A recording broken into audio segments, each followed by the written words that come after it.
And initiate a new recording. Go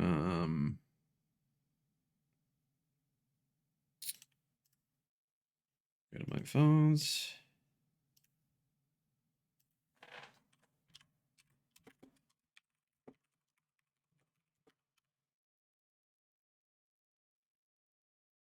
How's your reading going, Spectral?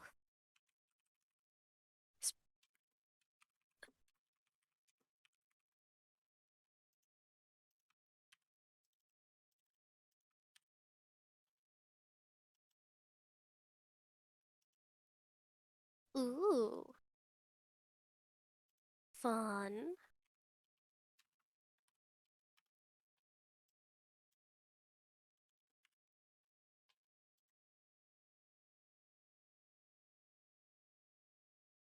Ooh, that's exciting. I'm just going to switch to just talking for a little bit here. Yeah, no worries.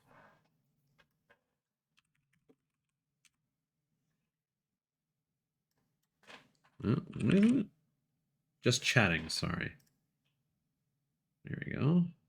It's okay, it's late. You're okay. Pet, pet.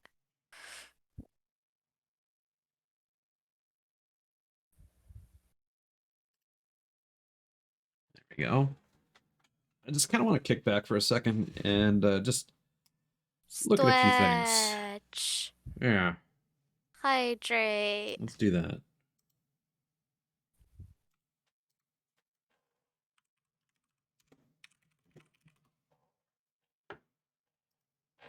That is very interesting, Spectral.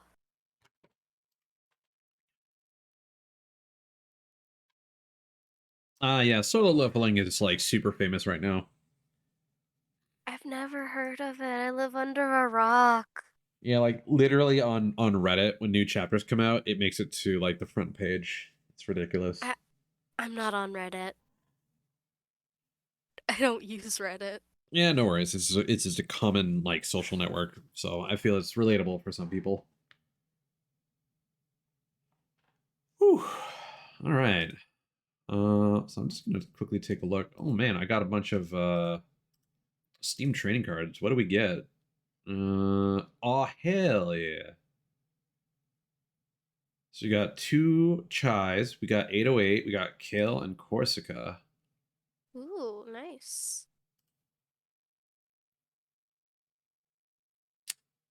It's a bit of a bummer though, is that we don't have any more card drops remaining, and I didn't get Peppermint.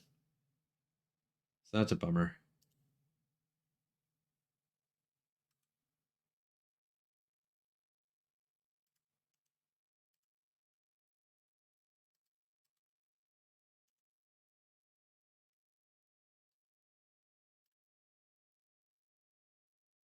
That said, it's the artwork of her that I don't like too much.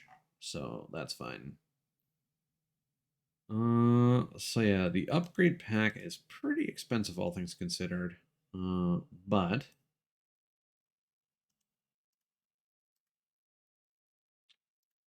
it gets you two different outfits for Chai. One is basically like a black leather jacket with jeans.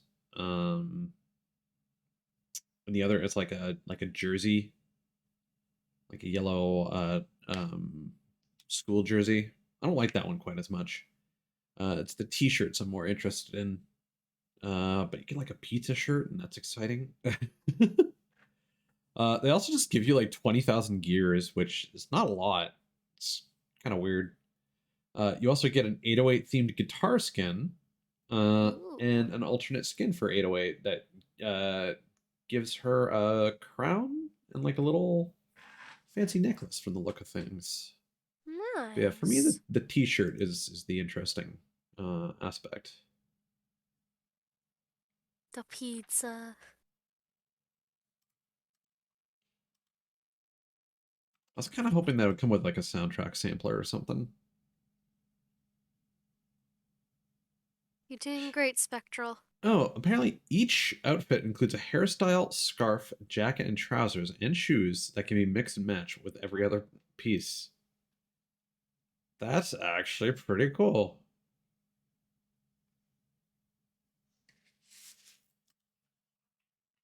That's really interesting. I'm gonna add that to my wish list for now, and bookmark that.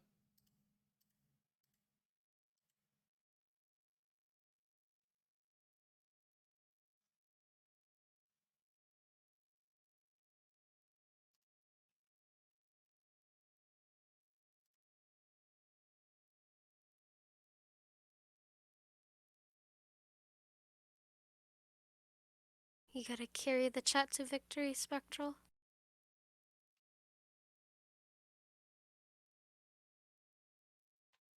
How's my drink doing? I'm gonna finish this, refill my drink. Um. Oh wait, what just happened with your PNG? It blinks and talks. Since when was that a thing? It's a new one. Our lovely friend, Kirsten Lee, Kirsten. made it for me. I had a feeling, but I can't quite make out the details with my just looking at Streamlabs. But like with the blinking and talking, I was kind of like, oh my god, that is gorgeous. Eee. Kirsten is probably still napping, but that's a well-deserved fucking nap if you ask me. God damn. Mm-hmm. She worked on it, while you were playing, Hi-Fi Rush. Damn. Yeah, because when she was asking me about my character, she wanted to practice drawing me. I was like, Mm. ah, okay.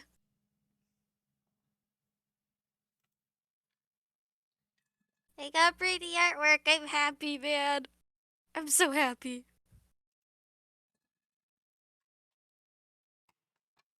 I'm just gonna quickly go to studio mode, grab something from another scene. Copy.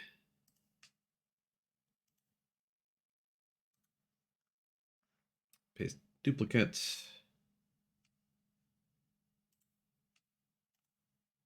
And I'm just gonna rename this.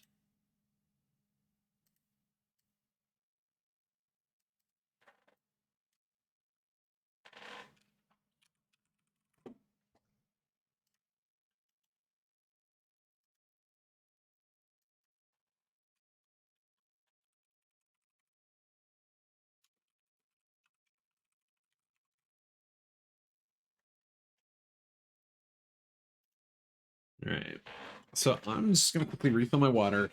I think I'm also gonna use the washroom and grab a snack. I'm not gonna bother switching to my BRB screen just because you're here.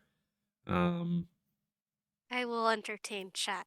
yes. So I'll be back in a few minutes, and I am also gonna grab some chips. I think. Ooh, yummy Yeah. snacks. Be right back.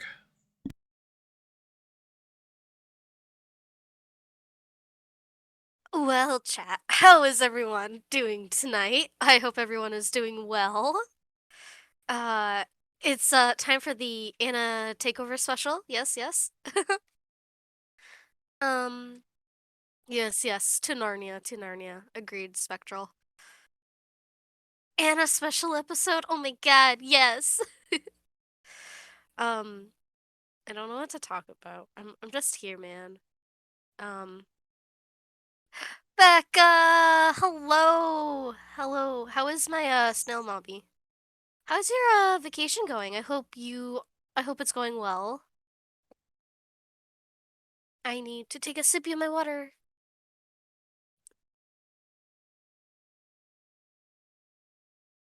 I'm not alone anymore. Oh, Spectral. I'm always here. Yeah, but Tice is a cool Canadian. He's a cool person. Love him. Oh, man. Tice is pretty cool, you know. Super cool. Also, and apparently I'm now Gustavo's dust bunny or whatever. That is hilarious. I love that. He's a menace. Just like how you're my menace. Depending on how my Wi-Fi behaves, I might have to leave again. Oh no. I hope your Wi-Fi behaves, Becca. Gustavo? Dust bunny? Yeah, I want to know the story behind that one. I mentioned I don't clean and all my shit's dusty. Oh, I see, I see. Okay. So he called you a dust bunny because he's a menace to you, like you're my menace. Gotcha. And did you say yes, Spectral? You did. Okay. So you are the local dust bunny. Gotcha.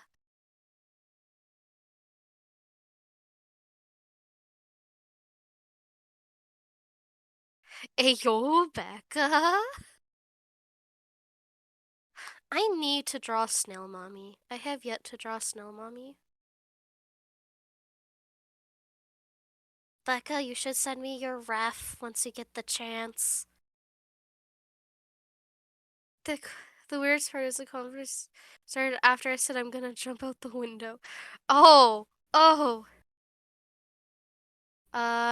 Tiz is going to the washroom and getting some snacks and just stretching, hydrating, and getting water. He will be back shortly. Taking a quick break, cause healthy subathons. I wanna draw Snail Mommy. I wanna draw Snail Mommy with me. I draw all my other friendos, but Snail Mommy.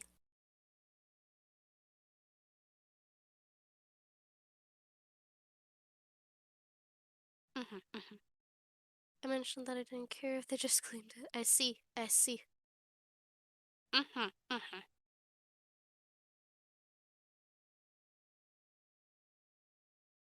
Good, Becca, good, Becca.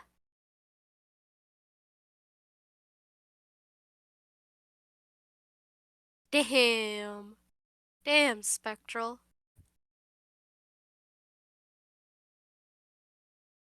I live in an apartment, and I have to clean.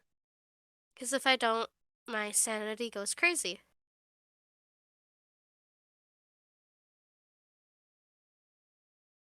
I need a stretch.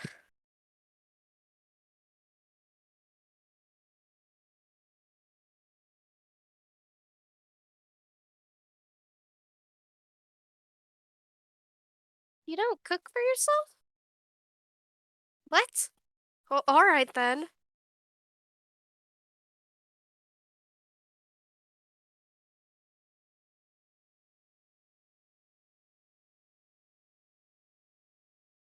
Ugh. You're incapable? I see. And I nearly burnt my house down trying to make popcorn. I I've burnt a bag of popcorn before to the point where it set aflame when I was younger.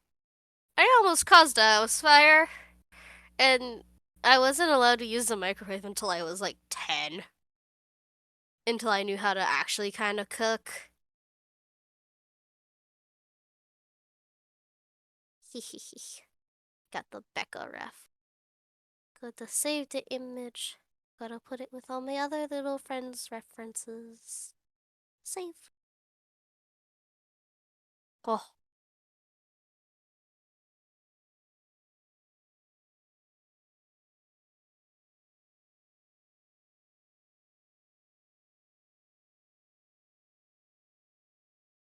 oof. That sucks, Spectral. That sucks.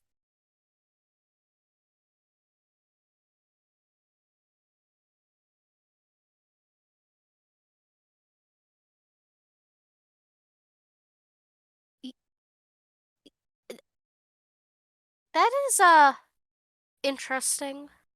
But charcoal ribs aren't bad, They're not that bad. Oh, that artwork is pretty, Becca. That's so pretty.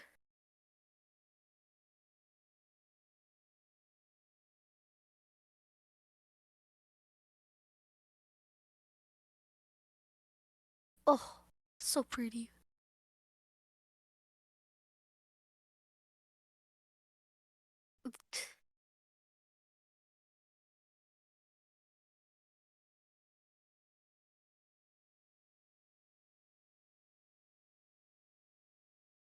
You followed the guide in the back? Oh. Honestly, I feel that spectral. I have like chronic back pain and it's hard for me to stand for long periods of time. And I'm currently looking for a job. So it's going great, man. Going great. Gotta love being in between jobs.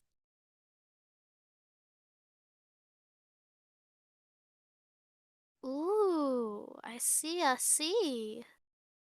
I gotta commission Andy at some point. I wanna get some not safe for work stuff done. But I need to save up money first. Need to get the job secured. I'm poor, damn it. I feel that. I feel that on a level right now. I only have very little play around money. Just very, very little.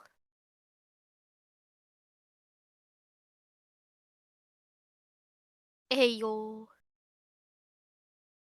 Yeah, yeah, yeah, Becca. Yes, yes. Yes, let's be the chronic gang.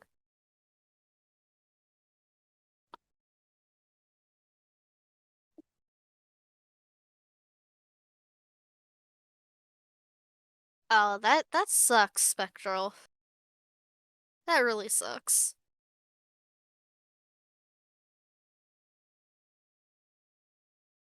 Bonjour, stars? So Tice is currently taking a break. He will be back shortly. I am Anna Fire Sprite, one of his wonderful little Canadian friendos. Um, we, try to speak in English, please. Please and thank you.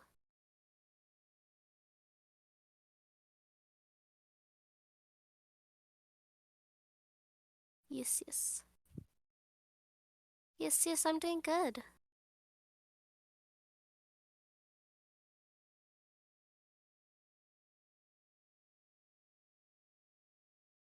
I'm glad you're doing good.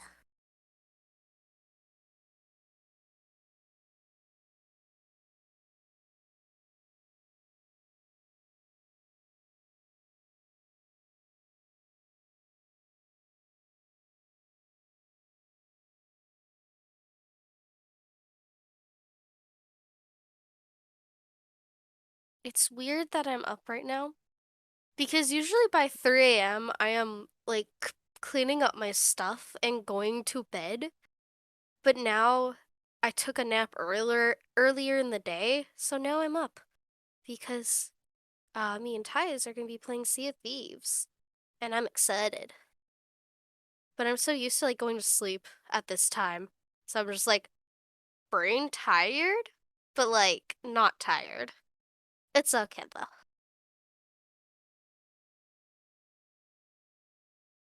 Yes, yes, the redeems. Hello, I am back. Welcome back, Ties. Welcome in, Starswax. Despite both of us being Canadian, my French is abysmal. So I apologize for not being able to respond to you en français, but good to have you here. Becca, always good to see you. Let me just I quickly entertain chat. catch up with chat. I see that you've been quite talkative, and I really appreciate that. I did my job. Also, ow, Becca, thank you.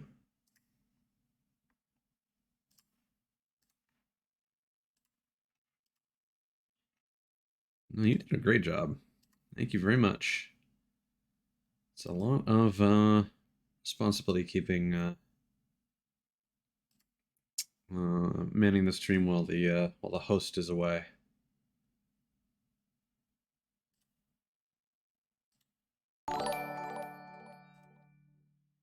Stars Wax, thanks for the follow. I appreciate it. Mm-hmm. Hope you're having a good night.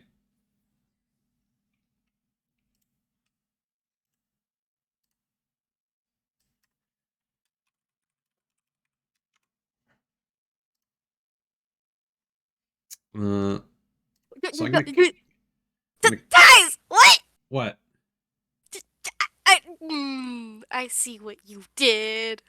Uh, You know what you did, Ties. yeah. Well,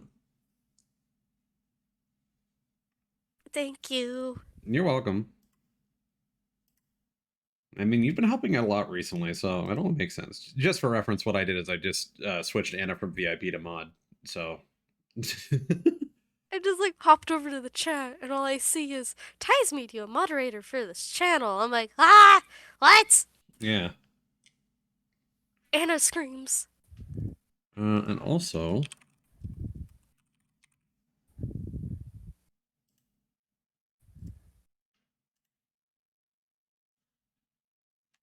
there we go.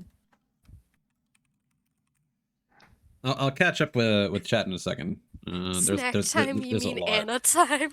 Oh my god, Becca, I love Wow. you.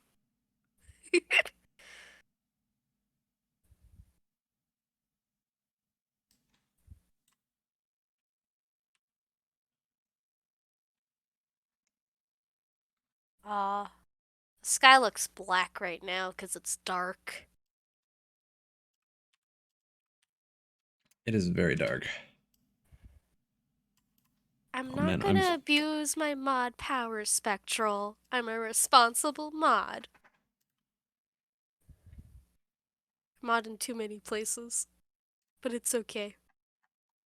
that's fine. I don't expect you to do a lot. Just be yourself. Yeah.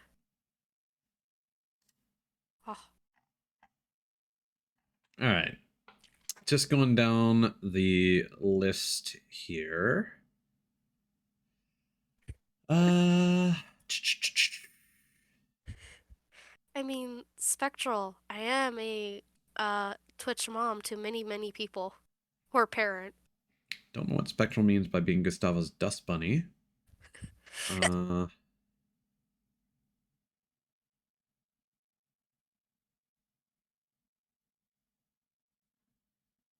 Don't question that.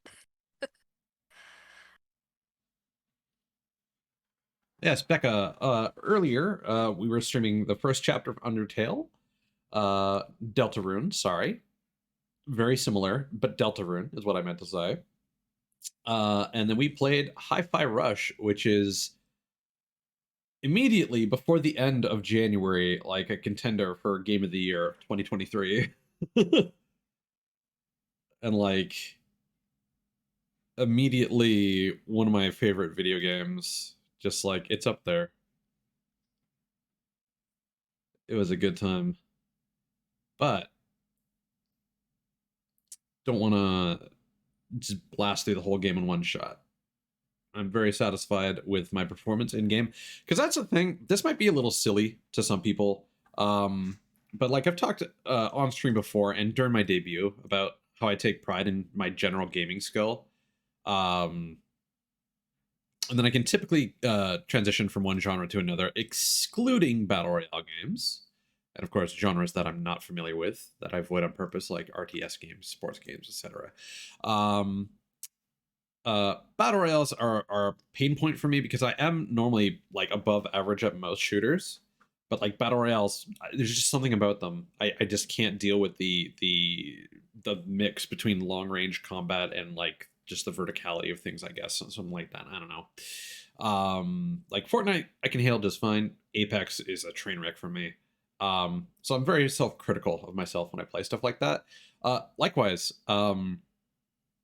like when I'm on stream and I'm playing a game that I feel like I'm not doing well at, you can typically tell I'll tend to get a little quiet and a little reserved. Um, that happened like recently when playing Fortnite on stream, uh, just because I wasn't doing super well and running into tech issues. Um, and that also happened with Solstice, which was a character action game that looked really cool. It had some really good stuff, but that game was just a constant bummer. And I felt bad talking down about it like constantly. It just like sucked all the good vibes out of both myself and like the vibe of the stream. I still want to play a bit more of that and get to the supposed cool boss that was kind of teased early on in that game, but I don't know if it's worth it. Like it's just unfortunately not where it needs to be, and it's not making the most of the good ideas that it does have, and it keeps introducing infuriating, frustrating gameplay elements. On the flip side, you have Hi-Fi Rush, where like today's just been fun. Like Deltarune's great. I never saw the first chapter played through, start to finish, and that was great. I know I love chapter 2 already. I have seen a playthrough of it, but I'm eager to play through it myself, and just make my own decisions and whatnot.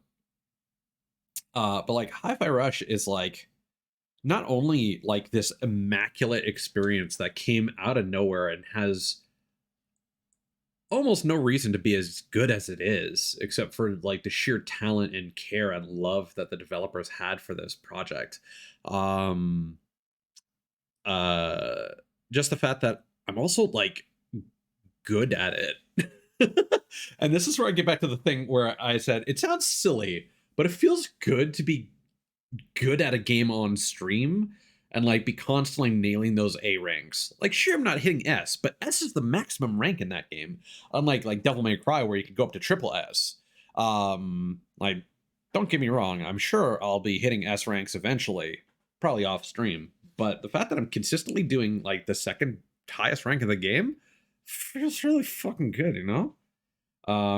So definitely a major ego boost, especially after just the sort of last few games that I've been playing on stream that have just really not been satisfying for me. And then this is just 100% satisfaction. Just all all motors just cranking it constantly. I'm struggling to remember the typical metaphors, but all pistons go on the engine and the thing, whatever. Anyway, I'm gonna get back to focusing on chat here. Let's see.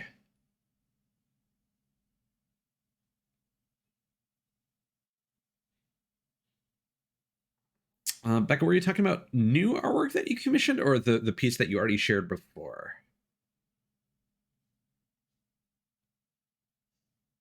Yes, there are redeems now, Becca.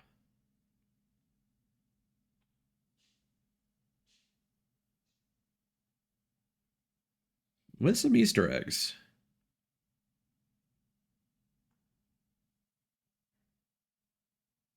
Oh, hell yeah. Becca got Nier Automata? Nice. See, that's another game I should probably play on stream. Um, Problem is, I should probably get the Steam version of it before doing so. Because I've like only played a little bit of that, despite you know being aware that it is a phenomenal game. Uh, it's just one of those things that I should be more on top of. Um,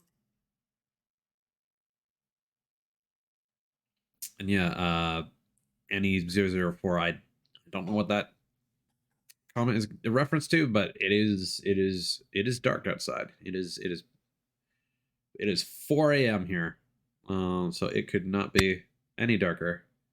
Mm-hmm. Well, 3 a.m. for me, but you know, Yeah, I live in the past. yeah.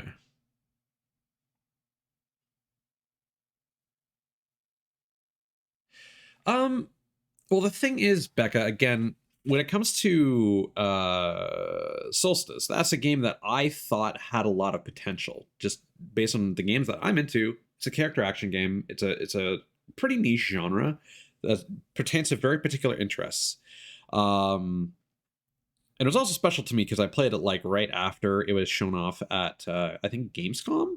Like one of the devs came by to ask for feedback, and they actually listened to my feedback and implemented that in when in the launch version of the game. And that was really really cool. Uh, but then other problems that weren't in the demo started coming around, and then it was just kind of a constant downer.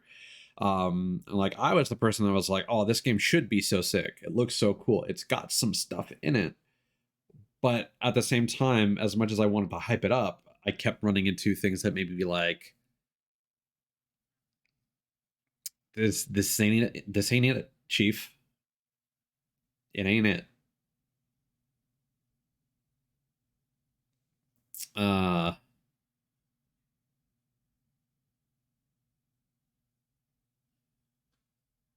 so I don't know what people actually think of Solstice. In like a casual sense. But as like a super fan of the genre like myself, it's kind of a bummer, man. But then this came out, and it's like, fuck it, we got this now. It also doesn't help that now I'm obviously way behind on Bayonetta because I haven't even played the second one because I could not stand playing it on the Wii U gamepad with the right stick at the wrong place. I can move the camera at the same time as like pushing buttons, and that was a huge deal breaker for me. I need to play Bayonetta 2 sometime now that I have it on the Switch. But Bayonetta 3, I'm really behind on. And apparently that game has some problems. Like the third like quarter of the game is basically so bad some people think the developer should have just cut it completely. And the plot is apparently complete dog shit. So again, going from Solstice to hearing all these bad things about Bayonetta 3, I'm like, oh my god, what is happening with this genre? We're getting more entries in this genre than ever before, but like all of them are letdowns. Um Especially by like Platinum Games, who again literally made Nier Automata. They were killing it not too long ago, and then they just had all these third party deals that like they got just mulched by Square Enix, releasing Babylon's Fall that got canceled in less than a year. Um, and then Tango Gameworks, who their first game was rough, their second game was great, and then their third game is a fucking masterpiece. Like they're definitely gonna make a name for themselves with this game. The question is, are they gonna get back to making Evil Within 3? Or are they gonna keep trying to make games like this, or at least games in a similar sense? Because I'd of course be down for that. The question is whether they feel that they can fulfill that niche consistently and make that work for them as like their primary breadwinner. And I don't think that's the case. Even though there are companies like Platinum that literally do that. I don't know if putting all their eggs in one basket is a good thing for this studio to do, and I don't think they will, because like Shinji Mikami it's basically his studio. Um, at least he's the producer of it. Um, uh, like he's also known for making some like top quality third person shooters as well, like Vanquish, some of the older Resident Evil games, Killer 7. He's worked with Suda51 at Grasshopper Manufacture to make some games that are very similar to this one. This game very much takes a lot of inspiration from not just DMC and whatnot, um, Bayonetta even, but also like No More Heroes in a lot of ways. Like that's another franchise that's kind of been struggling. I don't think people were too enamored with the last two releases of No More Heroes, both uh, Travis Strikes Back, or what was it? Travis. Yeah, Travis Strikes Again, No More Heroes, and then No More Heroes 3. I don't think those really excited people too much. I don't think they're bad, just not what people were looking for. Um I mean, Becca, it is Sunday here as well. It is it is Sunday at 4 a.m. Yes. Sunday at 3 a.m.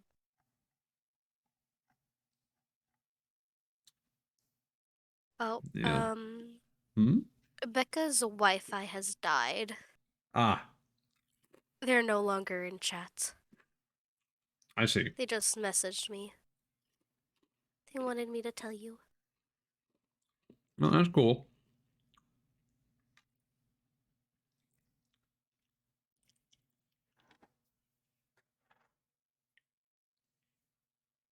Now, unfortunately, I didn't really plan much in the way of like midstream entertainment. Well, I have my chips here. What kind of chips you got? It's the Lay's from India, the magic masala flavor. Interesting. They're also ruffled Lay's. Ooh, ruffled. This is actually really nice.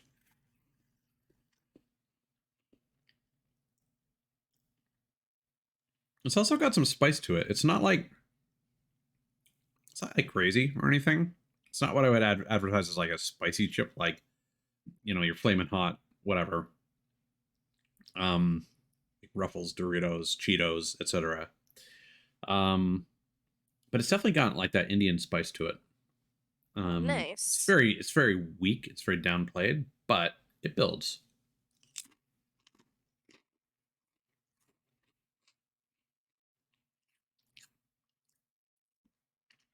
So I think now is probably a good time to switch over to Sea of Thieves, Yee. just because that'll give me an opportunity to eat chips between destinations. Yeah. I have the game open. I'm waiting for ya. Oh, okay, you were already getting that going in the background, huh? Oh, yeah. Right on. So let me just do another quote retweet.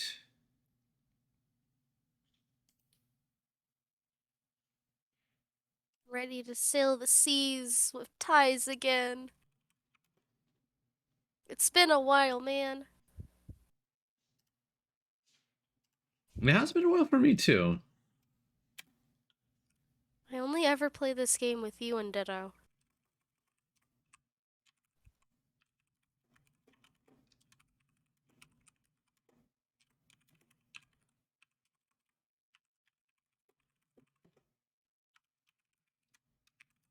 The pirate's life for me. Yes, Spectral, yes.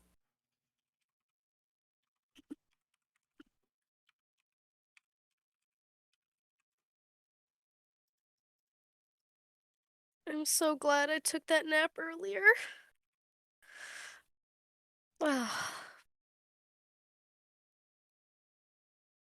Yes, if only I could exercise the same luxury. You got a 24-hour stream, buddy. Yeah. You're doing great. I mean, At technically, as least part you're of not a subathon, lonely. I could. That is very true. I appreciate you for being here. Like more than you know. Hehe.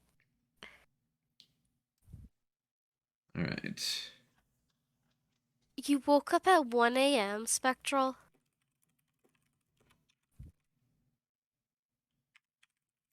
I I woke up at 8 a.m. yesterday, and then I passed out after my shower. Woke up around like 12 something, got food, and I'm like, okay, I eat food. And then I came back, and now I'm here. Here to play the Sea of the Thieves, entertain chat, Hmm. keep ties awake, doing all the things. Yeah, that's the important one.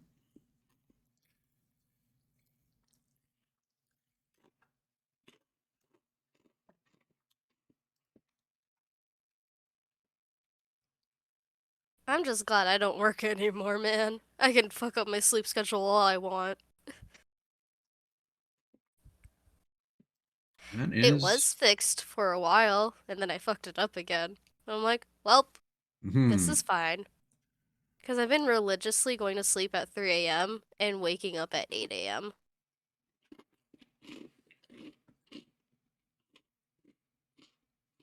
Honestly, same spectral. I'm also an insomniac. I'm not. I usually fall asleep quite easily, unless work has me particularly stressed out. I just get anxiety when I try to sleep, and then I toss and turn, and then I open up my phone and I look to see who's online, and I start talking with them. Right. Yeah, that's my problem.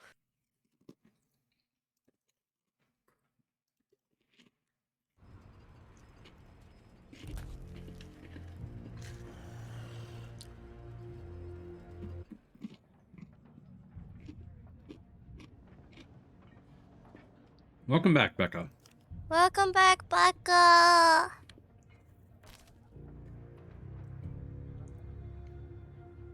We're gonna sail with a sloop for now, and we'll switch over to our brig once Kirsten wakes up from her nap.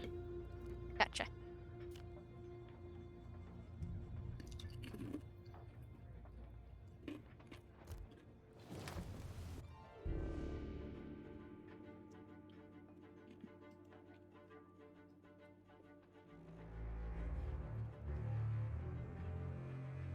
Should just be able to join my crew now that I'm in game.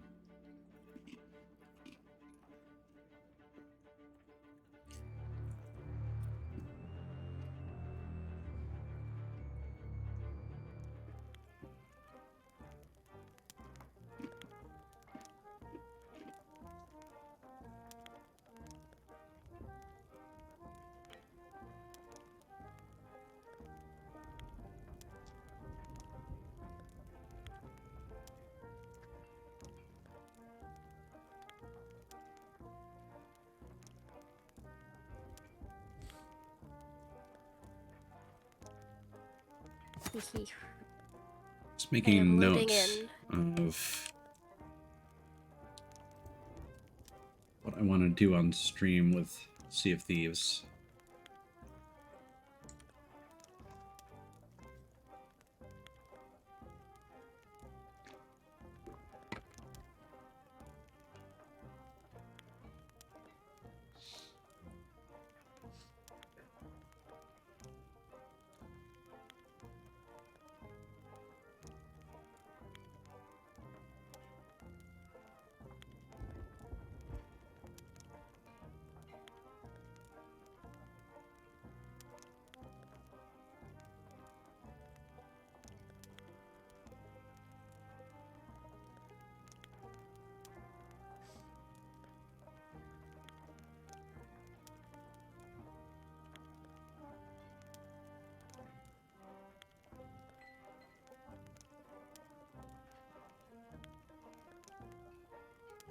Okay, I think that's the list.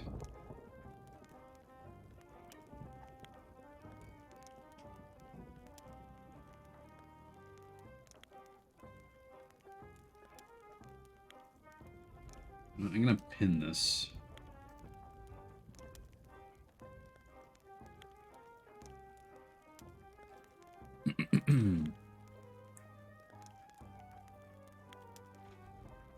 Okay, so some stuff I wanted to do on stream in Sea of Thieves. Want to do a vault and secure the vault chest. That isn't too difficult now that I know how to do it correctly. We ran into some issues doing that on stream previously, just because we left Ditto in charge of that, and without anyone else being privy to like how we were supposed to solve that, we struggled. Also wanted to do a skeleton fleet, but even though Anna and I have done that offline together in a sloop, I think we'll wait for Kirsten before we It's so attempt that again. hard Yeah, it was tedious. We doing died it like with 2 people. yeah, we sunk like 3 times. Yeah. And it's I not mean, the it was most fun, but yeah, hard. it's not particularly entertaining to watch. Although I suppose we're streaming Sea of Thieves as part of a 24-hour stream slash subathon at like 4:15 a.m. in the morning. Uh, entertainment is not the primary goal anymore. It's survival. It's survival of the finest. Oh, um, hey. Finally got into the game. Let's go. again, we could represent the Reapers. And sell all our stuff to the Reapers. Because I wanted to get to grade 5 with the Reapers on Oh, stream. I think that would be forgot fun. fall damage was a thing. I thought of maybe doing some Gremlin hours PvP, but again, I feel like with just the two of us, that would be needlessly stressful. So we can also hit up the treasuries, of which there are 3. Those are the underwater like horde mode things that we did on stream before, but for some reason, just making sure other crew's voice chat is.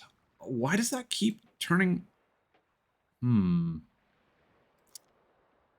some reason, when I reload the game recently, it keeps turning off that feature because I want to mute other crew's voice chat for important stream reasons. I always have it turned off. Yeah, but for some reason, it's not been saving for me. Is the thing. That's weird. So, for whatever reason, even though we did a treasury before,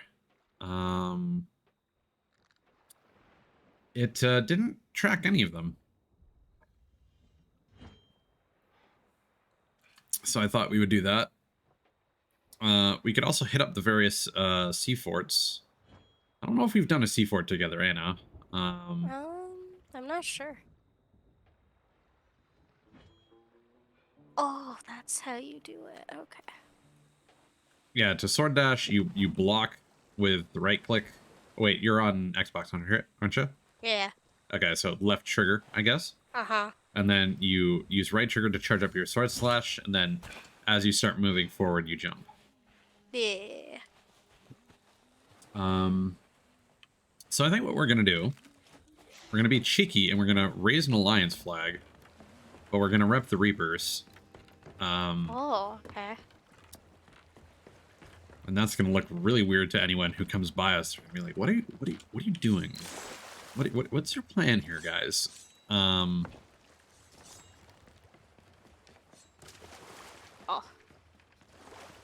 So let me know if the game is too quiet. I think I have it quite low right now on the stream, but it should be fine. I could maybe bump it up like 20%. It's fine. One thing that's kind of rough because we played Apex recently is I'm trying to interact with everything with the E key, but it's F in this game.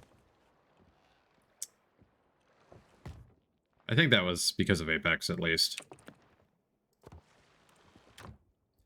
Could have been Fortnite. Apex, Fortnite. It's all the same to me. Okay. Now, the problem is my inventory is full of voyages. So I'm just going to throw this down. I need you to vote on this quest, and then we're going to immediately vote again to dispel it.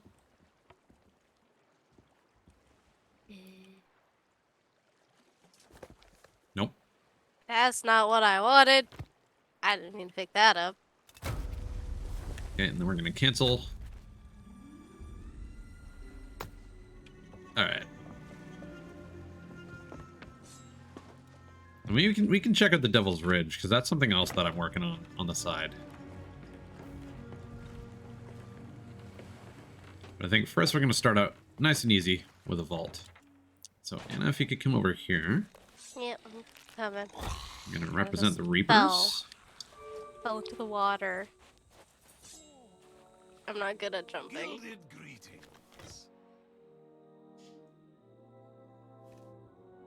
It's been a couple weeks since I played. And we're going to buy a vault. Where do I do the fudgy floating thing? At the Reaper's table, which would be the red tent. Because right at me. Yeah, it's the where the dagger is.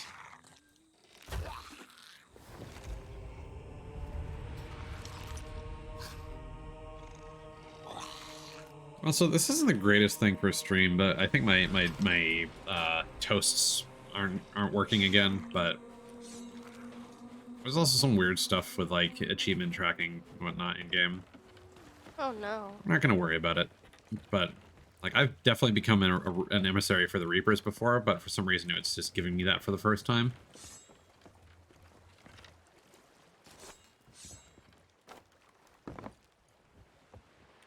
Okay, so again, we're gonna throw that down. And if you could come over and vote for it.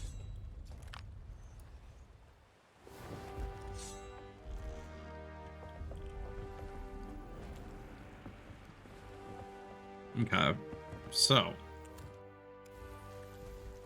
if you recall, this requires us to align our compass in certain direction to find islands that will lead us to basically a series of different islands that will eventually give us a map leading us to a vault. So this is basically like almost completely north on this compass, which pertains to southeast, slightly east on the actual compass. So if we look at what's east-southeast, could be the Isle of Last Words. So that's where we're going to go first. So I'm going to raise anchor.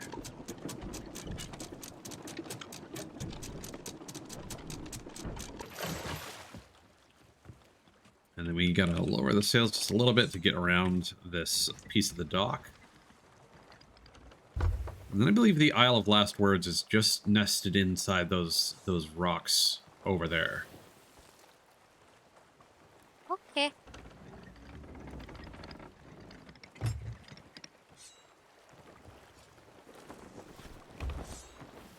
And again, Anna, if there's anything you feel that you're not like remembering or picking up that you've learned before, feel free to ask again, and I'll explain it. Will do. I assume you don't mind if I just take over the duties of captaining the ship. You can steer the ship. All right. I can do cannons. Sure. I like cannons. So this would be a good time to grab some cannonballs.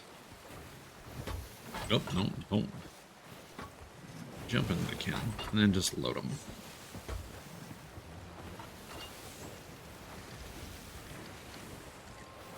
So just keep in mind that as a Reaper, everyone will be able to see us on the map. Yep. I do remember that. So we're just going to hope that people will see us and be like, you know what, you just mind your own business.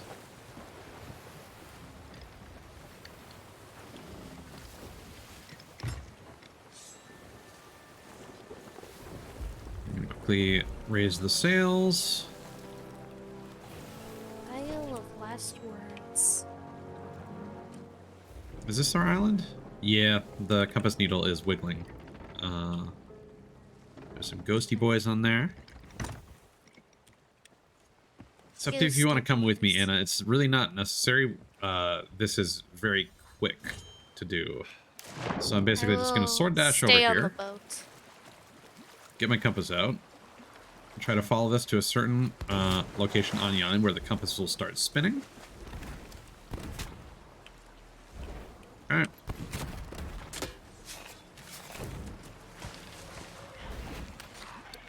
Just heal myself real quick.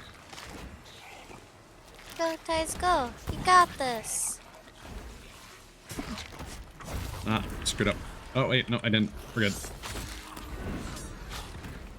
Everything's popping off. And away we go. Whoa, you went zoomy zoom. Yeah. Alright. So, Good now job. we got a fragment of the map. Doesn't really tell us a whole lot, unfortunately. So, get to the bow of our ship.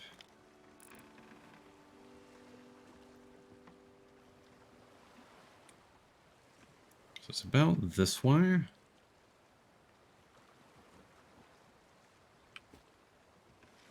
And that is southeast.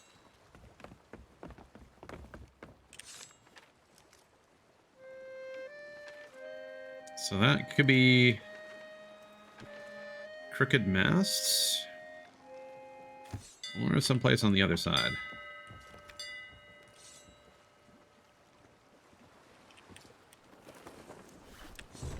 So the nice thing about playing at late hours like this, whoops.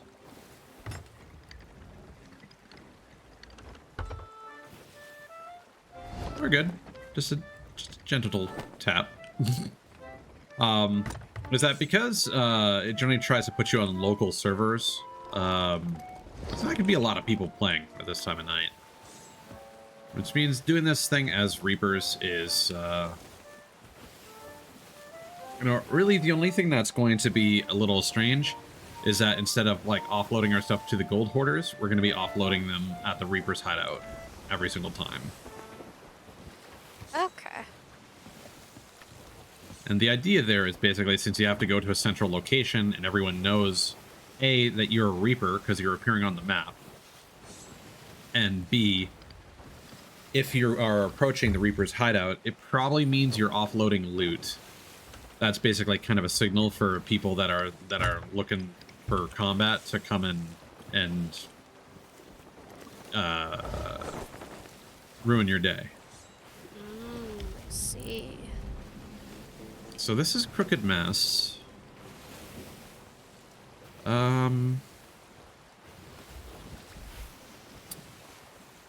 It could be it.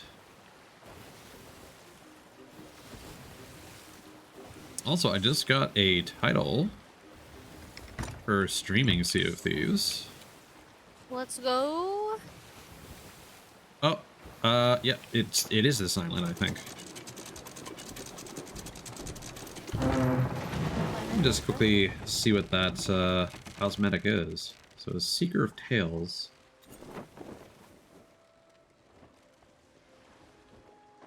So apparently, cumulatively, because of the number of viewers we have and the amount of time that we've streamed this game, I have accumulated 100 hours of watch time on Twitch of people viewing my streams of Sea of Thieves. Let's go.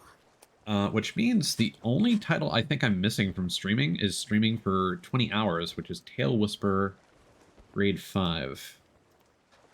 And if we take a look at that real quick, because it's actually a unique faction for the creator crew.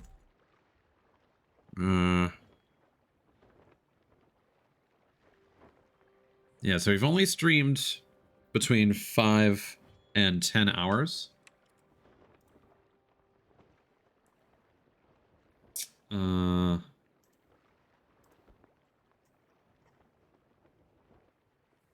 Yeah, so there's 10, 15, and then 20 hours. And then I'll have all the streamer things. Look at you being a pro streamer. So I'm just gonna quickly... Spooky island. Oh. I kind of like Crooked Mass. It's really interesting. The island terrain is really complex. You're just gonna go there by yourself? Yeah, just gonna pick up a map piece. Nothing fancy. Okay. I will sit over here. I mean, if you'd rather do one island, we can certainly send you ashore. Nah, man. I am bad with the combat in this game. That's weird. It gets scary by myself.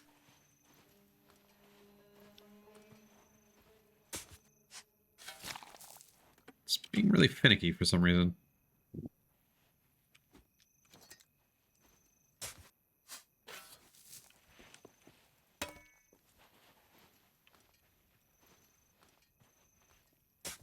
Dig.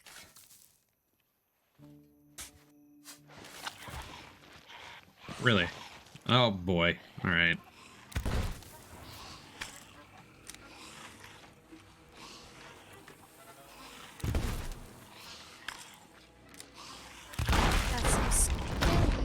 God damn it.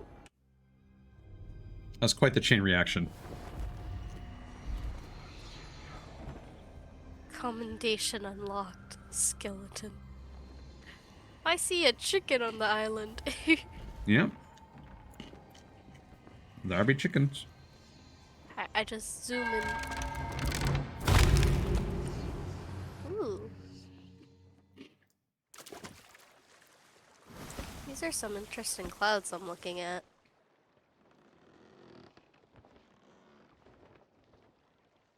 I can't get over the graphics of this game. It's so pretty. It is a Oh, gorgeous you're game, back. yeah. Hello. Yeah, I didn't get the thing, unfortunately. Oh, I you like die? mm-hmm. Oh. I'm surprised you didn't see it. No. I was looking at the sky. A couple of skeletons with powder kegs spawned. And Oh. I survived the first one, but that one set off the second one. And that one clipped me and did quite significant damage. You got this. Go, Ties, go. I'm rooting for you. It really is just somewhere around this rock. And I just have to find the magic. I will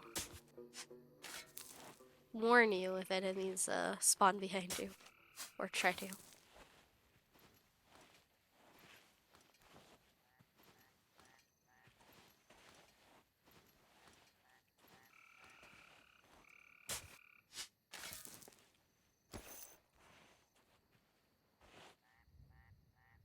Well, this is interesting.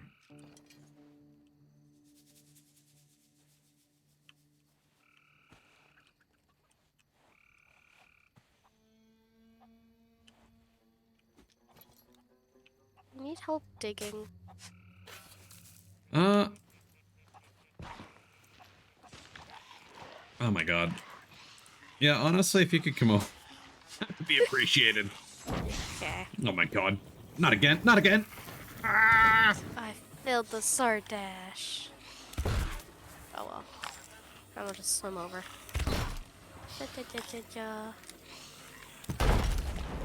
Oh! I saw that shot. Blame it. It like shot through the cave. It was like a little white shot. Yeah. Alright. I'm on the island. Yeah, so the compass is telling us to dig somewhere around this rock. It's just, we're trying to basically find... Oh, hello. Basically just trying to find a magic pixel. Where this map is buried.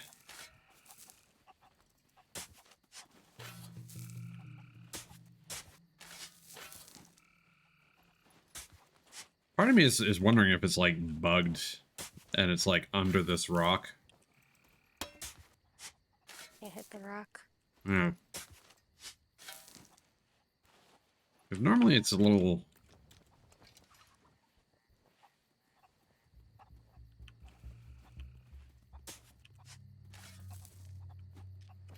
Unless... Oh! Verticality. Hold on. Hold on. I know what I'm doing wrong. This is interesting. I've never encountered this situation before.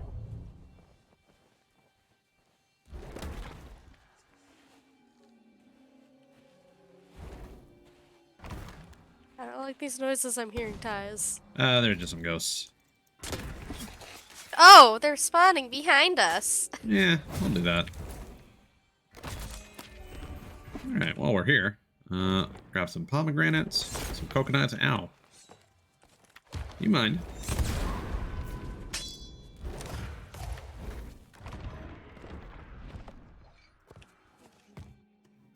Some chain shots, some fire bombs. Ow. Woo! I've gone back to the ship, by the way. Yeah, I see that. I failed the sword jump. I'm just gonna swim. All right. It's fine. It definitely takes some time to learn. I took fall damage. I hurt my ankles. That will happen.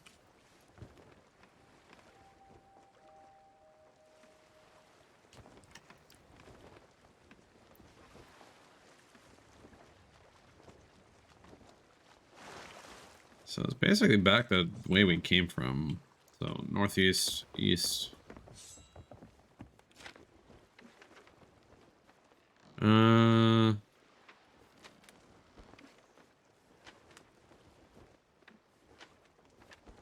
so it could be Tri-Rock.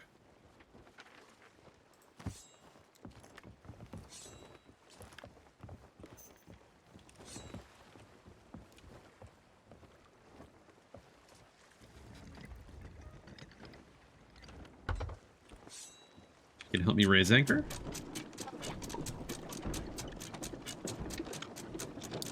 Thank you. Oh, we could also do Ashen Winds.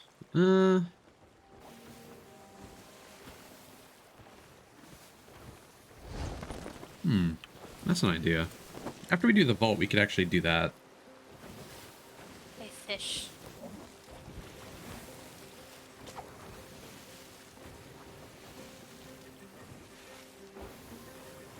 Because if you remember, I was joking about like how many times we ended up fighting old Horatio. That one fire boss guy.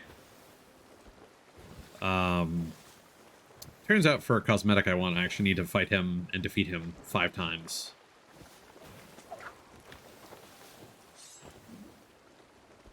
So I wouldn't mind doing that.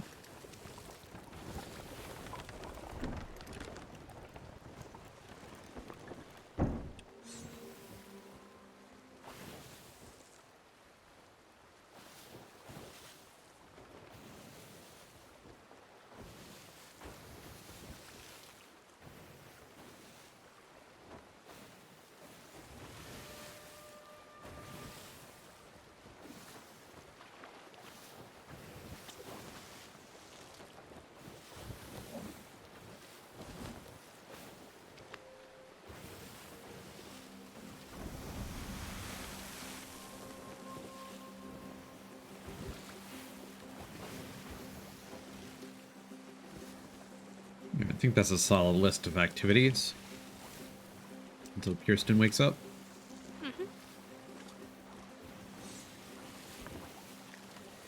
Assuming they do. And it's fine if they don't.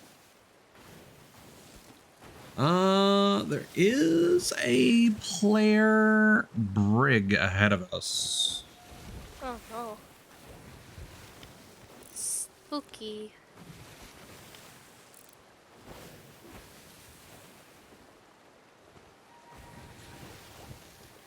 If we go anywhere near them, I am gonna try and say like ahoy friendly. No, I'm also gonna raise our cannons. Just they might not believe that we're friendly. It is what it is. Depends how jaded they are, but Yeah.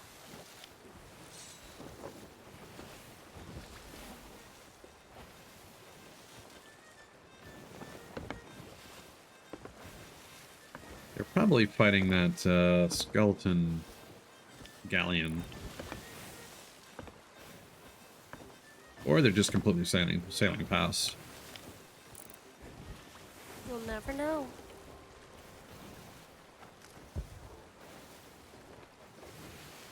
I'm hearing cannon fire. So I'm going to assume yes. Let's see. Try Rock Isle. Ooh, Belle.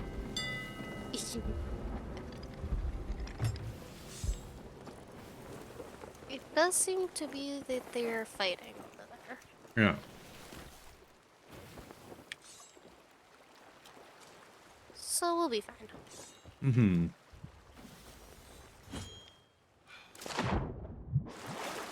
Chickens. I like Tri-Rock Isle. It's a very Simple, nice Island. island. Yeah. I mean, small islands are just nice to explore. They're small. They're cozy.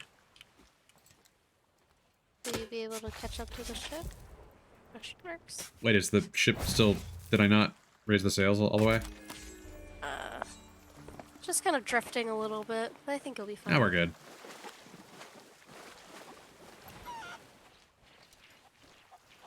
Okay. It just took a little bit for it to stop.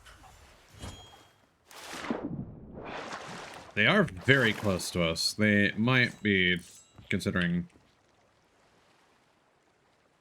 I don't like this, Captain. I'm just gonna...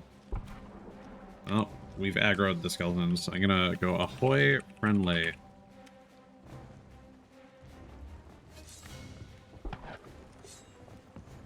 I'm gonna try and find this island. Raft, but make it more priority. Yes. Raft is a fun game, though. I like Okay, it. so there are those two. Pretty sky. Oh, Shipwreck Bay, isn't it? Oh, that... cannons are aimed at us. Whose cannons? I don't... I think it's Oh, the it's the skeletons, yeah. That is fine. This.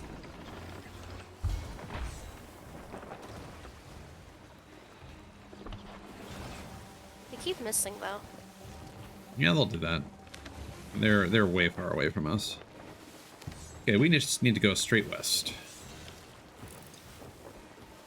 So we still have the compass, but we've got enough of the map to figure out which island it is, and we have the X, so we can grab our vault key. Vault key!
So just for some context, Raft came out like 2 months after this. Really? Mm-hmm. Raft was the first game that I played after it came out. Played it with my friends. Mm-hmm. And then waited for it to update, and I played the new content, and now I'm waiting again.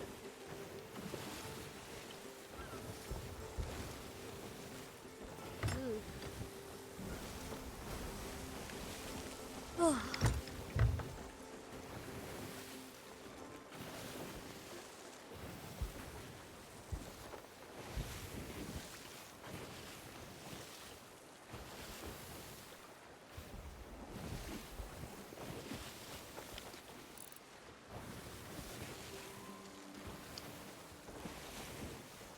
Yeah, personally, I look at Raft and I just see like Minecraft on the ocean. Yeah, I like decorating the boat and making it look pretty. Mm-hmm. I do the nets, and then I make my friends do like diving underwater and fighting big things, because I can't do combat. Mm. I'll do everything else. I'll explore, I'll do the puzzles, but they have to protect me.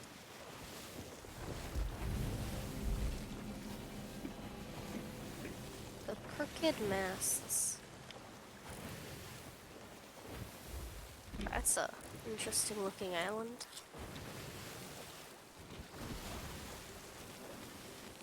Whee.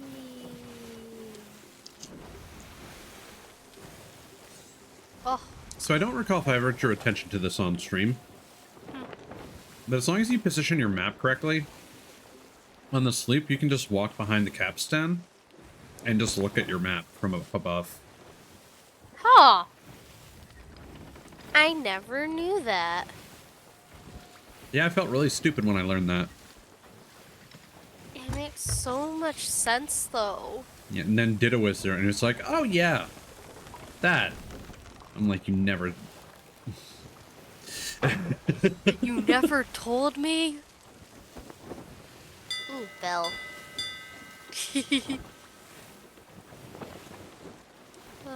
Simple things make Anna happy. As long as you're happy, that's the important thing. Mm-hmm.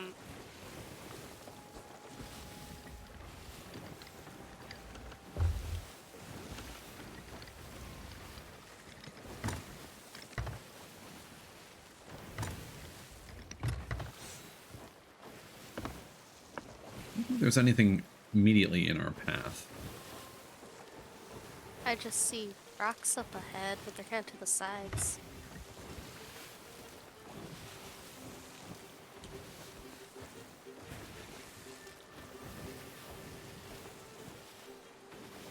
I mean, that's why this place is called Shipwreck Bay. Because the waters around the island are treacherous. I see.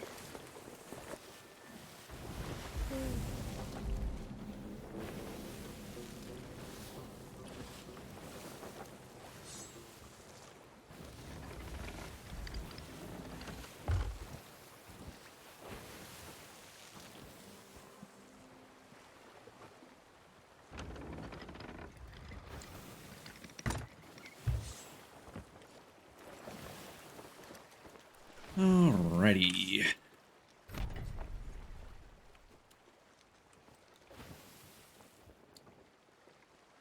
Yeah, so it's like the northeastern tip of the island.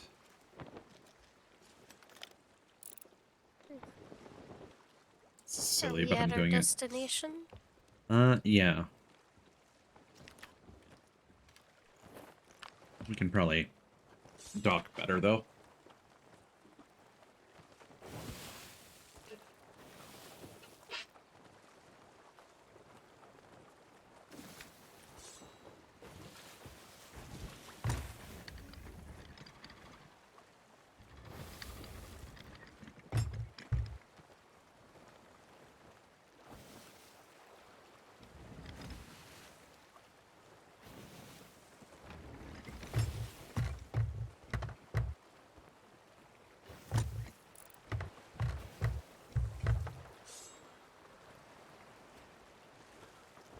Okay. So that should be good.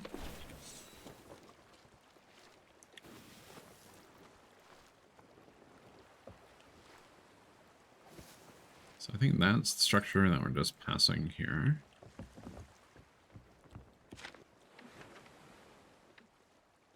Yeah.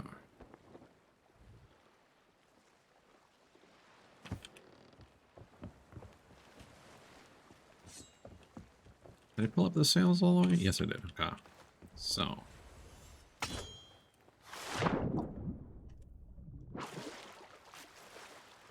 I kinda did it that time. Anna, keep an eye out for the ship. You might need to repair it. There's a skeleton on the island that's shooting. Yeah, I see that. I'm going back. Because I've definitely been sunk. Playing on my own, where just like a skeleton shoots my ship once from an island. Well, it's going to take me a second to deal with the problem, though. I'm not sure how to get up to it. Carrying the ship as fast as I can, but they keep shooting me in the same place.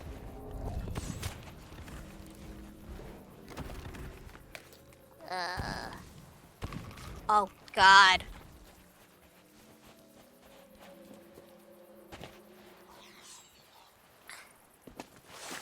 Is there any other holes that I should be aware of? No. Okay, where's my bucket? I cannot get up here for the life of me. And I'm just gonna try to do this quick. So I think this is the rock. It's gonna be like about here. Wow, first try. Damn. I was not confident in that.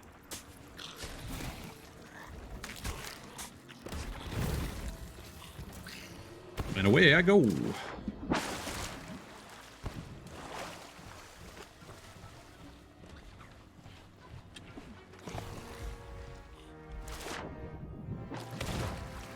So the voyage is complete, but we're not actually done yet. Dad. I'll steer us out of here in a second. I heard the same hole Now, twice. if you could revive me, I'm dead on top of the ship. There's your body. I got you. Fire sprite to the rescue. Okay, Crescent Isle. Let's just get moving.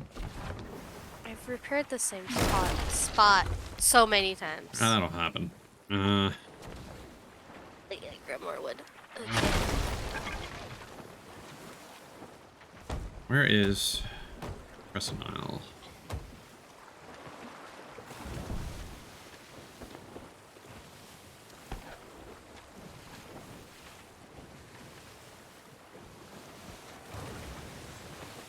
It's normally a pretty obvious one.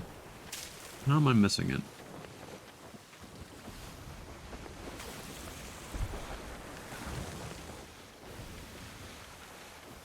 Like, actually, how am I missing this? The sleepy brain.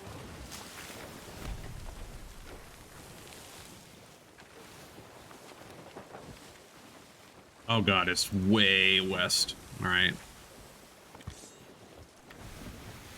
Where are we going? Crescent Isle. Oh, the wheel's all busted up. Oh no, not the wheel. Oh. That's... Guy fell off the ship. Alright, you can grab a mermaid back. Just swim in the opposite direction of the ship. It'll cause the mermaid to spawn faster.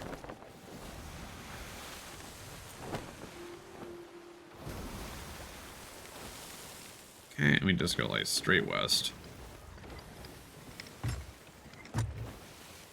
Okay.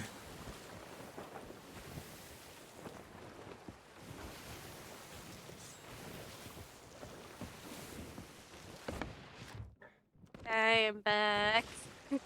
Welcome back.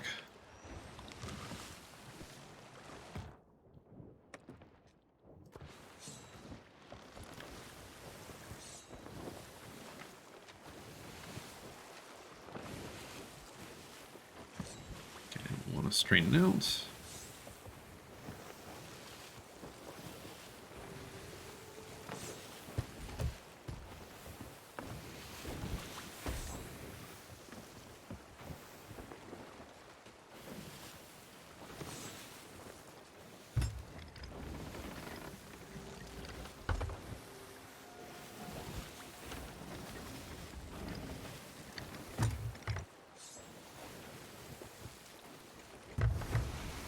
Now it's chip time.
Thank you for serenading me while I eat. You're welcome. Do you like it? Mm-hmm.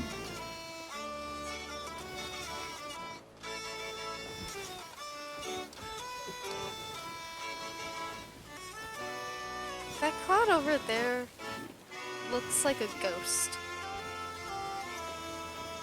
Mm-hmm. Also kind of looks like Vegeta. That's just a storm cloud. I know, but still. I see random things, man. Might be just me going delusional at this hour, but hey, it's okay. I mean, that's how clouds work. Hmm.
Ooh, pretty. Mm-hmm.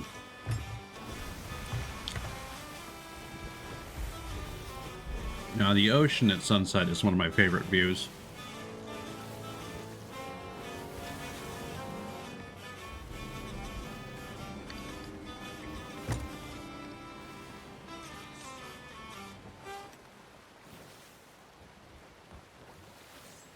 Oh, what are you gonna say, Spectral? There might be a ship on the other side of these rocks ahead of us. I mean, that is completely fine, Spectral.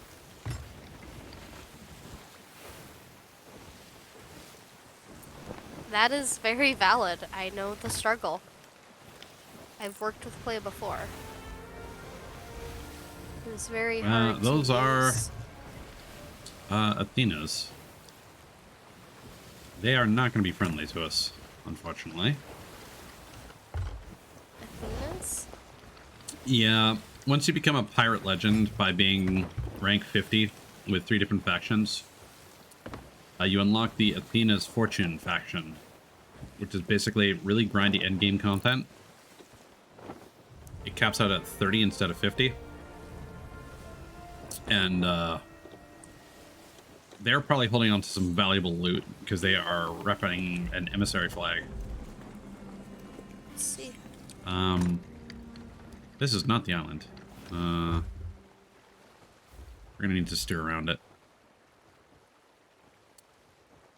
And because many Athena's players are like doing endgame stuff, they've been playing the game for a while. Which means that they can often be very hostile for no reason. Just because they don't want to deal with the politics of interacting with other players.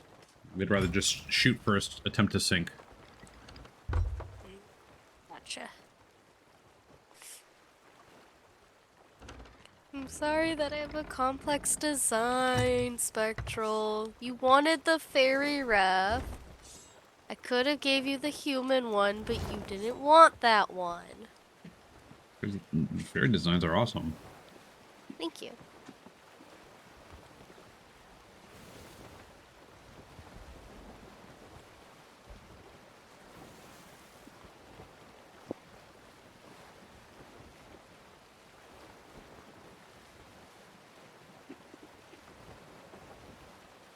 And not some Tinkerbell reject. Oof. Okay.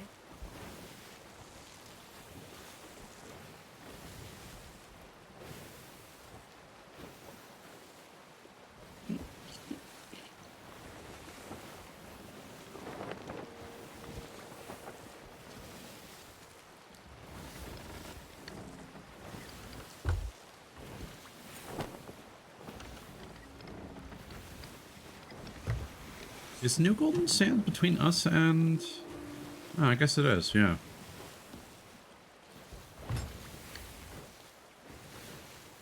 See, this would be really fortuitous if you're repping any other faction besides the Reapers.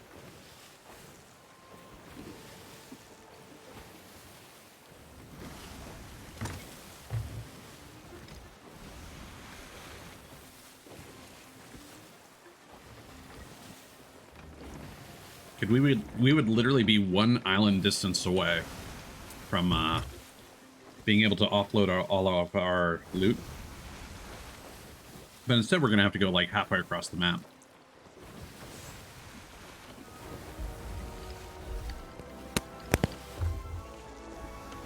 I see.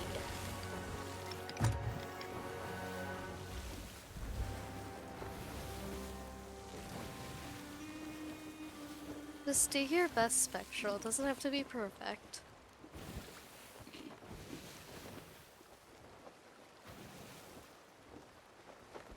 That's gonna be a process there, Spectral. Good luck.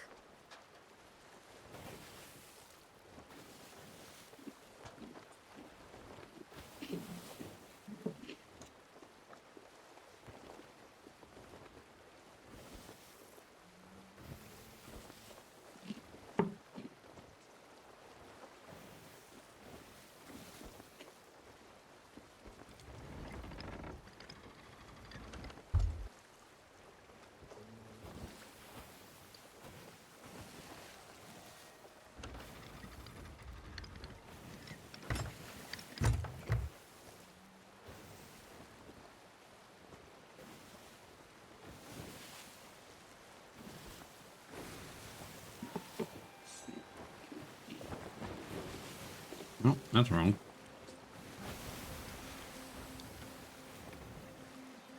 There's some islands to the northwest. Stars are pretty. Mm-hmm.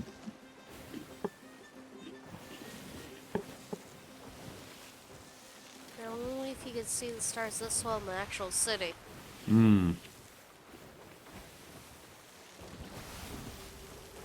Ain't that the truth? I miss going out to the country and just like looking up at the stars. I did that a lot during the summer and it was nice, man. Hmm.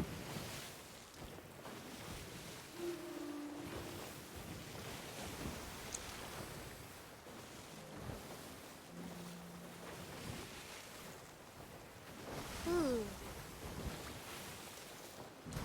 Pretty. Yeah, I'd like to be able to do that, but my parents are not outdoorsy folk. I don't have anybody locally I would go out and like stargaze with. If I was there, I would go stargazing with you. Hell yeah.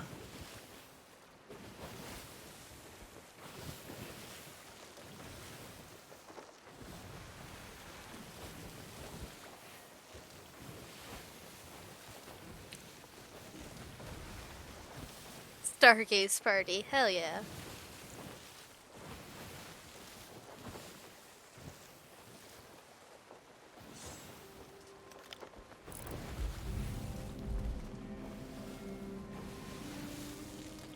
Crescent Isle.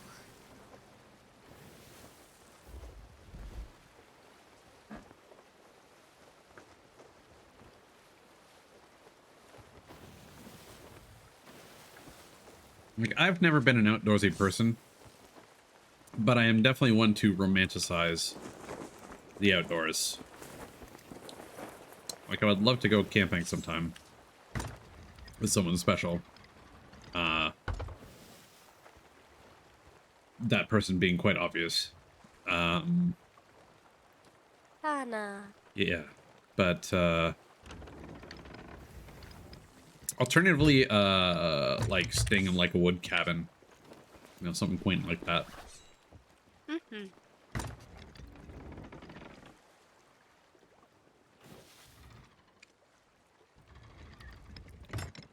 Ooh, shiny. It's one of those things where, despite having that interest, I don't know how much I'd vibe with it. Particularly the camping. Like, cabin is whatever. But the camping aspect. Not sure I'd be able to sleep in a tent. Oh, I On, did like, the thing. the ground. Did you get anything for picking up a trident? No.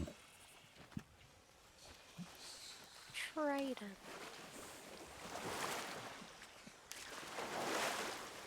So we're going to try loading up everything on this as a marker. Alright. Anna, so as a reminder, Yes. once we put the key into the vault and open it up, we are going to go inside. There will be treasures that you can climb around and grab off of higher surfaces. You can walk to the edge of a surface and drop it down off the edge to take it down to the floor. So the optimal strategy is to get up high, drop down a bunch of stuff, and then once you've kind of offloaded like an entire shelf, you know, go down to the bottom yourself and start bringing things just outside the doorway, because the doorway will close eventually, and then flood the interior and we'll all die. While you try and take care of all that, I will be solving a puzzle with these circular medallions. And taking a very expensive chest out of there. If you see one, feel free to notify me that you found it, and ideally try and drop it down. Just do your best not to accidentally drop it on like one of the masts inside. Because that's something that Ditto did one time that completely screwed us over. Hi, skeleton.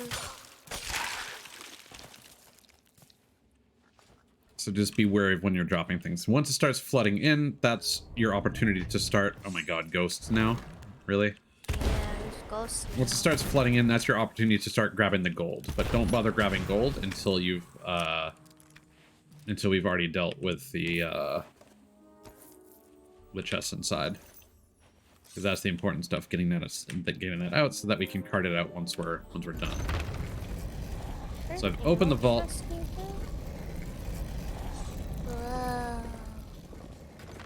So I go in. Yeah, also spectral, like a skylight on a bedroom would be super dope. So it'll open. So I just get loot? Yeah. So try and drop all the loot down to the bottom and then cart out as many chests as you can, like just outside this door. So just bring the loot outside here? Yeah. Gotcha. Okay.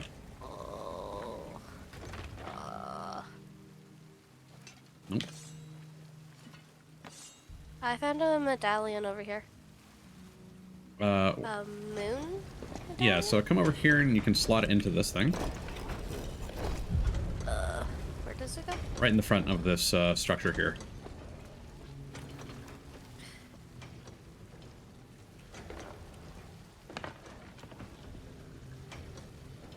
I think I saw him. I might have seen the other one already.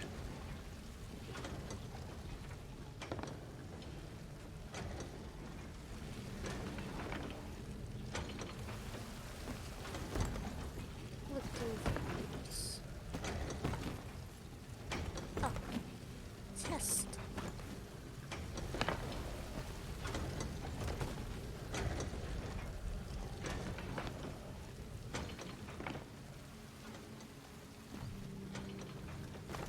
Okay, yeah, it's definitely over there.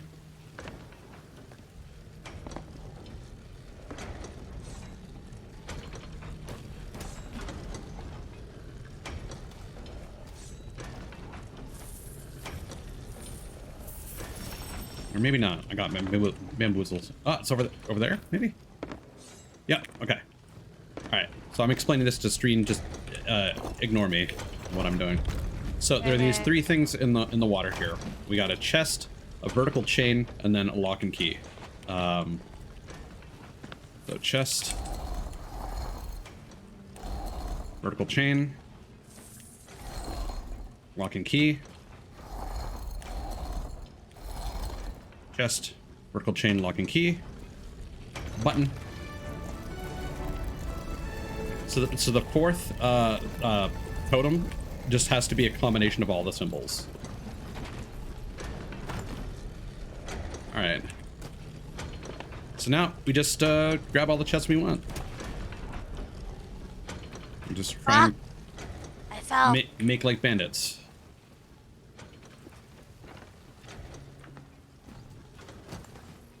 So Anna, I'm gonna start dropping chests. You just focus on carting the chests out.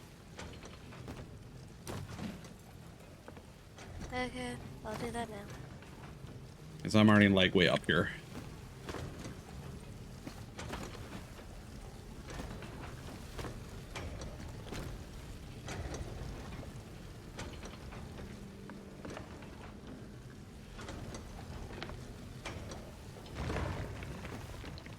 Oh, we're almost done.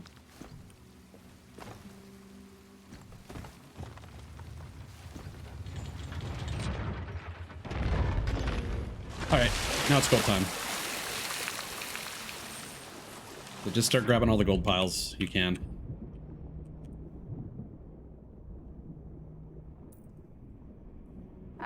I will do the chest stuff. Oh, are you outside the room? Yeah. I'm gonna just bring them so we could harpoon them onto the ship. Yep, just drop them all where I brought that skull. Yeah, Originally. that's what I'm doing. I'm smart. Yeah, the door kind of just closed, so it's just like, oh, okay. All right.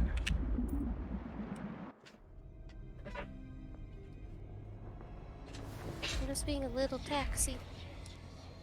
Yeah, that's how it goes. Ugh. So we were able to successfully get the Oh, hello. Hello, sir. Oh, I ran out of ammo. so that's one thing that I can check off. Just sandwiches.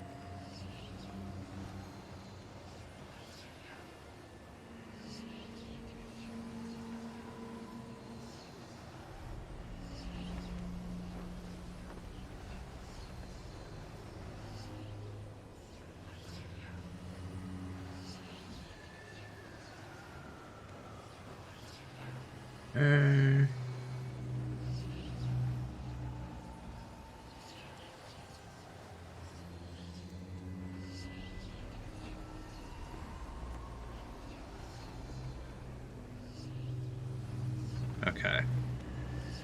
We're back. Sorry. I was just taking stuff off of my checklist. No worries.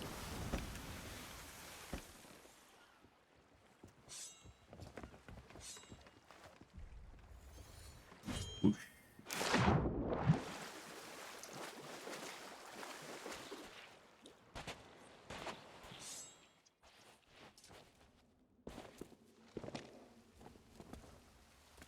Hell yeah. The chest of ancient tributes. Let's go.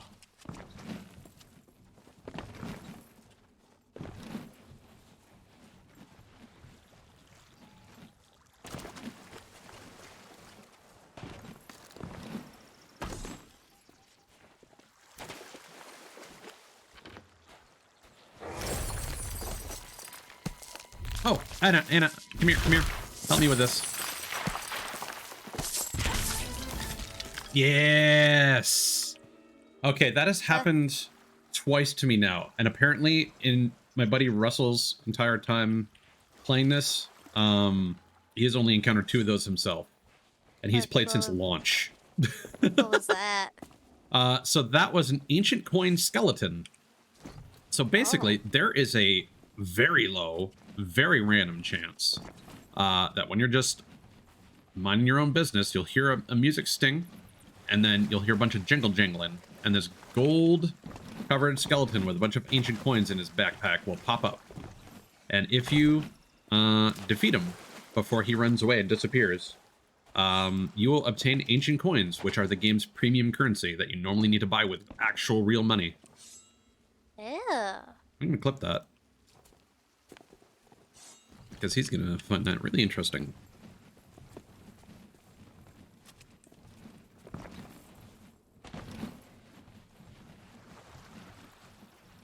So I never expected to have that recorded on stream, ever. Well, now you do. There was Don't something you else feel where I told you special? you were a good luck charm. What? No. I forget what it was, but there's something. Oh, this is the last one. Okay.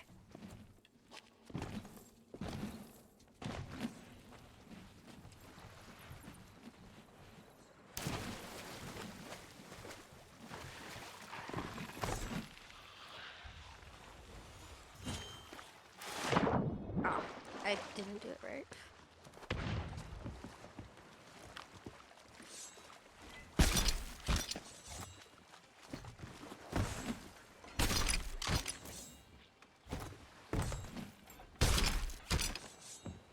Oh, that's not what I wanted. Nope. Wait.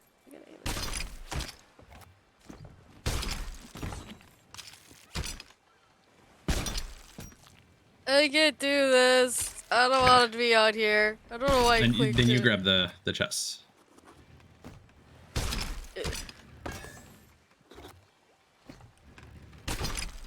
Nope.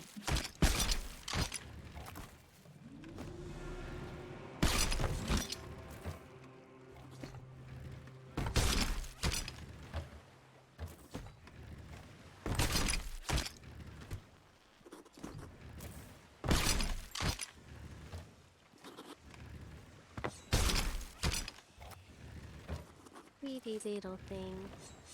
Is that everything? Yeah.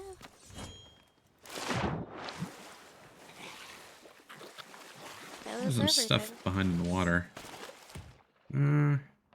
Just gonna grab. Got some skellies on you, buddy. Just making sure that was everything. There's like a bunch of stuff that was... No, that's everything. I think it's because I'm so used to the Devil's Roar voyages that I've been grinding out recently. Those are generally a lot more lucrative.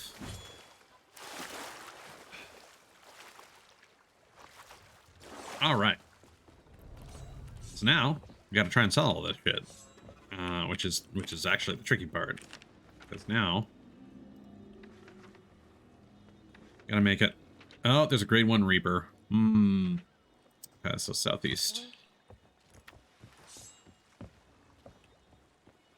Are Reapers bad? I mean, they are incentivized to steal loot from other players. Ooh. Like, they get more... And I mean, we're Reapers too. So, I mean, we would get more gain by attacking other players and stealing their loot. It's not like we would earn more money necessarily, but we would gain Reaper reputation. Well, no, sorry. We would increase our emissary rank. And the higher your grade is, the more money you get for each thing that you sell to your faction. Oh, okay. So initially the bonus is quite small. If you get up to grade 4, you basically get your faction will match your sales 1-to-1. So if you get 1,000 gold for selling a chest to your faction, they will give you an extra 1,000. So you're basically making double the money. If you're grade 5, you make 1.5 times. So if you sell a chest worth 1,000, they give you an extra 1,500, meaning you make 2.5 grand from something normally worth only 1,000. Okay. And the fastest way you're going to level up your grade is through stealing stuff from other players. Right. You can also steal emissary flags from others and logbooks from captain ships. Really? Yeah. Oh, that's interesting. Actually, I just had a quick thought while we're over here. Is that outside the map? Where is this? What direction is that? That is south. How south is that?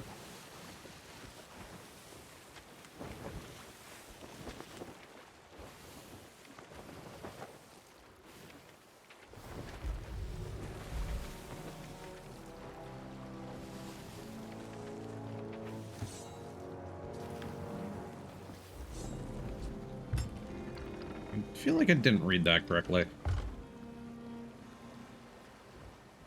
Also, I have a bad feeling about those Reapers. They might come and attack us. They might see like, oh, you want a PvP? Well, we want a PvP too.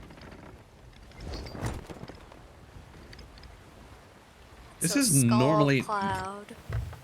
that just means there's a fort that's active. Oh. So that's southwest. Not gonna lie, that skull cloud kind of looks like Ditto. This is because it's green. Yeah. I'm just trying to figure out what these guys are doing. They're like going around. They're spinning around a lot. Okay. Right, because it's marked on the map.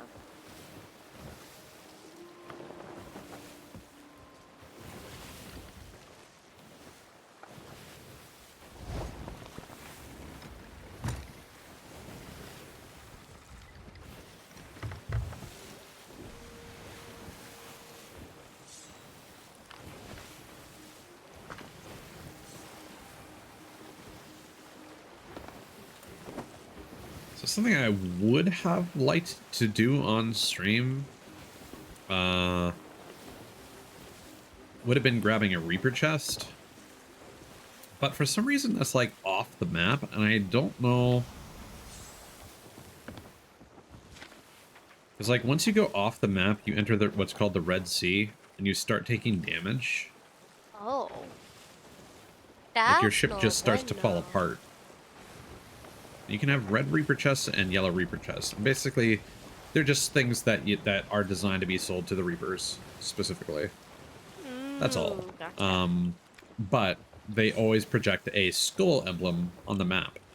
So if someone has a Reaper's chest on their ship, they will.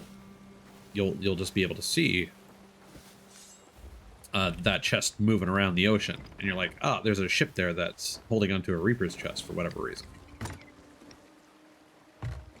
And again, if someone is interested in like attacking a Reaper for whatever reason, they might come and mess with you.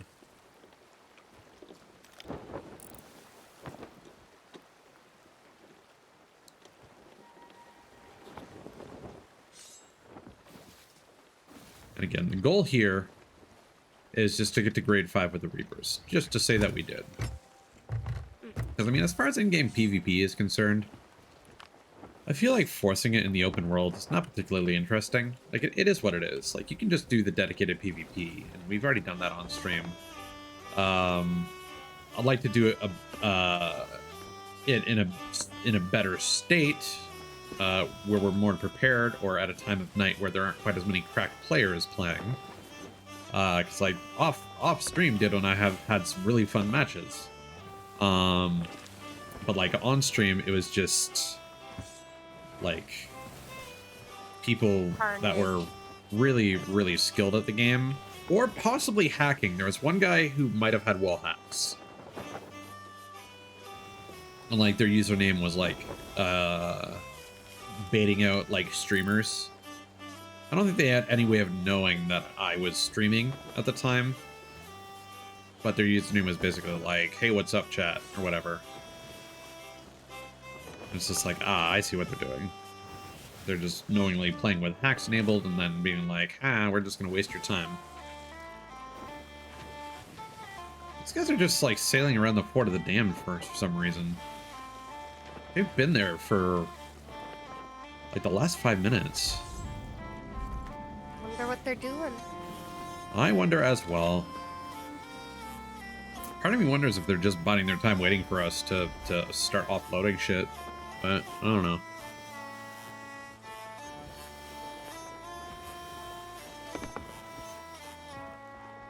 So we're gonna try the fastest offloading strat. Oh, they're going east now. That's good for us.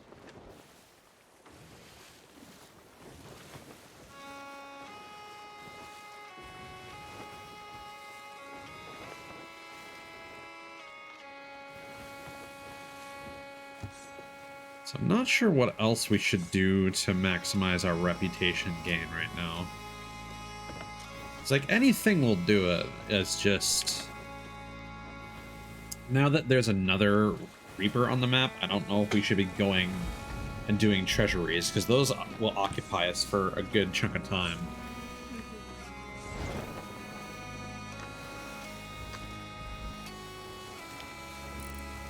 Is that the hideout there? I think it is.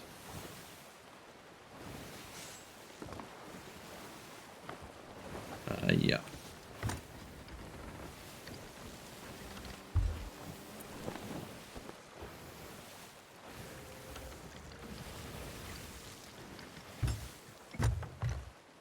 So it might be smarter to go for some of the sea forts, either nearby or to the northwest. Because those will get us a decent amount of treasure. Without us having to be under the ocean.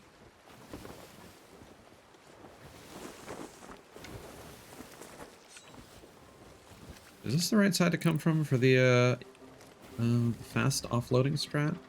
I think so. Fast offloading strat? Yeah, so basically there's a spot you can wedge your boat into on the right side here that's like right in front of the tent that you offload stuff to the Reapers in.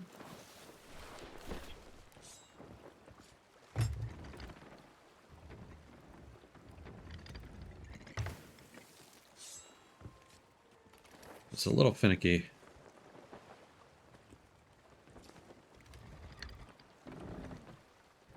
Don't worry if we start like taking damage. That's just, it's hard to do this with a gentle touch.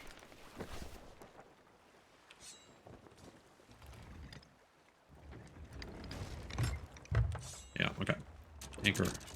And alright. So what we're gonna do, Anna, we're gonna start grabbing our chests. Let's hop over here.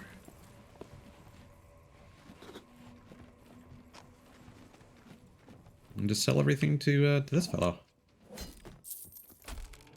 they had a map level. Huh. Interesting.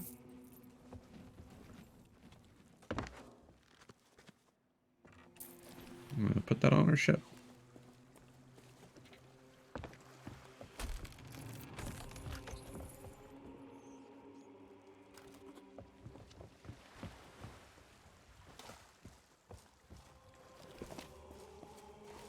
Rare achievement unlocked. Thank you, Xbox. So the main reason this is a fast strategy is just because normally you would pull up to the dock on like the north side of the island, and it would take a fairly significant amount of time to like run around the island because the tent is facing south. At least I'm pretty sure it is. No, I guess it's not. It's just there's a bit of a walk.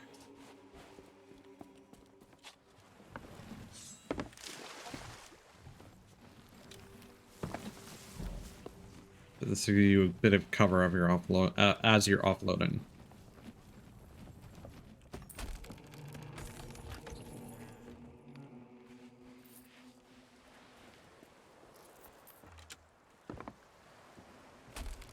Whoops. Yeah, so on second thought, like, selling this stuff is not really my priority. My goal here is to get to grade 5. So I think what we're going to do is we're not going to worry about going back to the Reaper's hideout repeatedly. We sold the big important chest. And now we can just focus on grabbing treasure and putting on our ship, and that will build our reputation grade.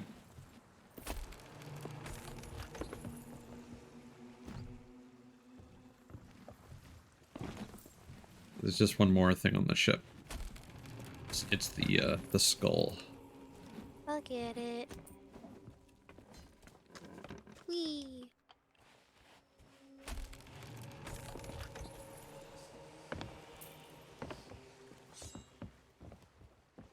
Okay. So I think we'll just start hitting up the forts then.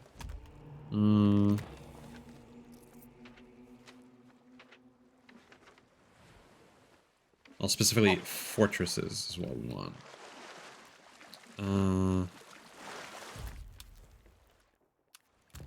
What's the one that I did before?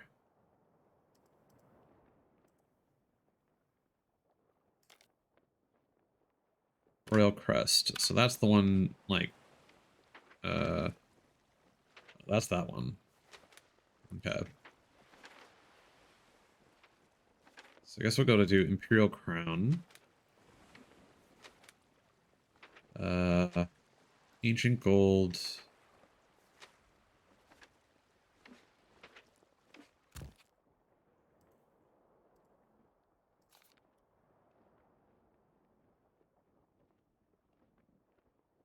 Rhinestone, Trader's Fate, Mercy's End.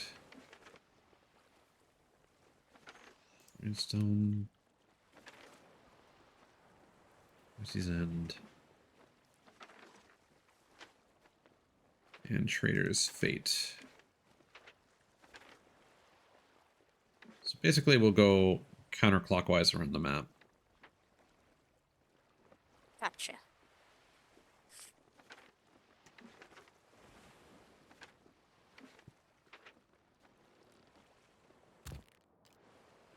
Alright, so northwest is where we want to go.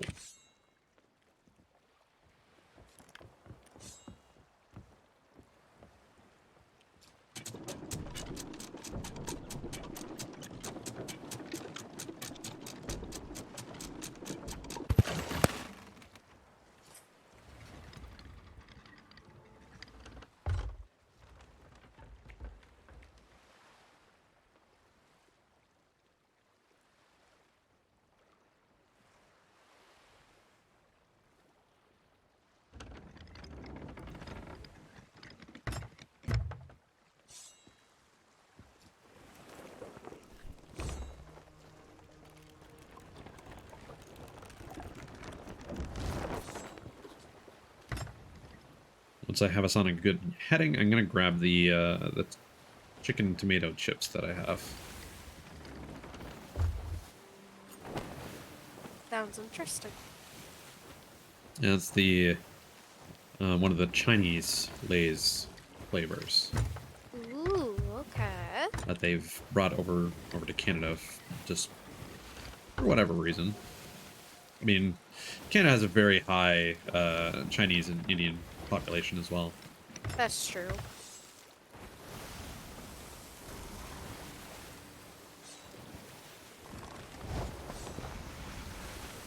So there's probably lots of demand.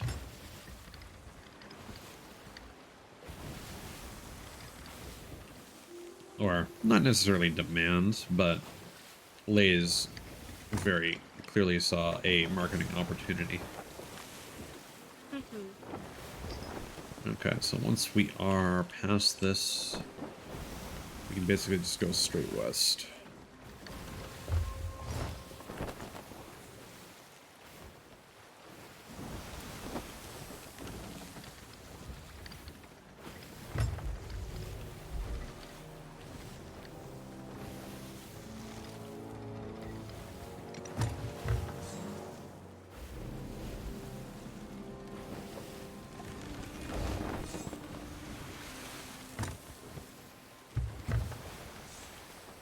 Alright, I'll be right back.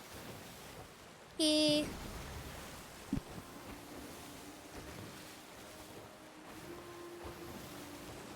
Oh. Oh. How is chat doing? I hope chat's doing well. We are sailing the seas of the thieves. Oh.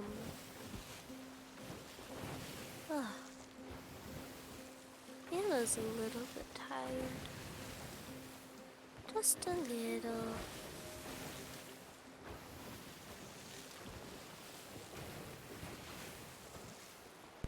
Alright. Welcome back.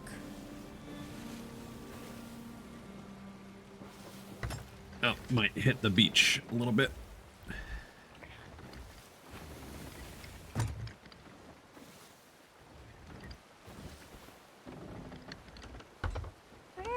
fine.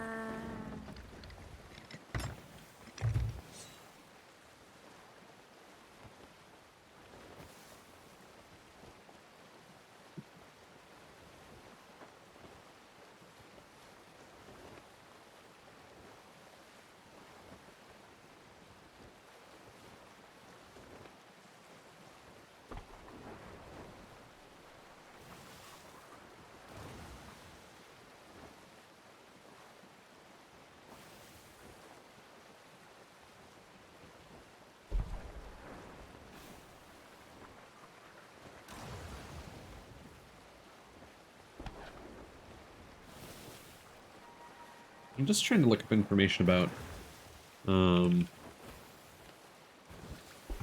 Red Sea, if it's worth trying to get a Reaper's chest just for the sake of it.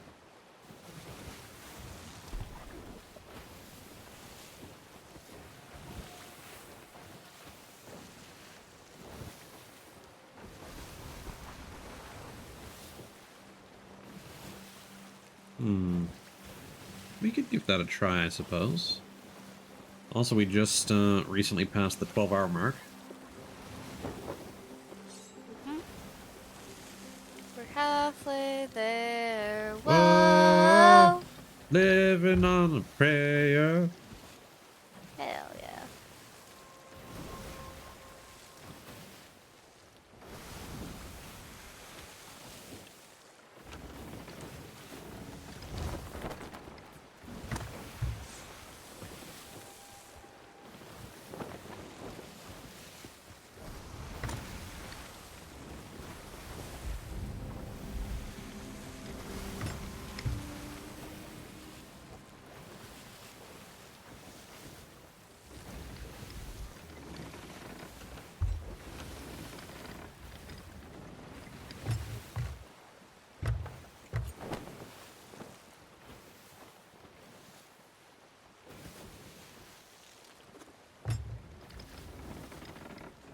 You know what? Screw it. We're only grade 2 right now. So even if we end up sinking embarrassingly, I say we go for the Reaper's chest. To the Red Sea we go! Wait, it's like ahead of us. Where did it go? Oh, it's changed. The location changed. Oh no. It's way out of our way now, so never mind. It'll probably respawn elsewhere. That's sad.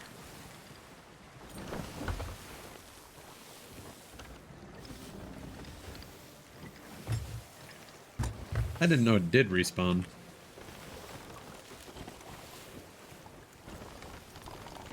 We didn't server merge while I was at AFK, did we? Like the on-screen text No. appears that says like blah blah blah something something Sea of Thieves. Ooh, spooky. Nope. Okay. If we did, I would have told you.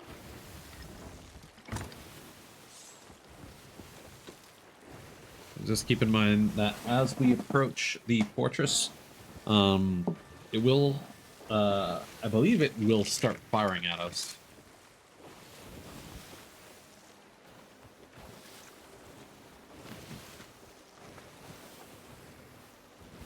I might be thinking of forts, though. Like, so basically, forts are normally empty locations, and it's mostly like terrain with some like, fences and like an encampment set up around it. And forts become active when there is a green or red skull above them. And the color of the skull basically indicates what you're going to end up fighting there and how difficult the encounter will be. Like, green is normal difficulty, red is hard. Also known as the Fort of Fortune. And basically the difference is that in a Fort of Fortune, you will fight all of the potential bosses that you would normally run into at a fort, instead of just one. And after defeating all the bosses, you'll have to fight one of the Ashen Lords. Where is this? There it is. And the Ashen Lords are those guys that spawn during the Ashen Winds event, the fire guy who is like able to summon volcano magic and stuff. Oh yeah, that guy. He was a pain. Okay, it is shooting at us. Imperial Crown Fortress.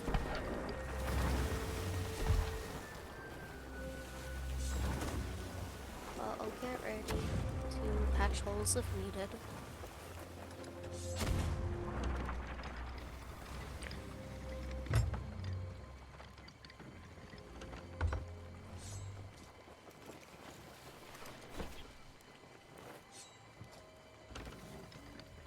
Oh, it's so bright. Yeah. Why is this We just area so bright? we just rolled into a fog patch and it's filtering through the sun, or the sun is filtering through the fog. Ah, like in real life. Yeah. Again, the weather simulation in this is amazing.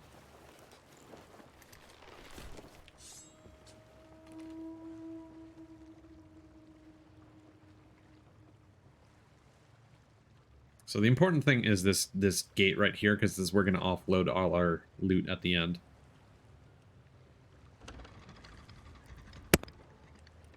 Loot.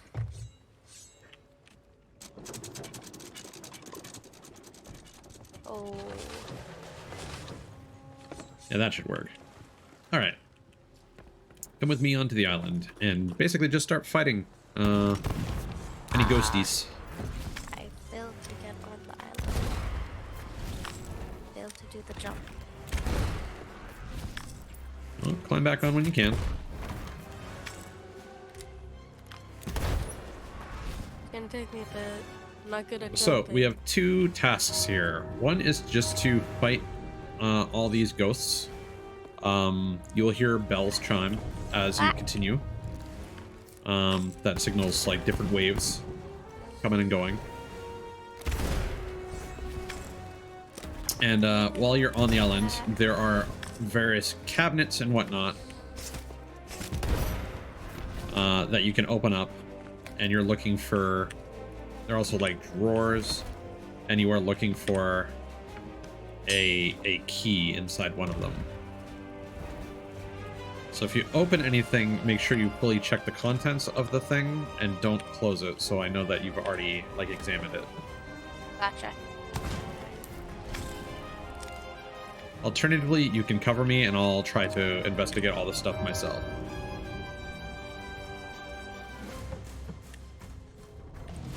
There are some gold pouches in some of these locations as well. There are also some hatches that you can open up to create shortcuts to lower levels. Yeah, I noticed that. There's so many.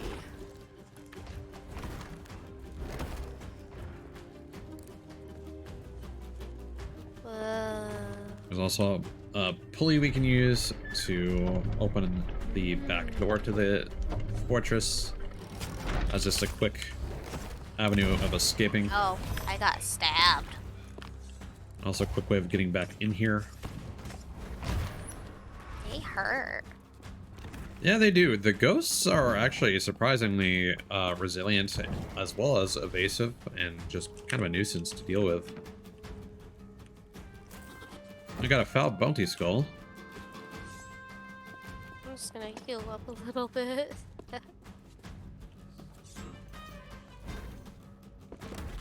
Basically, if you find any treasure, you're gonna put it down on this platform here that I just put the skull on. It's right behind you in the center of the room. It's a raised platform with a pulley system right beside it.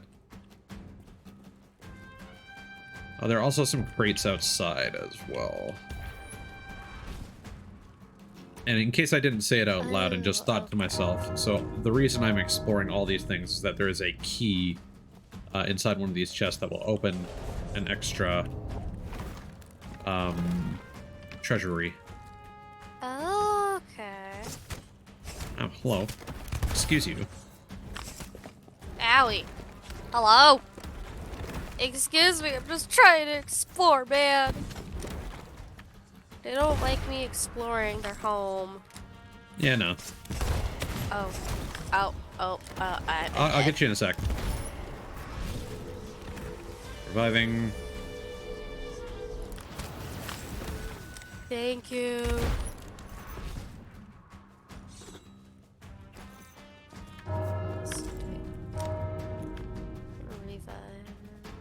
Yeah, so I think I've cleared everything on that floor.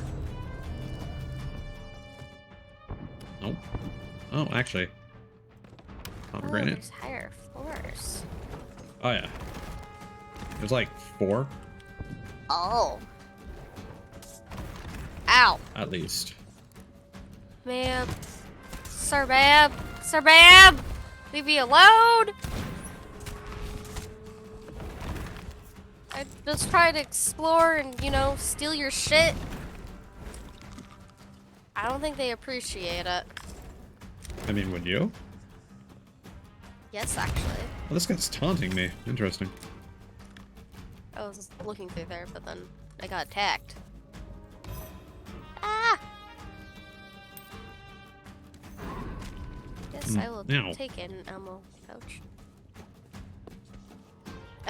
I'm dead. Coming.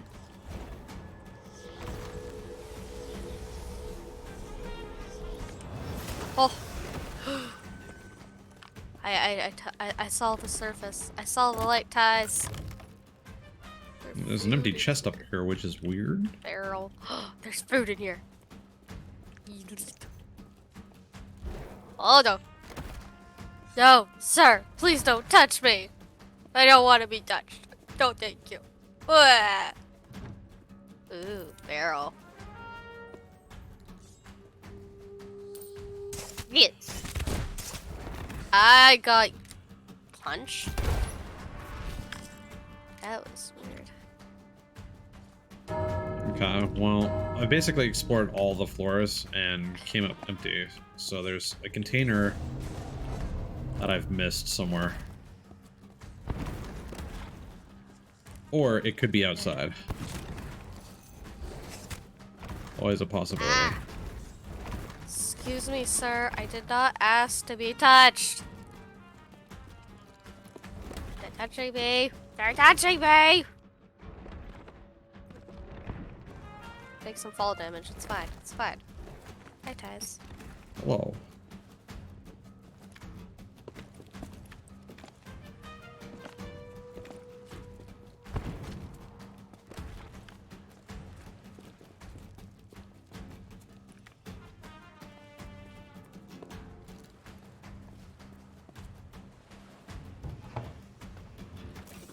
Yeah, that's interesting. Ah!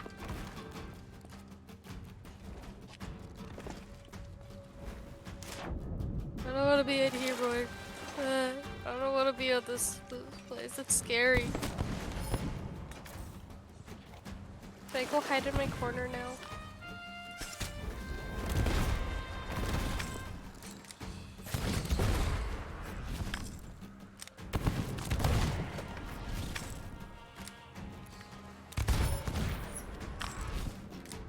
Help. Yeah. From the ship. I mean, I do need you to come on shore. It's scary over there. Yeah, let me just heal a little bit. In the safety of my boat. Okay, I'm back. Not happy Welcome about back. it, but I'm back. I'm gonna stay with you. Oh, I think that might be boss wave. Boss wave? Still have not found.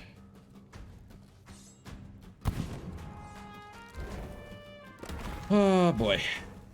Oh, I don't have any ammo.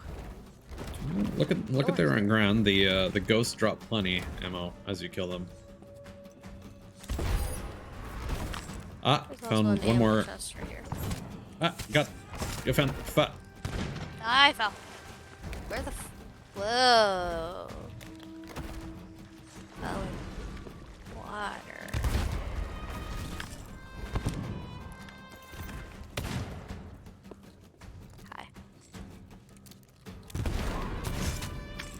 Owie, stop stabbing me! I said stop stabbing me! Okay, I found the fortress storeroom key.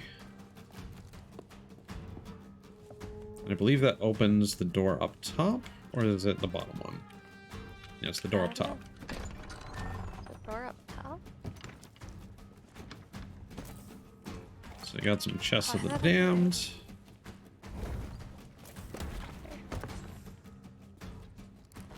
Got some firework crate. All the way up top? Yep. Right at the tippy top. Okay. I see. Hello. Okay, I believe that's everything in this room. So we still need to find the other key? Nope. No, we just need to keep fighting them until the boss shows up.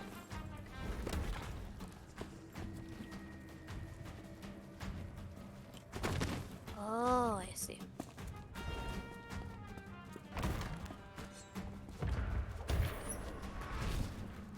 I'm a little concerned because my game is getting a little frame ratey for some reason. Oh no, not the frame ratey.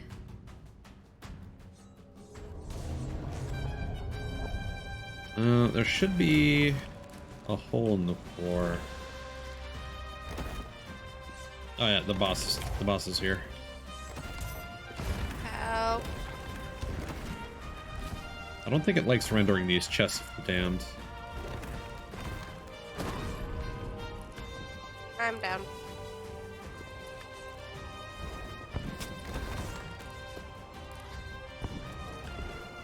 Coming.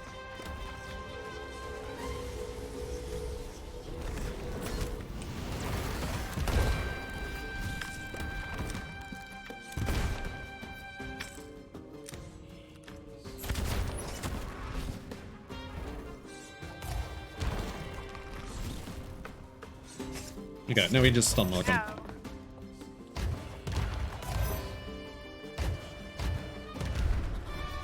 Yay!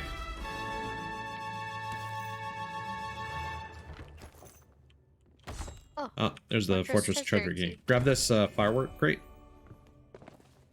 Okay. How do I get down? Just follow me down the stairs. Downstairs? Okay. And drop it off with the rest of the chests. I'm gonna open up this. I'm getting lost.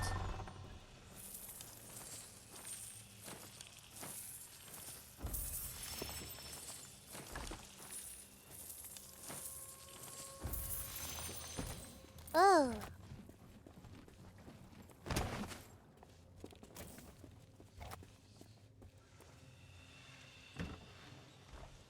You can check on Streamlabs momentarily, because I'm concerned that this might be my PC struggling under the length of the stream. Could also just be the game itself.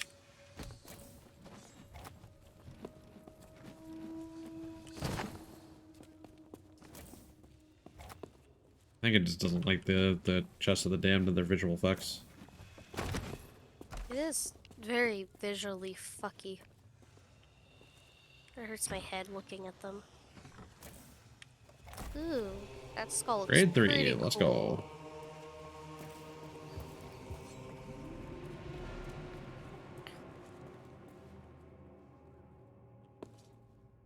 I'd have taken the seat.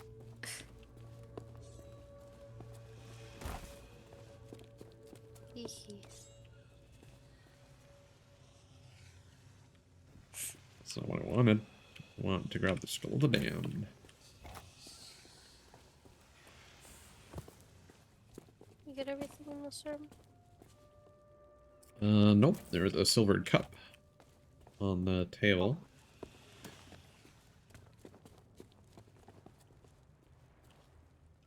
There's creative exotic silks in the corner.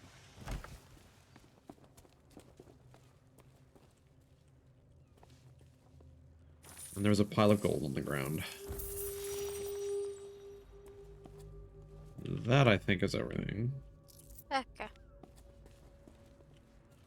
So let's offload all this stuff now. So the way this works. So we go over here. Lower that gate.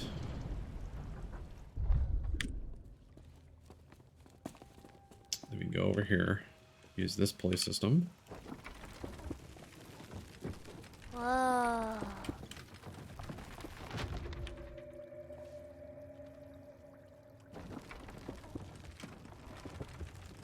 So move it over and then lower it.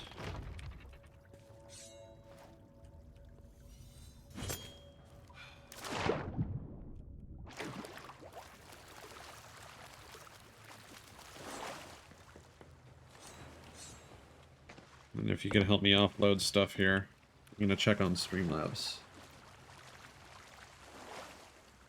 Streamlabs is not complaining. So I think it is just the game.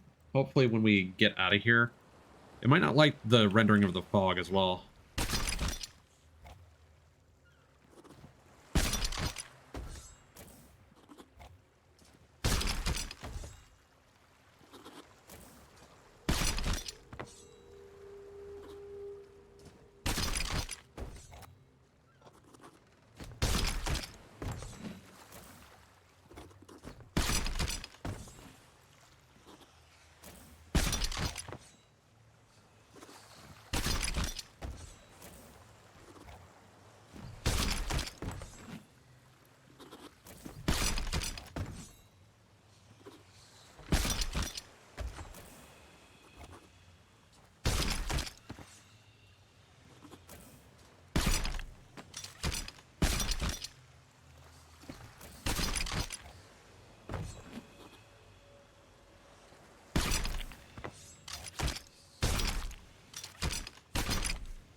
I don't think it's gonna let me grab that last one, so I'm just gonna try and figure that out myself.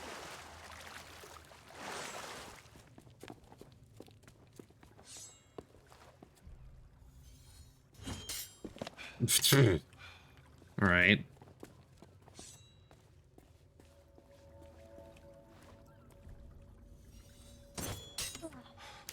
No. Oh.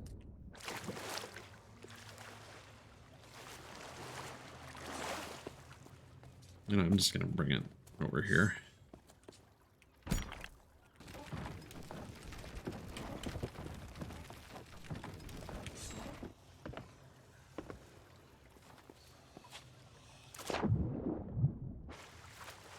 Now, if we're lucky, we just need like 2 more of these to get us to grade 5. Mm-hmm.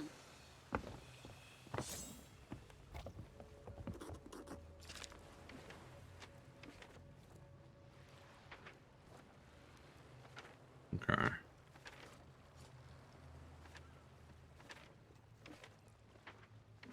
I will be right back. Sure.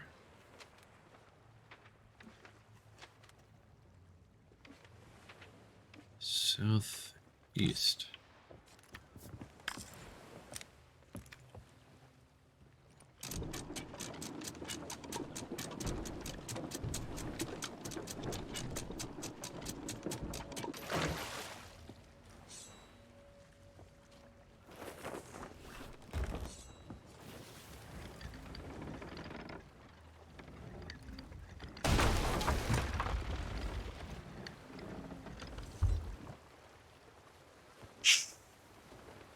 Nothing happened.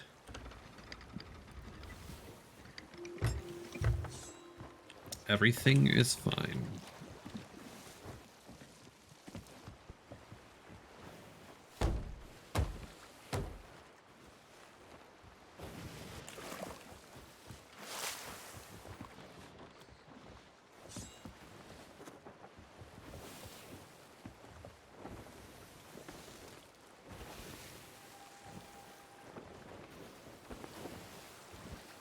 Hmm.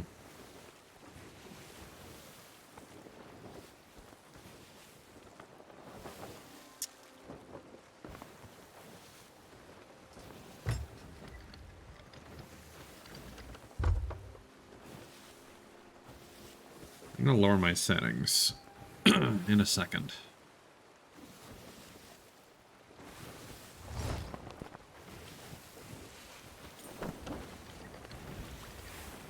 Oh, wait, no. We're fine now, I think. Yeah, it was that port being in the fog. There's something there that was causing issues. We're fine now, I think.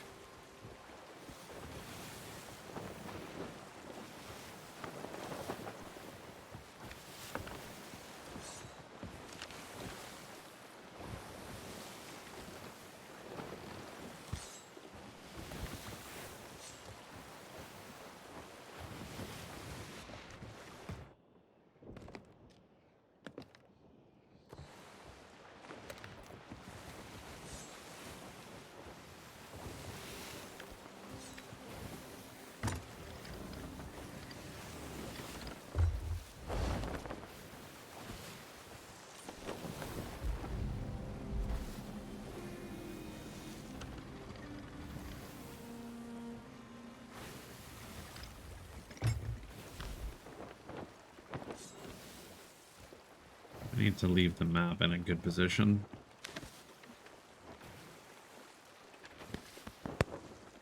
Welcome back. Hello.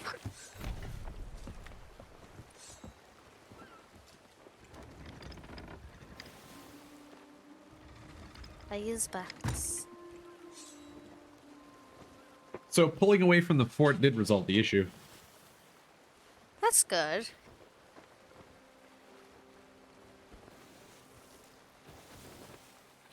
Could just be the number of like unique objects inside the fort was causing problems. Hmm.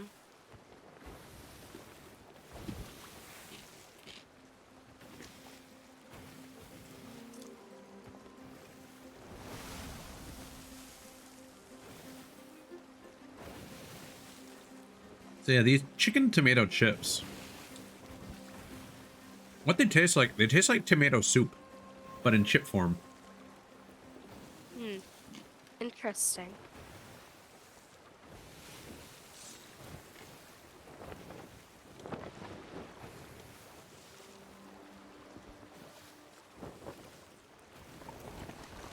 It's a weird concept, but it's not bad.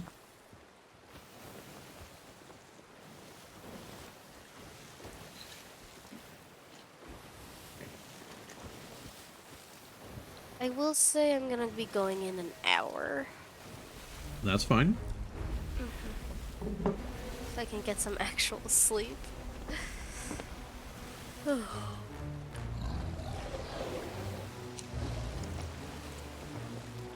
Whoa. We're gonna ignore What are him. those noises? It's a Meg. Meg? Yep. What's Meg? Turn around. Left. Oh. That's a fucking shark. It's a big shark.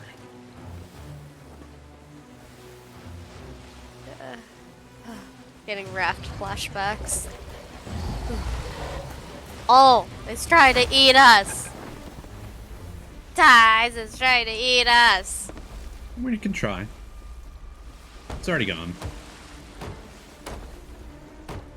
Oh no, music's still playing. It'll be gone momentarily. Hide in my safety. They do not follow you very far. Have you ever killed a Meg before? Oh yeah, they're easy to kill.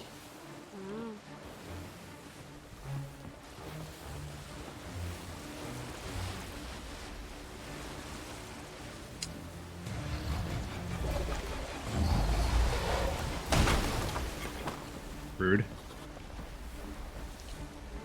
They bite you. Oh.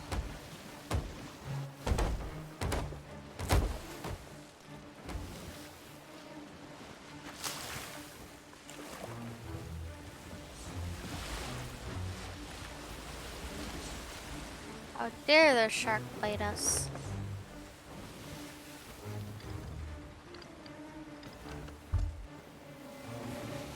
And this one's being very persistent. It wants the booty ties.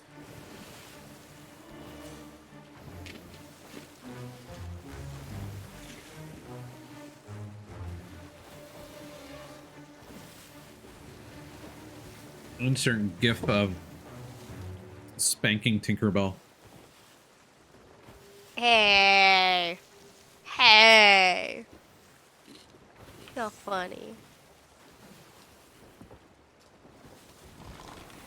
We don't need fairy dust right now. My god. We're not flying. We're not Captain Hook.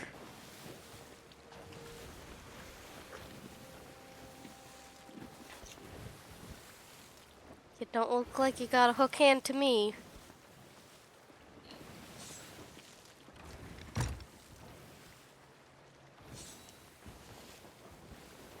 I mean, that is a cosmetic thing you can get in this game. I am aware. Also, we've gone into another foggy patch. Oh, boy.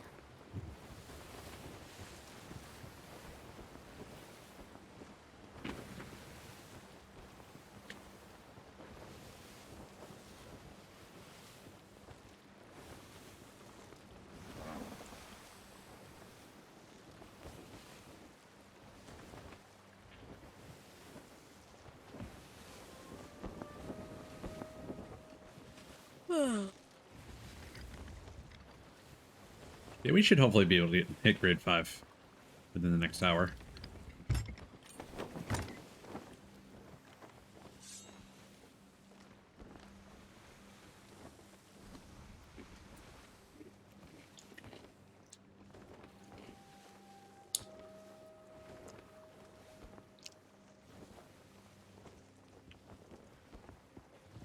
Also, I'm kind of upset.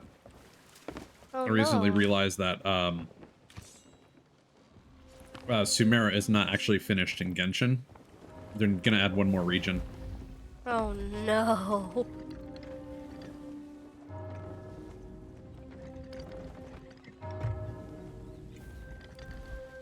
Because they're still missing 35 Dendroculi for you to max out the statue at the 7.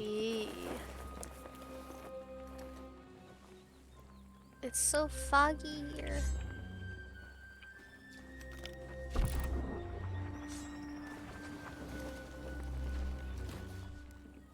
Yeah, this is even foggier than before. What the fuck? I just see colors. Oh. Are we doing another one of these? Yeah. Doing more torture?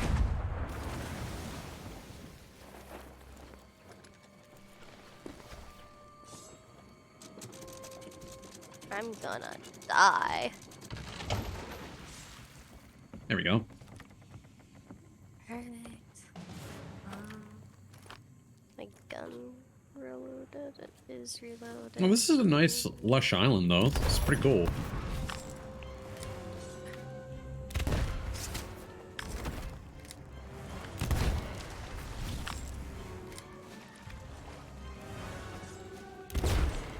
Oh, thank you. Hello? They spawned in my body.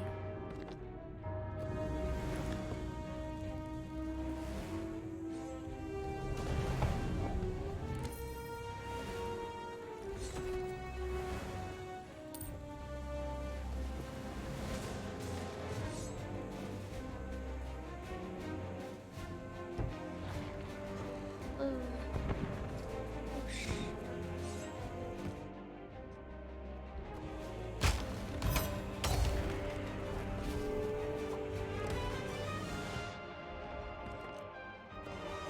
Oh, you're over there.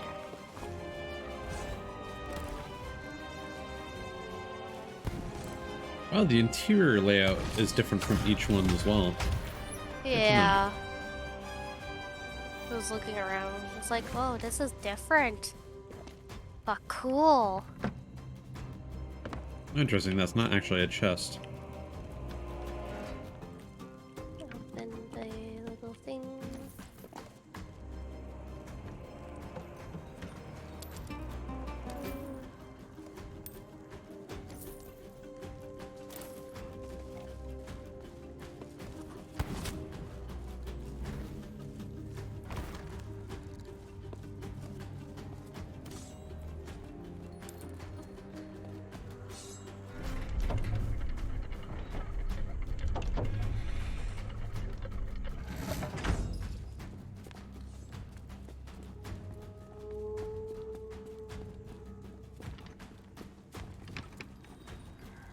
Yeah, there's the hatch.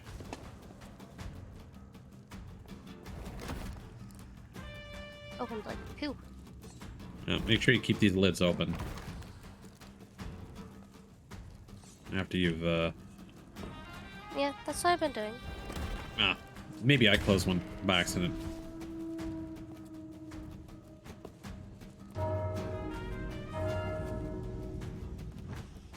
Oh, hateful bounty skull. Just gonna leave that in front of the hatch.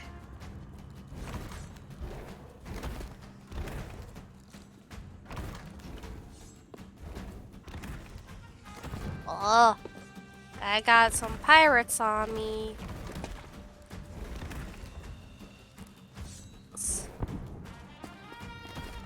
They're coming down to you. They want to say hi to you. Yeah, they've been dealt with. I'm down. Okay, gonna get you in a second. I'm down. Oh, I was not paying attention. I was reading your chat.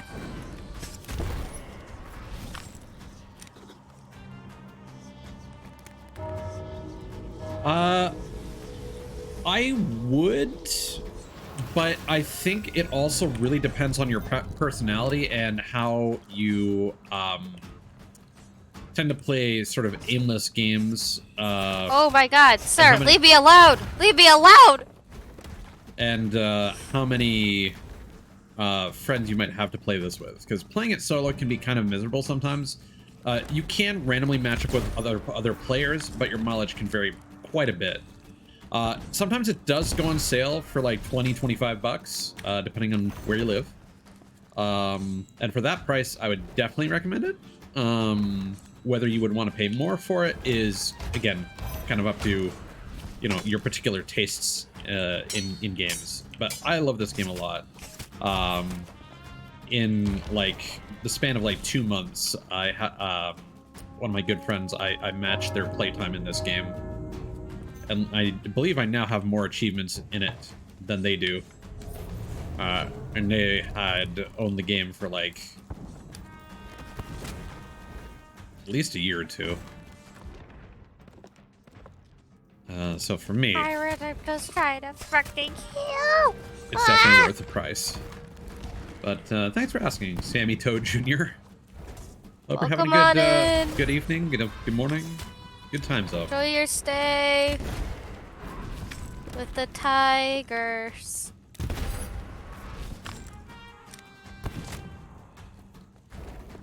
They knocked me down. Let's take this time to heal up. What's really nice about this game is that there are many different ways of playing it. And like different people have their different preferences with regard to the way that they engage with the game and the way that they play it. So whether you want to be a friendly pirate, or whether you just really want to do the PvP, whether you want to grief people. Griefing's fun. Whether you just want to explore. There's the stairs. There's the stairs.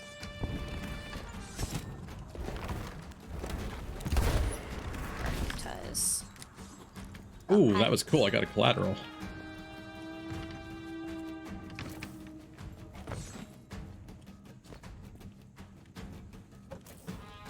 You can just drop it down the hatch.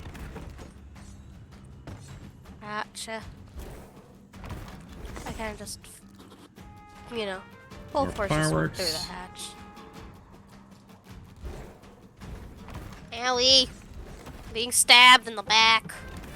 But yeah, if you have any other questions about the game, Sammy, feel free to ask.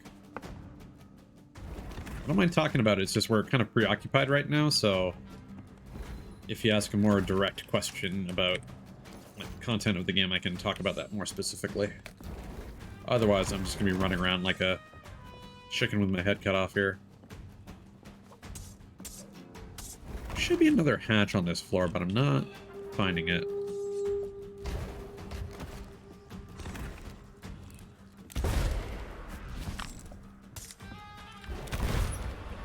Excuse me, I'm trying to walk. I don't think there's one on this floor.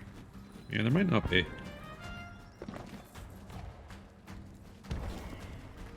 Please die, Mr. Ghosty. Thank you. Okay. There's one chest up there. Yeah, again, Sammy, it really depends on what it is you're doing. Like, there is stuff you can do solo. There are some things that work better with a larger crew. There are different activities, and it kind of depends on what you end up vibing with. It kind of steers like how many people you might want to play with on average. My friends and I generally like playing with just 2 players on a sloop the best because they're fast and kind of cozy. Brigantines are cool as well. Galleons get a little hectic. Because there's a lot to manage. And with a lot of my streams, I tend to like introducing a bunch of my friends to the game. Because like, the game is available through Game Pass. So if you want to try it out for yourself, you could... there are lots of ways that you can get like a free month of Game Pass from Microsoft. Or just pay for a single month. And then sample the game. And then, you know, if you really take to it, you can buy it. I'm not sure if the save data transfers over between the Microsoft and Steam versions, though. If you prefer getting your games on Steam, just be aware of that. It might transfer over, though, because you can link your Rare account to, or your Microsoft account, to your Steam profile. And you can manage certain aspects of your profile on Rare's website. The boss spawned in. Alright. No, I see them. I thought I'd tell you. No, I was just acknowledging because I just came up. Let's just stun lock them.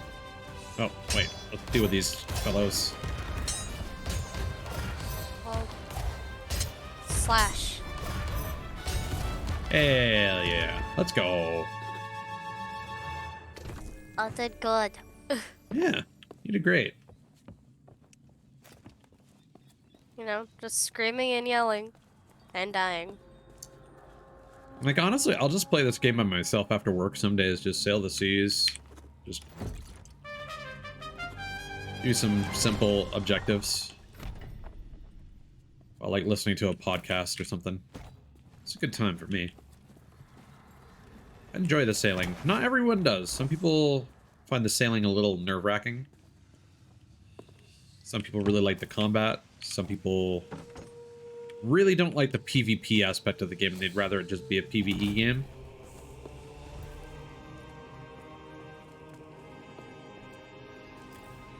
It is definitely a bummer when you're trying to do some cool stuff on stream and some toxic players come and attack you, but it is what it is. It's all part of the game.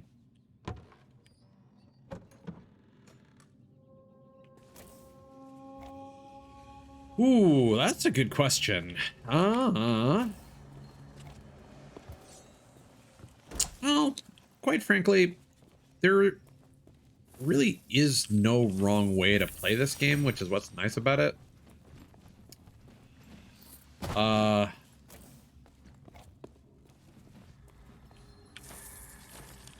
think, like, it's one of those things where the only thing I would really recommend is just do what you've already been doing, is watch videos of people who enjoy the game and are very wholesome with respect to the content of the game. Because, you know, there's some streamers, there's some YouTubers out there who like to make a big deal about, like oh, fun griefing video, you have just, you know, trolling other players and talking about, you know, toxic PvP strats and blah blah blah. A YouTuber I like to watch, who has some Sea of Thieves content, is named Wellyn. That's Welyn. I would recommend checking out their videos if you've got the spare time to do so. They have a very cool narrative style that they use to tell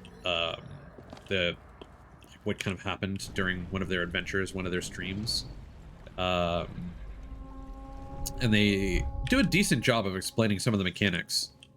Now, that said, for a new player, like how to like get really proficient with the game really quickly, there are a lot of simple things, like knowing how the emissary factions work and what the optimal ways of using those is, because the biggest regret I know most of my friends have who have played the game for a long time is just realizing so late into the game, like, oh, I could have been doing this the whole time. Like, I wasted so much time, I wasted so much potential money I could have been earning just sort of doing this stuff suboptimally. Thank you. I'm on the ship. Oh, If you I want me grabbed to. you. Sorry. Trying to figure out how to aim this. Oh, I did Let me it. quickly offload this treasure, and I'll show you a quick okay.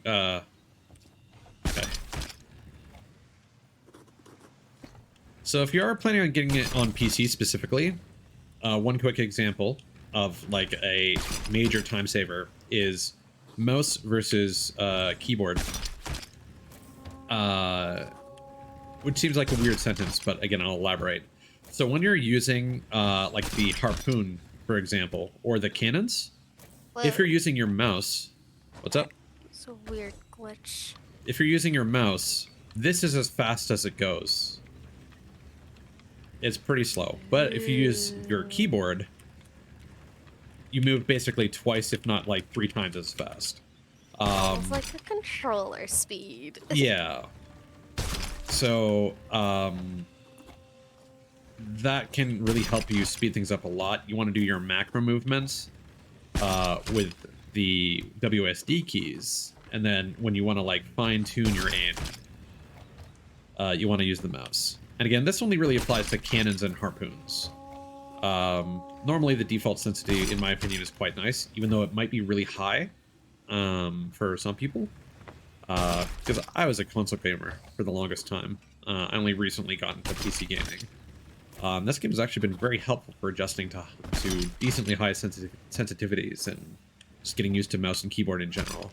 Oops.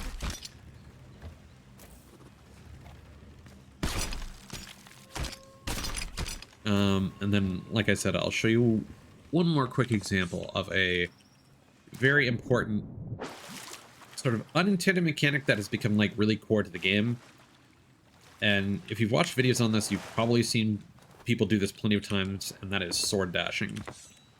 So normally, if you charge up a sword attack, you have very little mobility, and then you eventually do this lunge.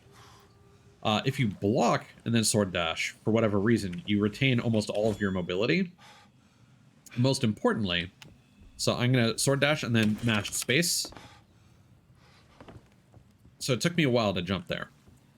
But if I block and sword dash, I can then jump much earlier in the animation. And the important thing is if you do this into a water surface like this, you can get a huge boost of momentum, and you can basically skirt around islands. Even when you're just like running around on an island surface, you can even do kind of like a zigzag pattern where you like go into the water and then sort of turn your camera around to zip back to the island. And that can sometimes be faster to go around the circumference of an island rather than just walking on foot. And it might sound like really convoluted, but it's actually a really fun mechanic once you get to learn it. Again, it's definitely not intentional, but it's become kind of core to the game. And if you ever like engage in PvP, it becomes incredibly important for like crossing the distance between ships and stuff like that. So just to the southeast. Ooh, okay. They're over in the Devil's Roar. So I don't think we gotta worry about them. Also, they are getting loot very slowly because they have been around in the server that we're on for like a good 20-30 minutes, and they've only gotten 1 level. We've gotten like 3 in the same amount of time. All right. We're just better. They're probably just doing individual voyages. Mm-hmm. Yeah, there's a lot to this game. And you don't have to be quite as obsessive about it as I am, obviously. You can play it totally casually. You can just mind your own business and just tag along with some friends. There's so many ways to play this, but I am very much a completionist when I play games, and I like to understand the mechanics of things, and I see what kind of interesting tech there is. There's some other silly stuff, like, for example, if you stand on the ammo box on a sloop, you can climb the ladder from the outside. So, like, let's say somebody's, like, attacking you, and they're, like, camping, and they're, like, waiting for you to come up from the bottom deck, and they're gonna, like, shoot you. You could just quickly do, like, this sort of maneuver, and then, boom, you're on top of your ship, and, like, haha, now I have the high ground, you know? Oh, that's cool. Yeah. Again, not intended, but just the way that the hitbox on that ladder is. If you get enough elevation from standing on the ammo crate, you can reach the ladder from in there. Now, doing that when the situation actually demands for it, that's the real challenge.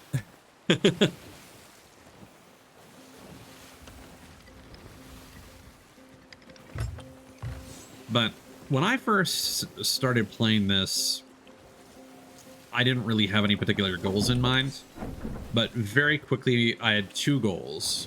First was to just get as much money as possible. And Gold Hoarders is definitely the faction will get you the money the fastest, just because you can get the stuff that raises your grade with the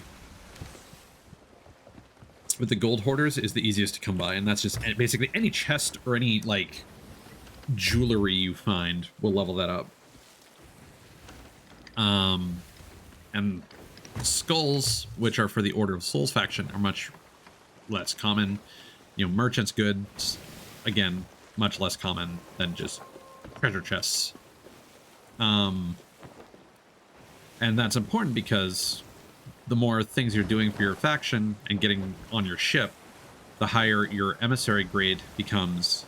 And you start earning more money for everything that you sell to your faction.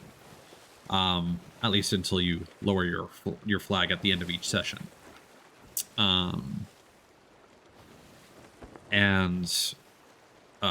By earning a lot of money really quickly, you can buy captain ships, which allow you to name your ship, like my ship, the Whitgold.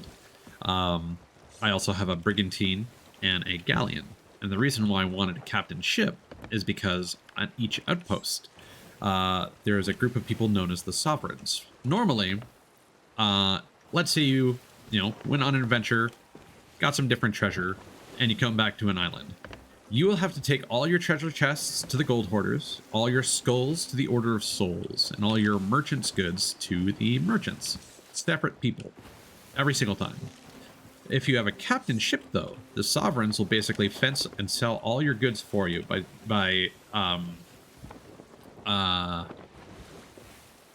just by speaking to one NPC. And you just pull up to this nice little tent with a tower on it. They've got harpoons that you can use to quickly, like, snap all the loot off of your ship and just put it on a platform right in front of the NPC and just sell everything immediately. And it speeds up how much time you spend after an adventure, just ludicrously fast. So that's one of the first things that I would recommend. Technically, first thing I would recommend is just getting the emissary flags, because you do need to unlock those by getting to at least rank 10 with each faction. But again, that comes very quickly with very minimal amounts of play. So again, getting your ships, the captain ones, so that you get that extra NPC benefit is huge. It's a huge time saver. Hello, Bilitarian. Thank you for coming by. And to answer your most recent question, Sammy, no, not necessarily. It's going pretty good. We are 13 hours into a 24-hour stream. I'm pretty tired. We're still trucking. We got We this. played through the first chapter of Deltarune earlier. We played some High Fire Rush, which is an amazing game. I highly recommend that one. If you're into action games or rhythm games. That is also on Game Pass, much like Sea of Thieves. It just came out from Tango Gameworks, if you know them from the Evil Within franchise. It is very cool. If you're a fan of games like Devil May Cry or Bayonetta, that might be right up your alley.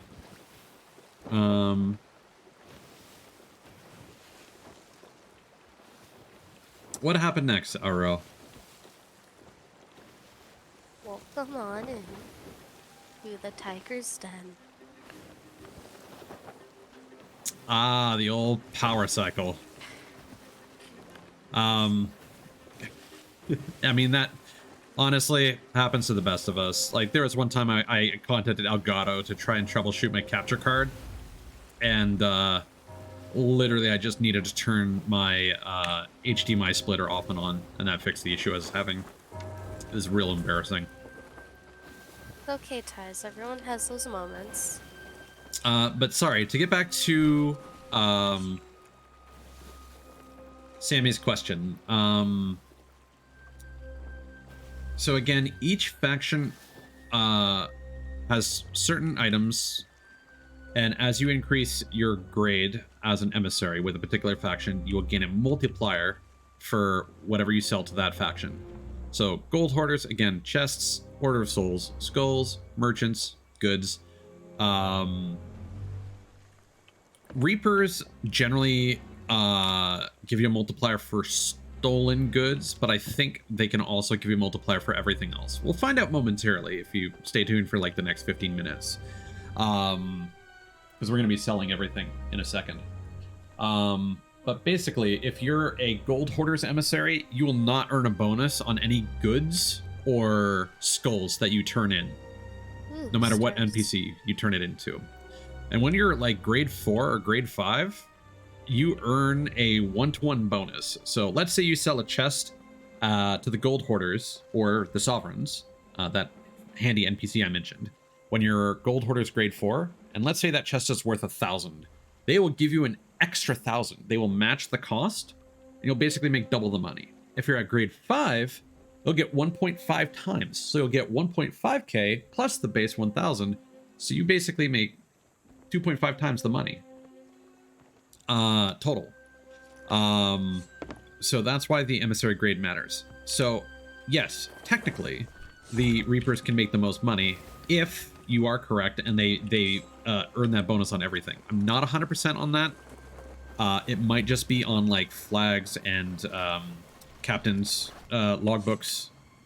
Also, don't worry about what's happening right now.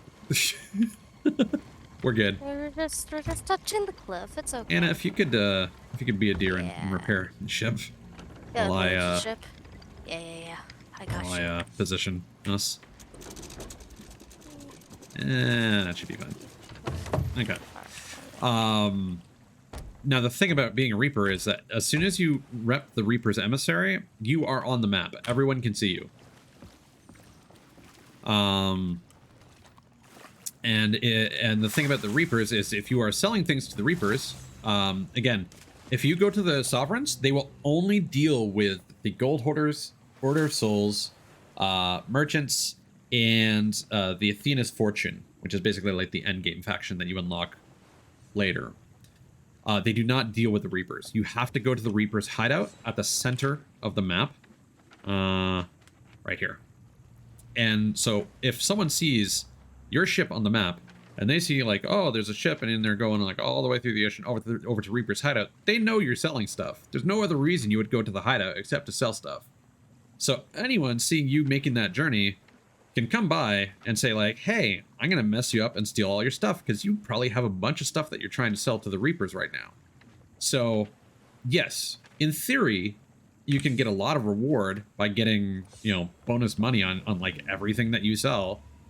But you also put a huge target on your back and make it really obvious when you're going to offload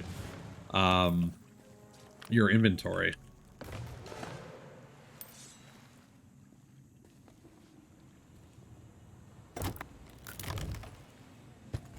Also, thank you for sharing that, RO. Not sure I needed to know that, but, you know. I mean, if they're a teenager, it's kind of par for the course, let's be honest.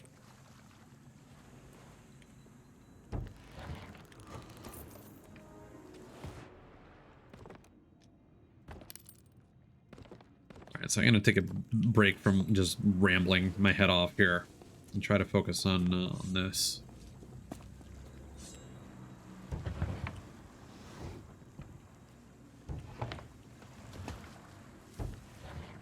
So for those of you, again, who might not be most familiar here, what we're doing at these forts, I'm just being a completionist and trying to hit up all the forts, because the game does have a checklist of them.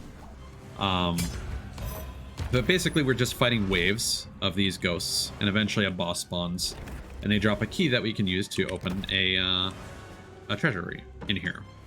But there's a bonus key in here that can open an upper treasury. And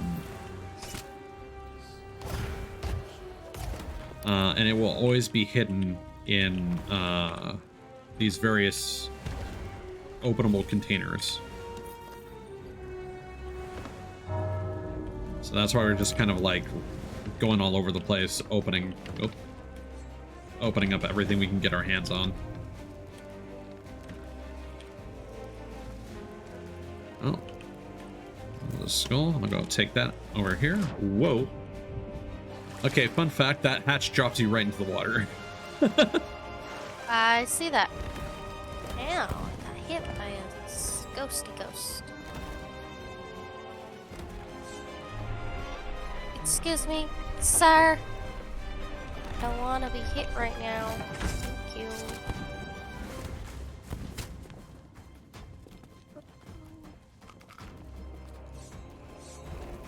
So I think that was everything on that floor. That's Yeah. what it looks like.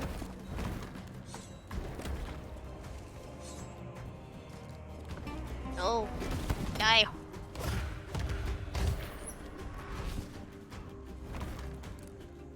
You go oh, here. Oh, hello. Oh, found the key already. Nice. Not already? Let's go. Yeah. Just better.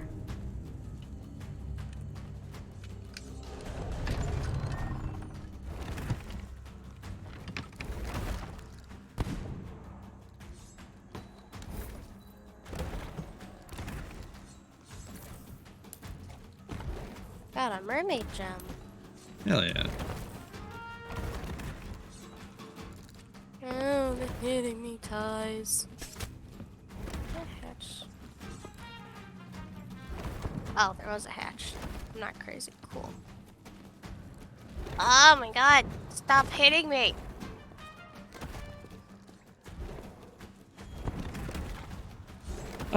It depends on what you're trying to do. I mean,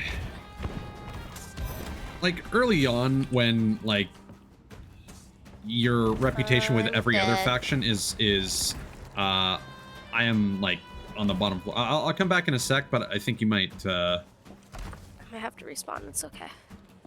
I'm coming up. Are you on this floor? I'm gone. Bummer. Too late. So like early on, yeah, you kind of want everything so that you can kind of get to those the level 10 or 15 with the faction, so you get those emissary flags as soon as possible. Later on, it kind of depends on how many people you have. If you're just by yourself and it's like really slow going, offloading all the treasure, I would say, you know, skip the stuff you're not interested in. But if there's enough of you to like offload the treasure quickly, like why not? Depending on the things that you're offloading, you could still make a decent amount of money just with the base cost of the goods. Sure, you'll be making half as much as you would from any, you know, of the stuff you're selling to your faction, but you can still make some solid money doing that. So it kind of depends on the circumstances. And again, that's one of those things that you kind of learn with time.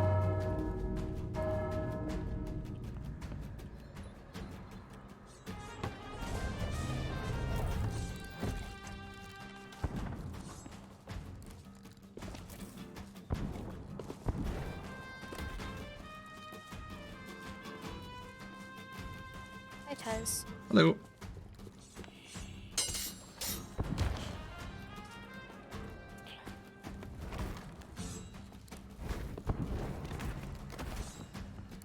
I found a skull on one of these floors, and then I... There it is.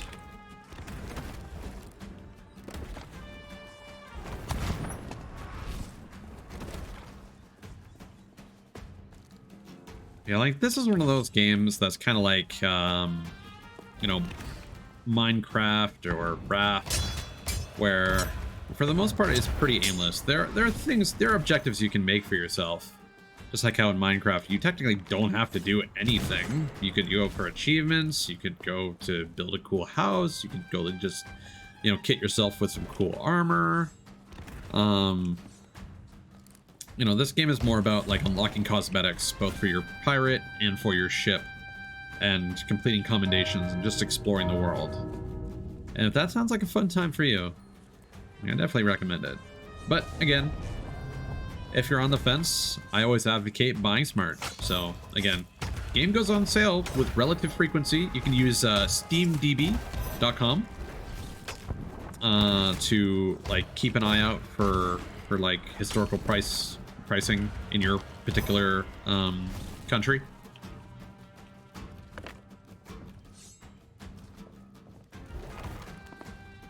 Just keep an eye out for when the game's on sale. And again, like I said, it's always available through Game Pass.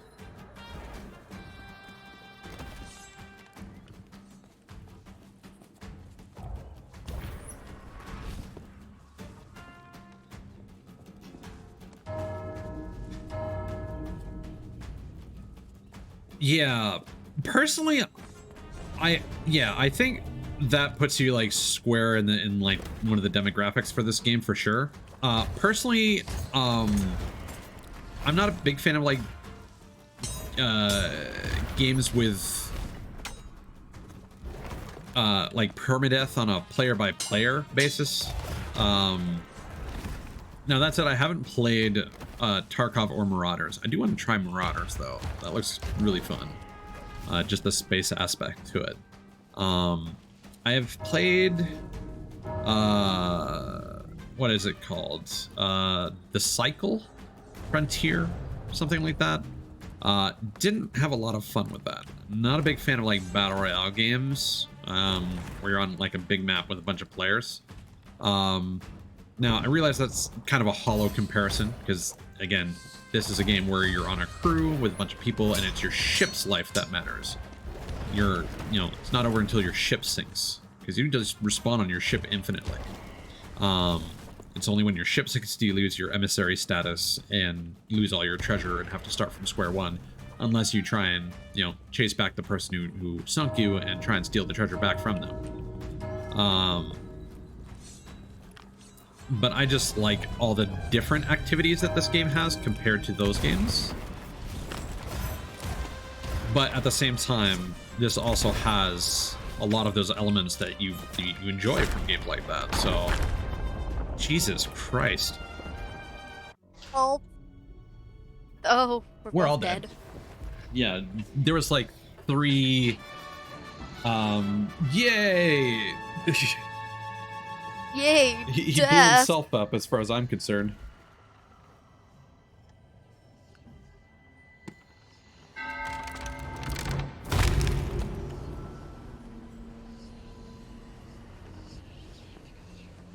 Yeah, I definitely feel like that's the case with Tarkov. I have a friend who's really into it.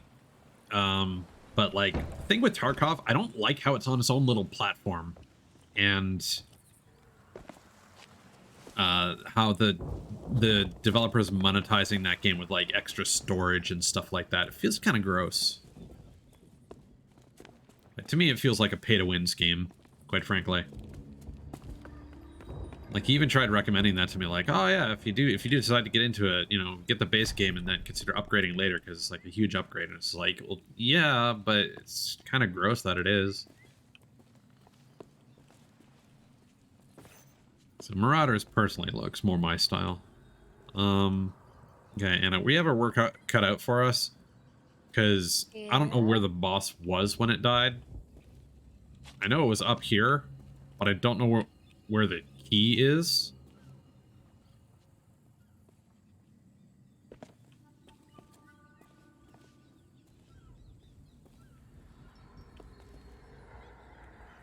Now we have to play the game of find this tiny black metal key on the roof somewhere.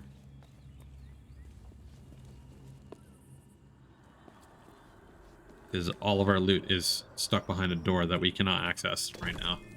Got it. Where? Oh, it's over here? Nice. It's in the corner. Alright, then you get the honors of opening up the door. I get to open up a door? Hell yeah. Yeah, thanks for the opinion on that, by the way. Like, I've looked at Marauders, but again, there's no, like, demo or anything. Hopefully they'll do, like, a free weekend for it sometime. Gotta open up a door, Or if it goes man. on sale. Because, again, that might actually happen for a decent price. Because, like, Tarkov, when it goes on sale, is, like, $25. But I'm Canadian, so, like, pretty much anything international is going to cost me an arm and a leg. Yeah. Feel you on that one.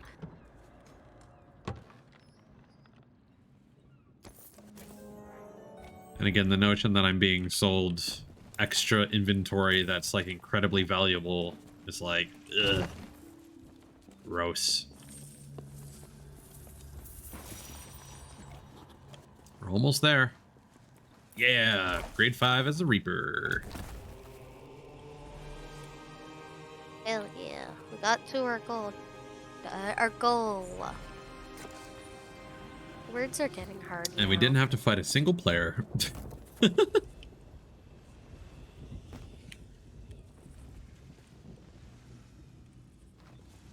I'm now renowned level 88. Your battle pass level? Think so. Think that's what it said. You get close.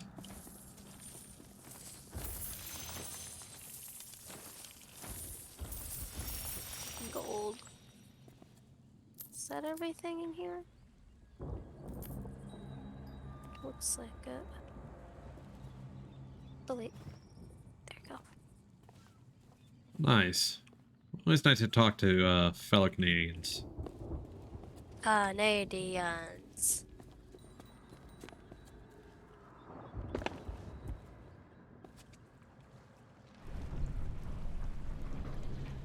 Yeah, that's a crazy upgrade. I didn't know that actually happened for the safe pouch. That's nuts. Oh, I did the thing. Hell yeah. Let's go. I went zoom.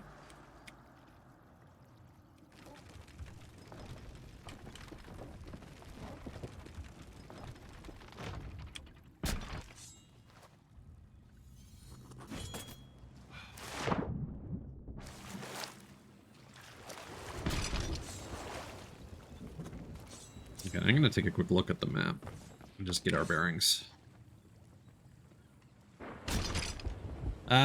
That's awkward. That is. So those guys that were over in Devil's Roar, Yeah. they're just chilling at the Reaper's hideout right now. They're going to sell some stuff. Do we want to wait it out? Possibly. At the very least, we'll want to offload this as quickly as we can.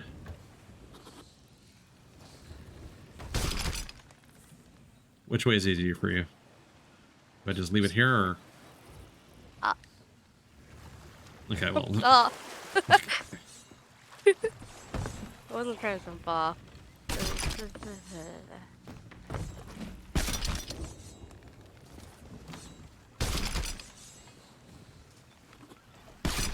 Got a lot of loot.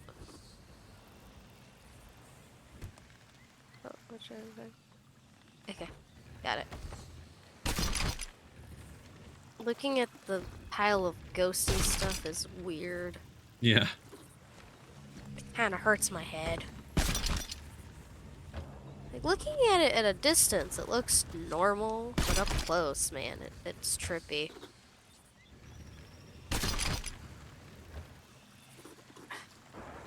I'm just hoping those guys decide to peace out and go southwest to the, or southeast rather, to the Devil's Roar again. I'll be honest, I'm not confident that in my sleep-deprived state, I'm going to be able to put up much of a fight if they actually want to cause trouble for us. Is that all of it? Yeah. Yeah, it looks like it. They are still docked there. Okay.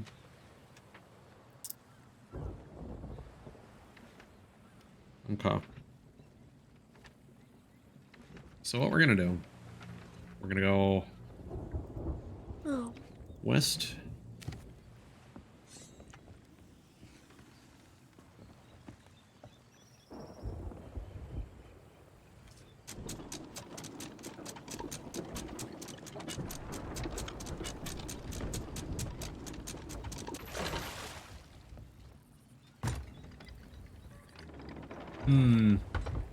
Well, that's the thing. I mean, there are certain games that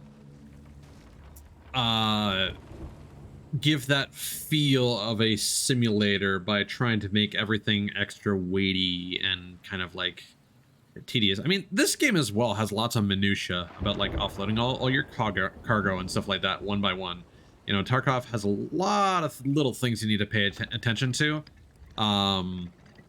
And I'm sure people like the way that they handle the way that you know, sites work and whatnot. It's very different from a lot of the arcadey shooters that people are used to the extent that a lot of those modern games are now copying the way that Tarkov does things. Just because it feels more realistic does not mean it is realistic. And there are probably other games like Arma that are more, you know, able to boast that kind of realism. Whether or not that's the case, I couldn't tell you because I'm not a gun nut myself. I've never been in the military, but I just get the impression that there are a lot of people who, I mean, let's be honest, there are a lot of people on the internet who like to pretend they know a lot about firearms that know very little. I mean, it's the kind of people who like watch a movie and they see like one person holding their finger off the trigger and they're like, yes, this movie has good trigger discipline. Yes, great movie. It's like, come on, man. It's like not something we should be praising, like people forgetting the basic facts about how to use a firearm. Anyway, that's my tangent. Interesting tangent. Yes, it's one of my pet peeves is that I watch a lot of like I'll see various content creators over the year like watch a cutscene in a video game or a scene out of a movie trailer and their takeaway is like, good trigger discipline. And it's just like, I can't think of a more basic bitch opinion to come away from anything from. It's just like, they learned this one fact about guns, and now it's the only thing they can point out anytime they see guns in fiction.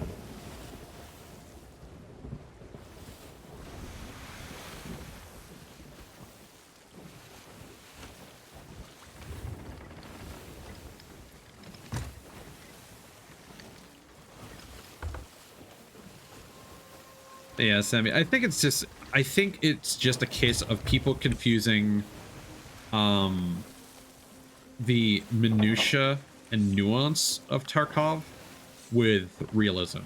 Like, it feels sort of needlessly finicky in a lot of ways, and some people conflate that with like, oh, this is so realistic, because otherwise why would people make a game like this? It's got to be realistic.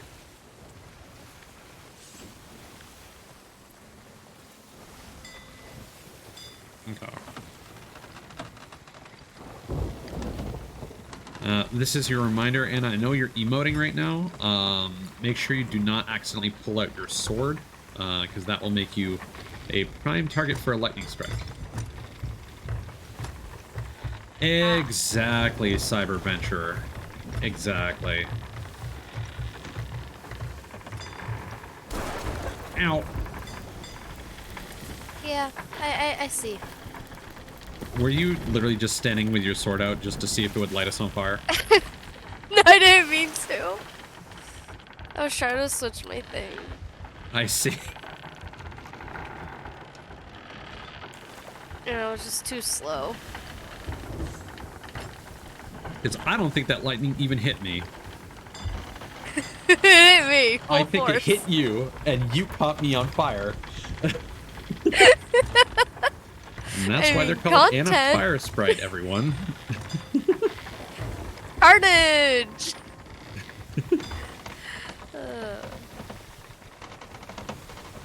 You got a Anna-sized hole on your ship. Yeah, no, for real. There is a hole in the floor. Everyone saw it. It's a fairy-sized hole. I'm sure you could fly right through it. Probably, if I tried. Dude, I was just trying to get a banana. It's like that old, like, cartoon joke of, like, whatever you do, don't press the big red button. That's the big one. Friend character immediately goes, ooh, what does this button do? Oh, we're in danger! I hold a compass.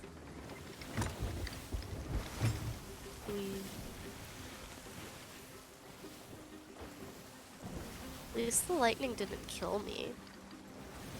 Yeah, Sammy, I feel like there's definitely a gradient that, like, the games of today are hitting somewhere between, but they're always, like, to one end of an extreme. For better or for worse, and everyone has their preferences. Personally, for me, like, I like Call of Duty gameplay for the most part. But I'm more of a fan of Battlefield. Excluding the last two titles.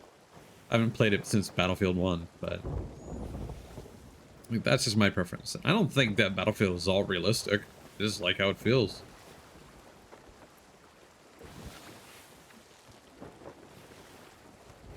Man, I don't like how these guys are just parked here.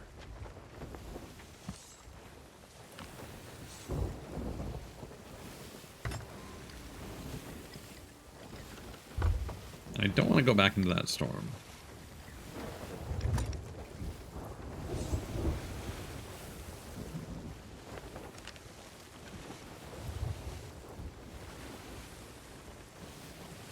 Like, they're not even leveling up their...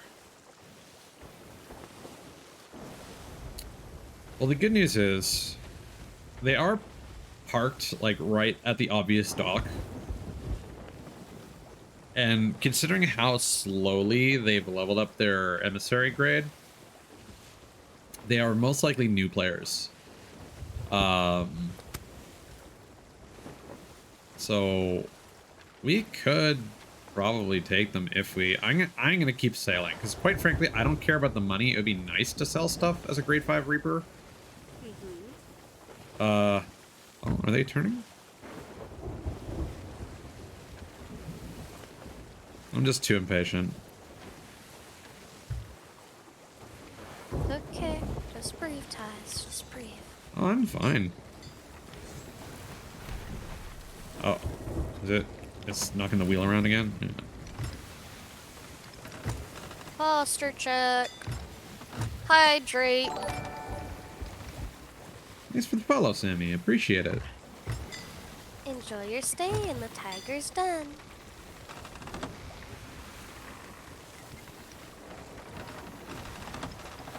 Yes, Tiger's Den,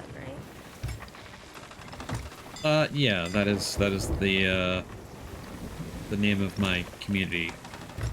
Like, the fan name is the Tigers, and then the fictional establishment is the Tiger's Den. Okay. I was remembering correctly.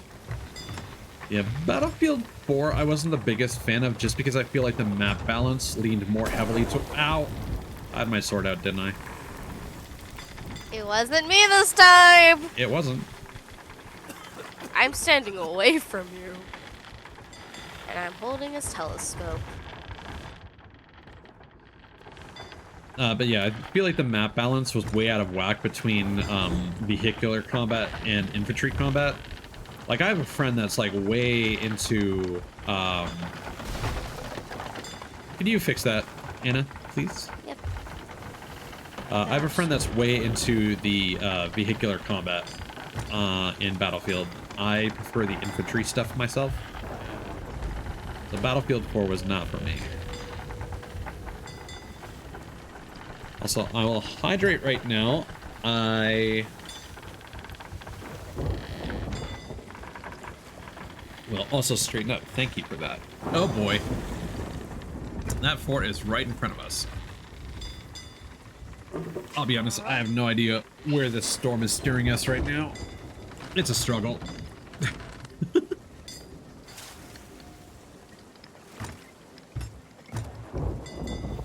Also, Sammy, it looks like you actually brought me to 250 followers, so thank you again. Let's go.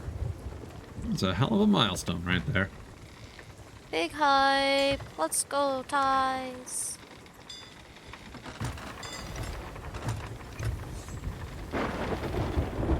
I wish I was more energetic right now, but again, we're approaching hour 14 of this stream. Hour 14. Let's go.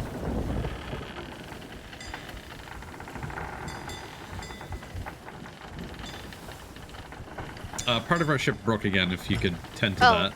Yeah, sorry. Yeah, because of the storm, I kind of have to keep my hands on the wheel to... I think we're still going east. Oh my god. Once you've finished repairing the ship, if you could tell me what direction we're even heading in right now? Yeah. We're kind of going northwest, by the looks of it. Northwest? Okay.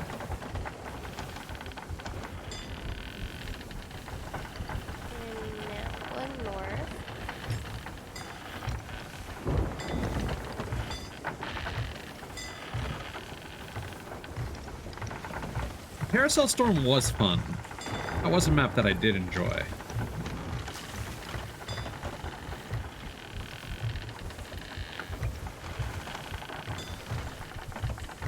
Yeah, no, I agree with you for the same reason.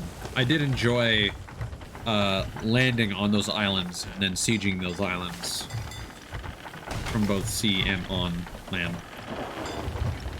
It was a cool balance. But it's most of the maps with like ground vehicles on them were just like kind of miserable to play as a soldier on the ground.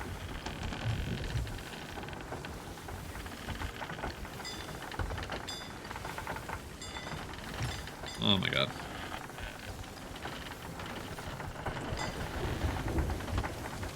How's our heading looking, Anna?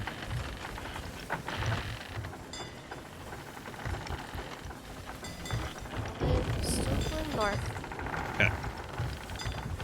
What are the other Reapers doing at the hideout?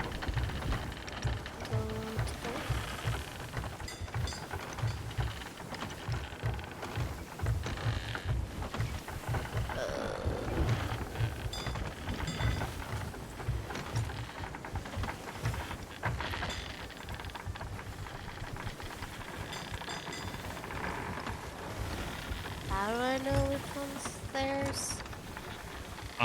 There's a giant red ship outside the Reaper's hideout. They may have logged off. Because if they sold everything to the Reapers, they may have signed off. Don't see anything but our ship on the map. Okay, nice. So either they handed in their emissary flag or they signed off.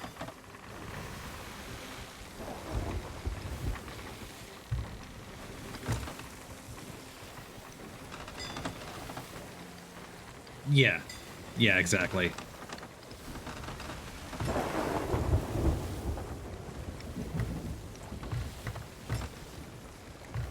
Personally, for me, my favorites were Bad Company 2 in 1943. Where are we going? Well, we're going north. Hopefully.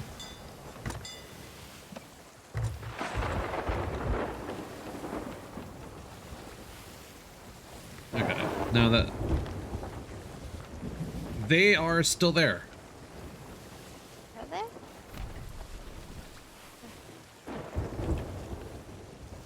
Huh. Did you not move the map? No. Me too stupid. Me Okay. tired. I forgot that moving the map was a thing because I normally don't touch the map. Okay, well. Well.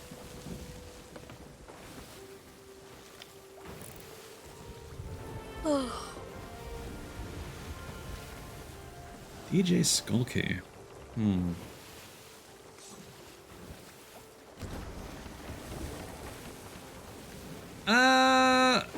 I mean, maybe not, because I always try to approach situations like this as a friendly. I don't know what these guys are doing, if I'm being completely honest. So what I'm gonna do is I'm gonna pull out my speaking trumpet and be like, ahoy, friendly. If you hold out your speaking trumpet, text chat has a increased distance. Let's see.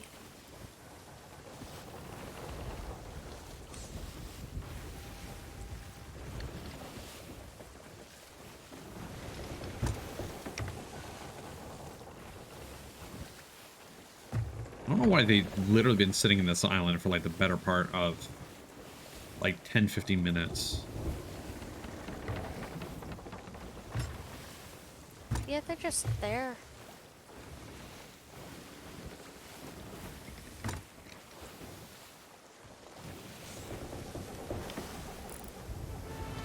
I feel like they might just be like chatting before signing off for the night. I doubt that they would wait this long to try and ambush us. I feel like they're just new players doing their own thing, man. They don't have any cosmetics, so that's fair.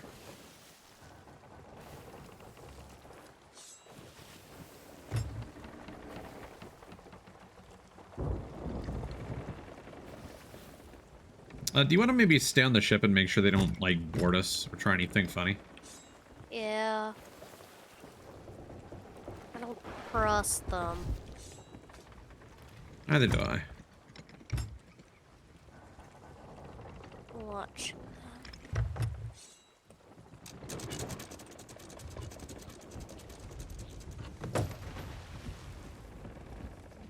Alright, how's this gonna play out?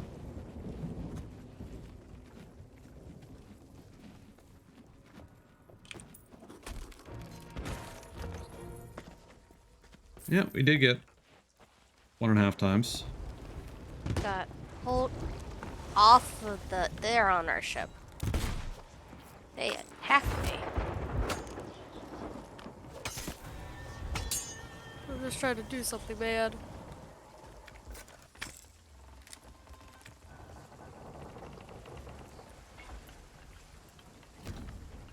They ain't.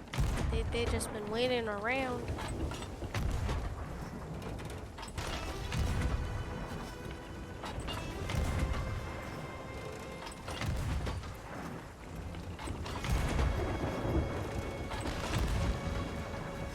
I'm coming back.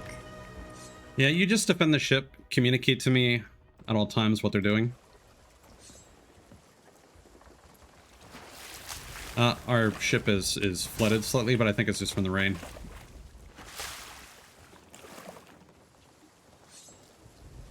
Loading. I'm on the ship. Okay, just stay on there. I'm gonna throw some firebombs on their ship. Ow!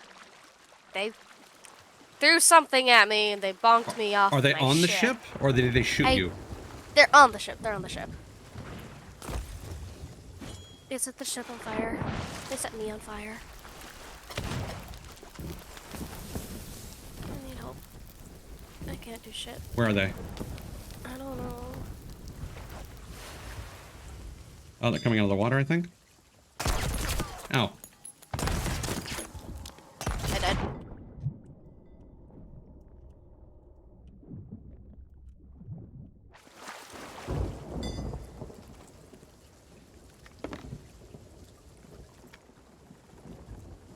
This is gonna be really stupid if this actually works.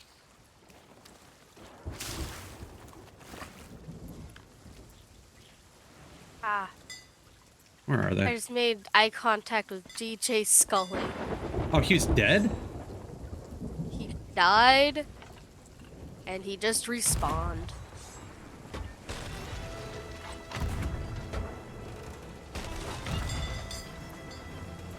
He looked at me very menacingly. I didn't like it, guys.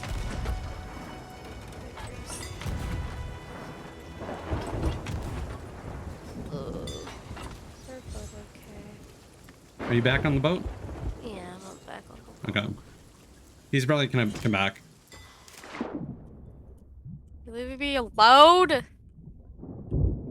I should have grabbed some food. Oh well. They're on the ship. They keep... I'm such... Is there someone on their ship? Like, why are they not fucking... Oh, they just sank. I think. Yeah, they sank. So just kill them and we're done. I died. Okay. While in the water. Fuck. Alright.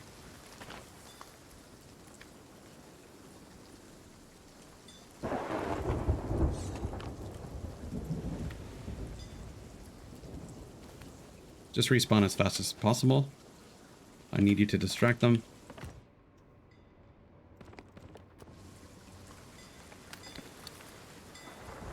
Oh, our ship's on fire.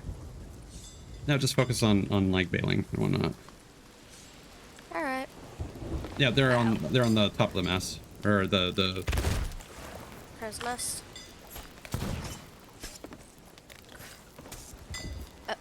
Slash. Resetting. They're so good at PvP, I kinda hate it. They're I'll be 100% with you, Anna. They are not. I'm just bad at PvP. That's the truth.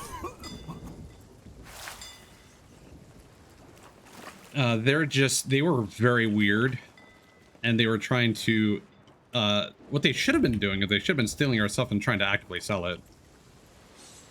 They weren't. Because they could have done that while we were occupied with them. But yeah, Sammy, you were very likely correct. They were probably in the crow's nest, but I think they were honestly just jumping into the water and jumping onto the back of the ship.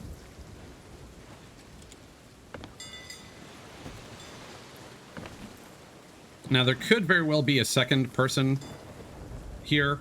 I sincerely doubt it. Because I think that was just a solo guy. But hey, Sammy, you got to see PvP. I tried to be friendly. I really did. So, Anna, you keep unloading. Every now and then, do me a favor and just check to make sure we aren't, like, flooding down below. I'm going to grab their emissary flag. They were captained? They weren't new. Weird. No, yeah, because I investigated their ship.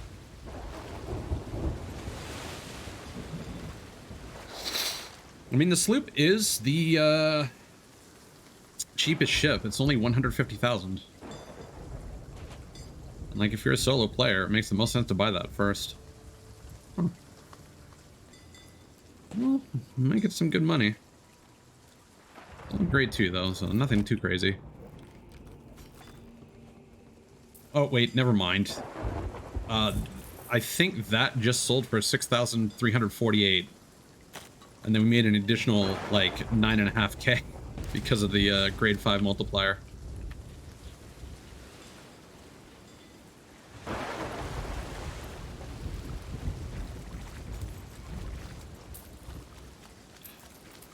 So again, the buying that I keep talking about only gives you a named ship. It gives you access to certain cosmetics and the ability to interact with the sovereigns.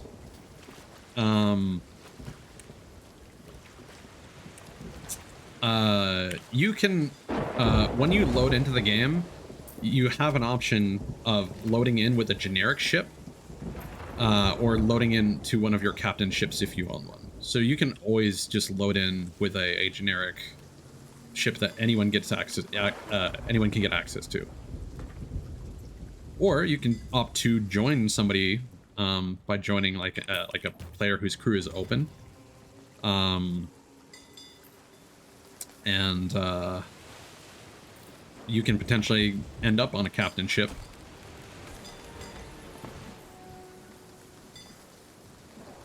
Yeah, there's no limit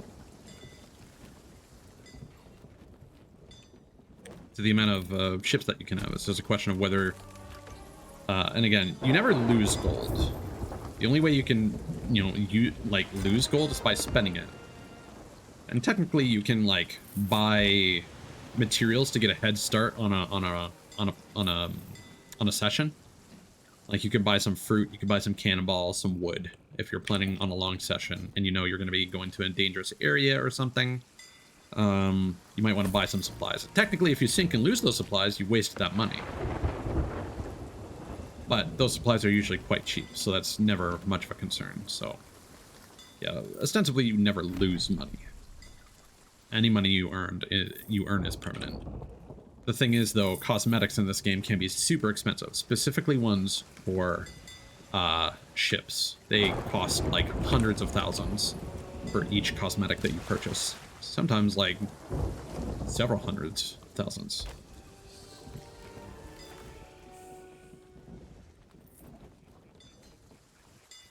Well, this ended up being a lot more successful than I intended.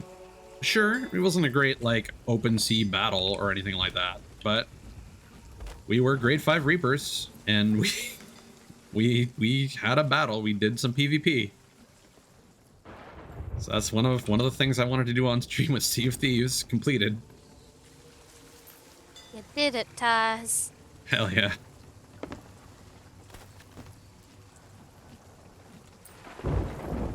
Also, I think we just hit 15 hours streamed. Let's go. Because there's actually a nifty thing. If you link your Twitch and are a streamer, you get a custom faction called the Creator Crew. I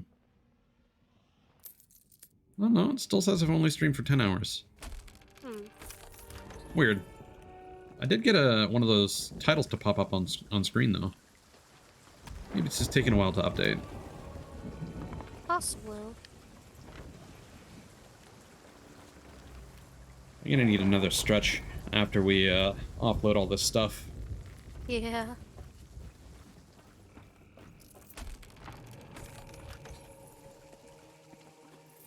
And so you were correct after all, Sammy. We are making a 1.5 times bonus on everything we are selling to the Reapers. So yes, Reapers basically come down to what did... okay. What's up? We got Athena's Fortune rep for some reason. I mentioned this earlier. So Athena's Fortune is the endgame faction. Basically, you get access to it by reaching rank 50 with 3 of the 4 main factions, either Reapers, Gold Hoarders, Order of Souls, or Merchants. And then you can go to the tavern and join the Athena's Fortune faction, which is like, again, endgame, very time consuming. The loot is rare, it levels you up very slowly, but they cap at level 30 instead of 50 or 70. Actually, I think 75 is the max for most of the main factions now. Hunter's Call caps at 50. And it has no emissary flag. But so, there's some random things that you'll come across sometimes that will just give you Athena's Fortune rep. So it's always nice when you see that, but at the same time, you kind of think to yourself, like, man, if only I'd sold that when I actually was an Athena's Fortune emissary. But that takes a significant time investment. Like, hours.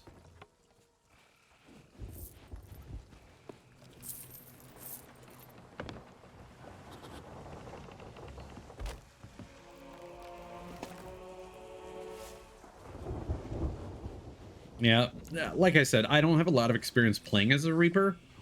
Like, all this progress I have with the Reapers is just me, uh, um, randomly having, like, sometimes when you spawn in an outpost, you'll see, like, people who just signed out nearby, and they'll leave their emissary flags, or their logbook in the water. You can just take it to the Reapers and sell it to them. That's basically how I got most of my levels. I do not raise the emissary flag, like, ever. This is, like, the only time I've really done this.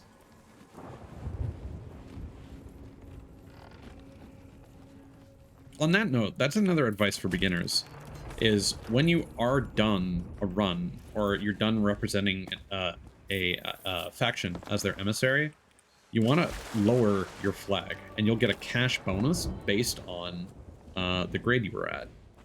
If you are grade 5, you get 5,000. If you're grade 4, I think you get 3,000? I don't remember what the lower grades are. Now, it's not a lot compared to the money that we're raking in right now. But, as I just said, sometimes people will... You can tell newer players, because they'll sign out but without taking down their emissary flags.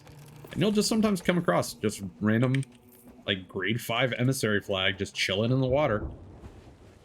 Right near one of the outposts. It's just like, okay, I'll just grab this and make my way over to the Reapers at the start of my session. Get myself some nice Reaper rep to start things off with. Now that said, I think what we're going to do, depending on where the chests are at, I would, before, again, Anna, if you are still conscious, before we wrap up Sea of Thieves, I would like to try and grab a Reaper chest and sell it. If it's moved outside of the map, then we're just going to lower our flag, because I don't have the patience for that. I'm somewhat still conscious. But if it's still to... There was a yellow one that was, like, just to the northeast, and if that is still the case, I'd like to grab that one and cart it back over here. Go for it if you want to.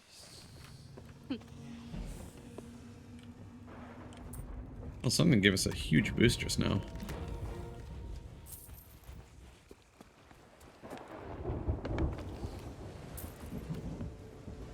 Yeah, PvP in this game kind of stresses me out, to be honest.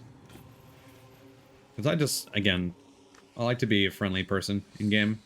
It's much more fun to form an alliance. Because once you form an alliance, by raising the alliance flag and grouping up near another person with the alliance flag raised, you just go to your crow's nest, go to your flag box, and there's a join alliance button if you're near enough to them. And then anytime they sell something, you get 50% of everything that they sell. I don't think you can, and I think that also includes their emissary bonus as well. They don't lose any funds. They get the full return on anything that they sell, but anyone else in their alliance gets 50% just copied over to them, and vice versa. Anything that you sell, your alliance members will get 50% of that, just for free, no cost to you. So there's basically no reason not to form an alliance except for the infinite potential for humans to betray one another.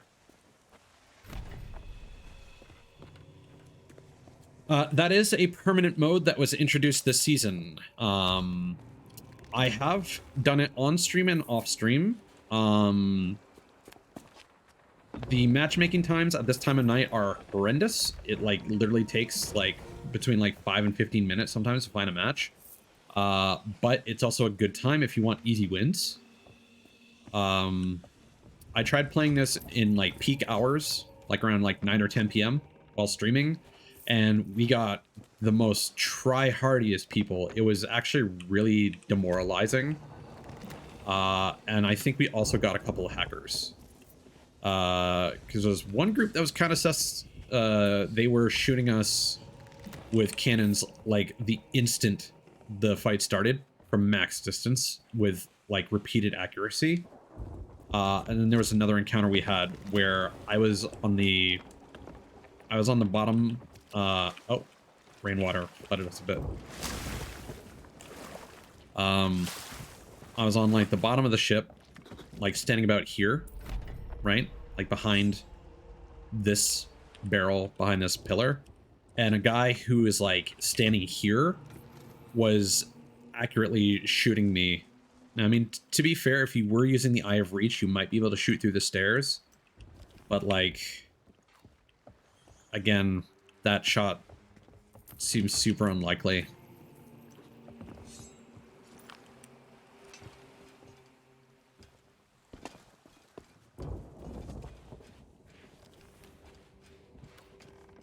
Yeah, it is 7:30 a.m. right now. I'm just saying, like, it's early morning, night, whatever. Again, my concept of time is all messed up because I've been streaming for 14 hours. I'm just saying that, like, I would sometimes play this offline with a friend around like 2 a.m. or whatever, and matchmaking times are again horrendous, but the matches are easy. We tried streaming it around like 9 to 10. Matches were fast, but everyone was just absolutely cracked out to all hell. And unfortunately, that was not a fun experience.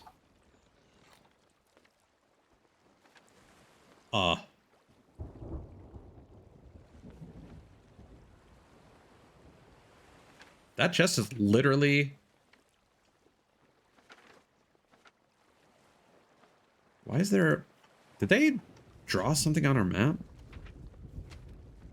Weird. Okay, Reaper's chest to the northeast. Like, a minute away. Go for it? It's like a minute away. Like, look at the map, how close it is. Okay, I'll go look at the map. That is close.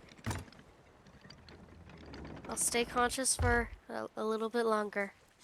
All right, you got this, Anna. Yeah. I am just dead braining this game now. Yeah, no worries, no worries.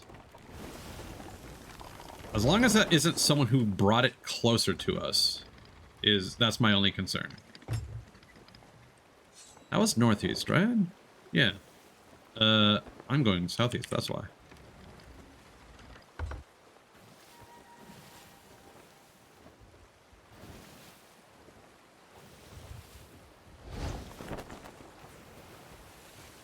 Why don't I see the sparkle?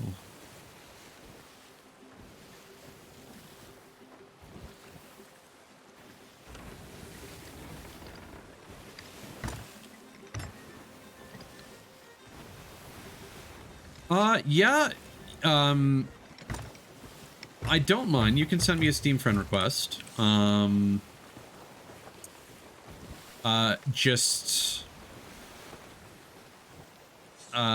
Sorry, I'm multitasking right now. I would not bring a random person into VC on stream. Like, I'd be fine playing it off stream, and seeing if we vibe together. Like, again, you seem friendly enough from, you know, what we've been talking now, but generally that's kind of my logic, is play with someone off stream. Oh, that's...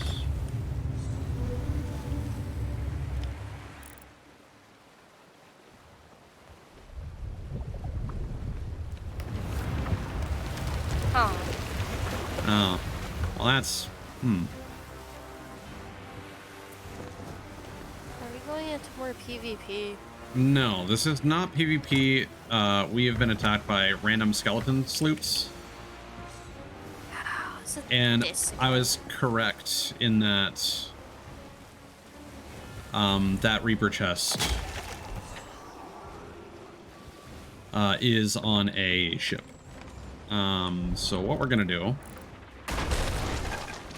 and if you could repair, yeah. what I'm gonna do is I'm just gonna bring us to an outpost and we're gonna lower the flag. We can do the Reaper's chest another time.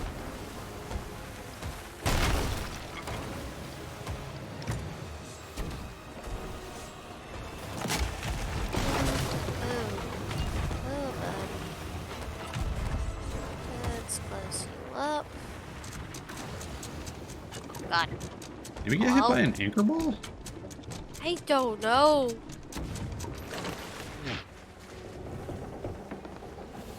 Why are we creaking that much?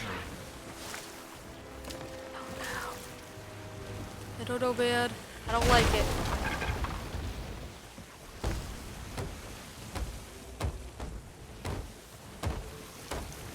Oh, that's a lot of damage. Yeah. So this is the... This is the what? Okay, this is the one thing I don't like about this game, is the random skeleton sloops that sometimes attack you. Like, you're just trying to mind your own business sometimes, and then, like, this happens.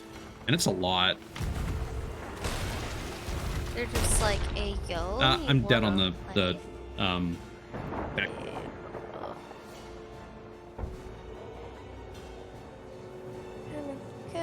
Come on, Tess. Come on, Tess. All right.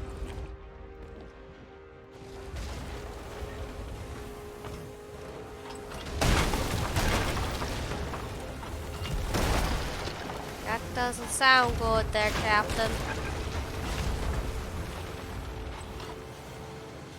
There's something broken up here. There's something broken up here. There's one Okay. We are almost out of food. Oh, they're disengaging, I think. Music stopped anyway.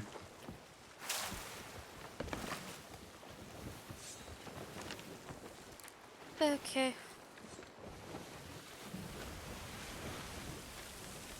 Back to emoting. Yeah, like, as much as I'd like to... Here, hold on.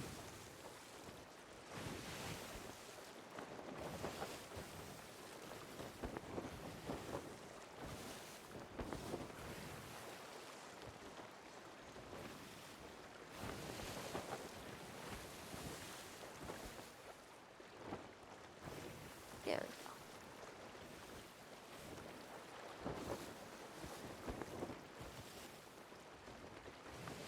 Like, we would get a lot of value for that, but... It's just the two of us. There's no point in fighting it. Yeah, we'd get like 25,000 gold if we sold that. My sleepy brain. Well, they're sailing. Are they coming after us? I hope not.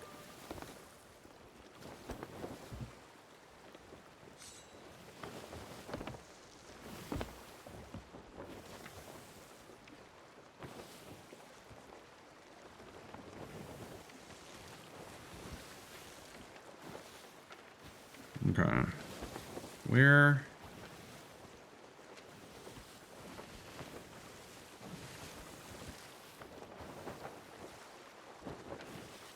It is honestly going to be fastest if we just go back west. Yeah. Alright.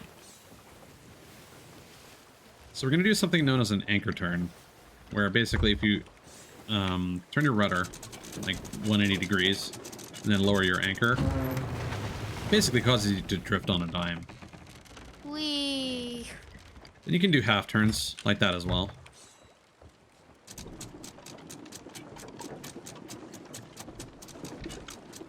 I walked off the ship. We just turn the wheel like halfway. Oh wow.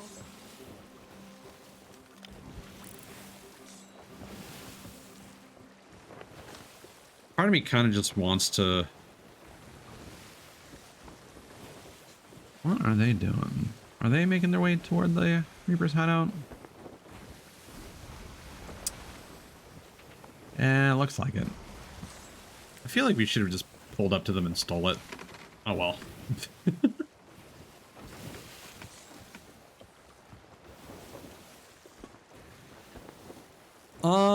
What we could do is we could pull up to them and say like, hey, want to join an alliance? We can sell that, and then you'll get half of the reward. And see if they'd be game for that. We could try.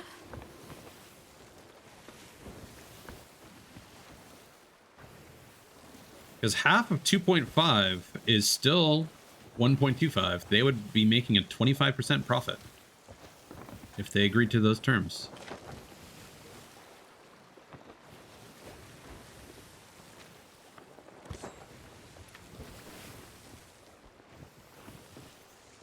Because otherwise, I'm not optimistic about our chances, because we are very low on decent quality food.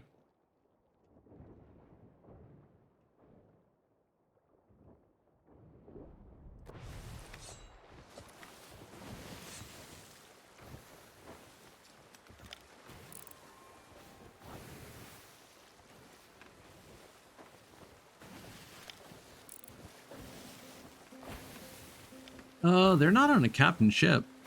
And they have all their lanterns lit, which means they're probably new players.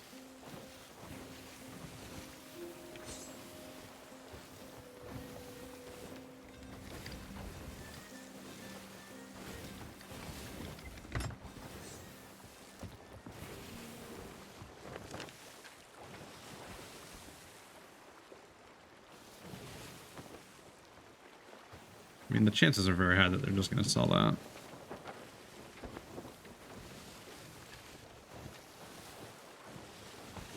I don't think it's really feasible to make it there. Oh yeah, they're on shore. You know, we're just gonna go south. I don't want to fuck with them. Good decision. Will you be fine on your own now? Yeah, I should be. Okay, I'm gonna sign off now. All right. Thanks for hanging out, Anna. Of course, anytime. I'm getting really sleepy and I'm starting to doze off in my chair, so. No, that's fair. Get some good rest.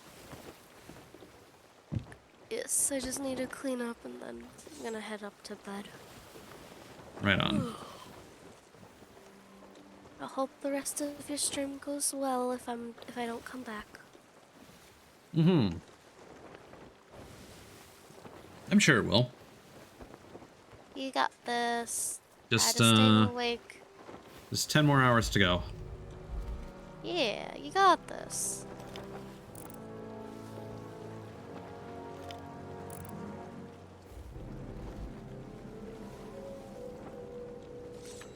That was a shame. We had a really good opportunity to get the jump on them, but eh. Yeah, Again, that's what it just how is. much I dislike PvP. It's just like, eh.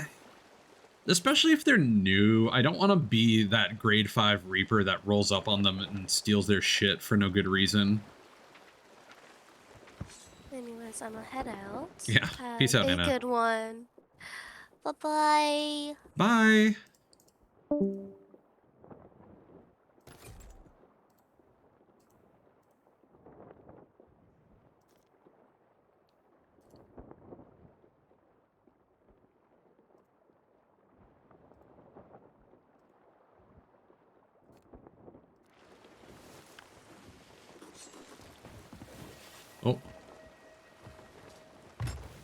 And so fair warning, after I turn in this flag, I am going to be switching to another game, and it's just going to be nonsense, because I'm just going to be doing it to keep myself awake until more people start getting up in the morning.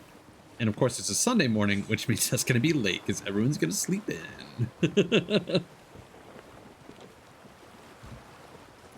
But this was one of the goals for my subathon.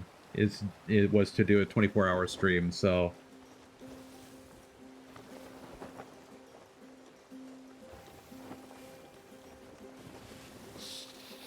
it's one of the things with these kinds of arrangements is that just because that's one of the things that people achieve necessarily doesn't necessarily mean that everyone is going to be watching the entire time. But the show must go on.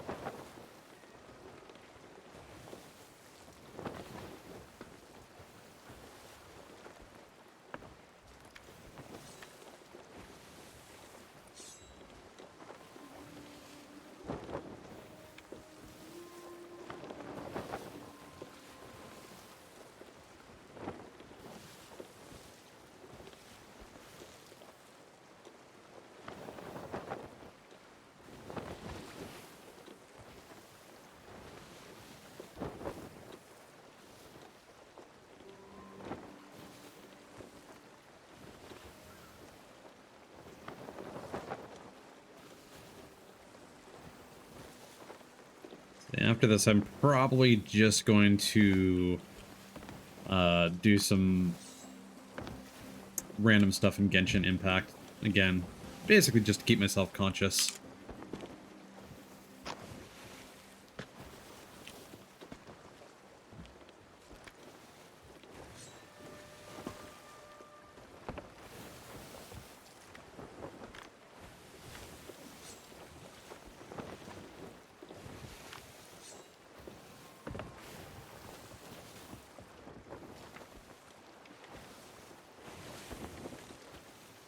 Of course. Right, they weren't Reapers, so they wouldn't show up anymore. I can show you what I was talking about with respect to the Sovereigns, though.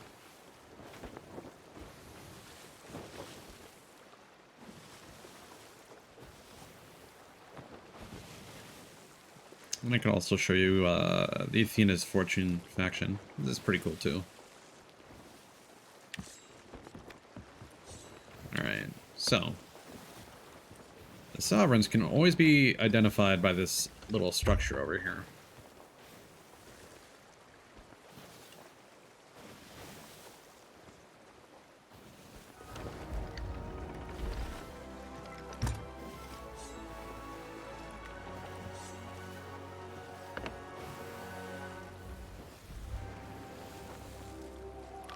And again, you can only use these guys if you have a captain ship.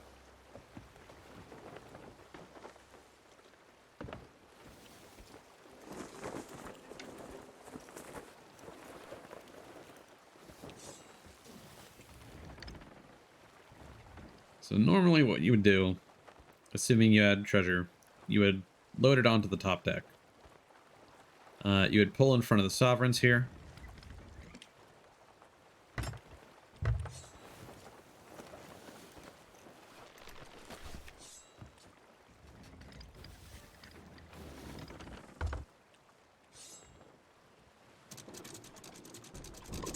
This is not going to be graceful. Oh, actually that worked out. You go over to the dock.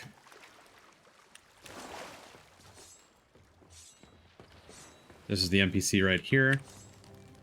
You climb up here.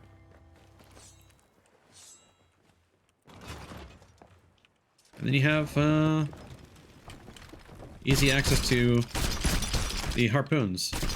And, oh, that glitched out.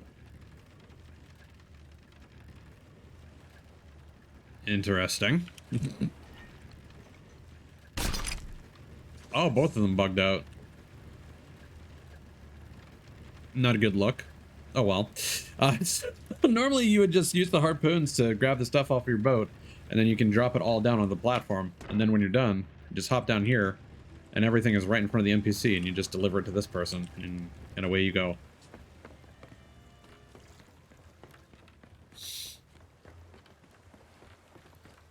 Now, hopefully, our ship is parked close enough. We can go over to the Reaper's table here and lower our emissary flag. If the Reaper's table is always, like, way out of the way,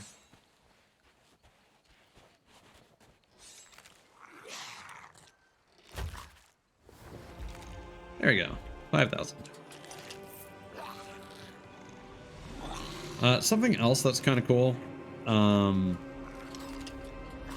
see it in a second. So, if you want to avoid PvP, or if you're looking to set up an alliance, so when you join a faction, when anyone has joined a faction,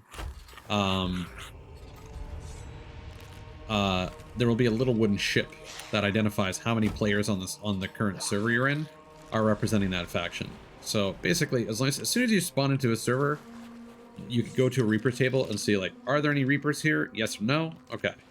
If you don't want to play with any Reapers, and if there is one, you can just leave game and start sailing a ship again, and it'll put you in a different server. Now, one of the things I should have done when I was still at the Reaper's hideout speaking with that NPC, you can level up your faction promotion. It doesn't matter quite so much because the Reapers don't have voyages or quests.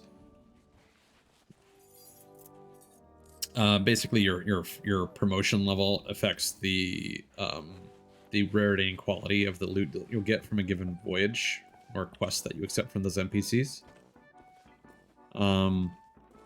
But once you've reached 50 with 3 different factions, you can come to this fellow, and he'll welcome you into the Athena's Fortune faction, and you'll get a unique sea shanty.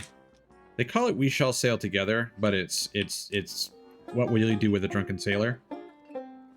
In any tavern, you play this in a specific spot where there are some hidden stairs.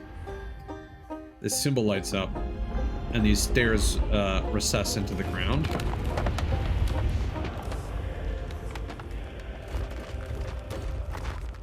And there will always be like a little sneaky path to a hidden hideout. And it brings you to a little instance, which is basically a clubhouse for cool people who play the game a lot.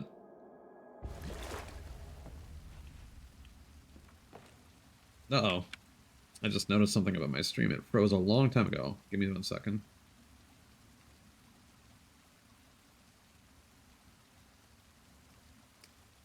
This is my stream monitoring. Yeah, it probably does. I mean, apart from other players, there aren't any humans here. It's a bunch of ghosts.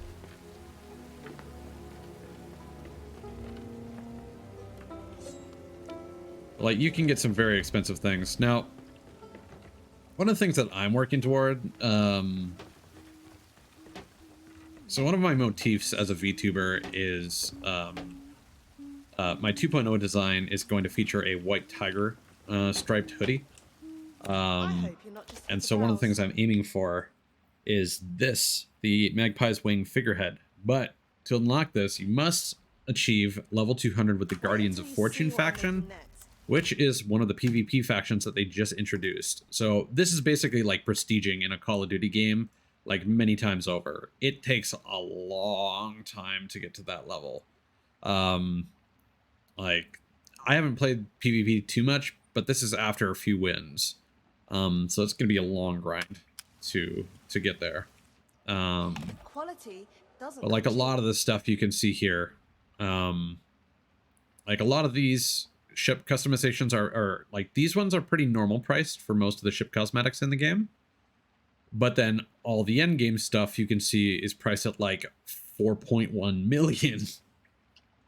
Because again, this is end game content. This is for crazy people who want to show off how much time they're sinking into this game. Now that said, I do want one of these cosmetics.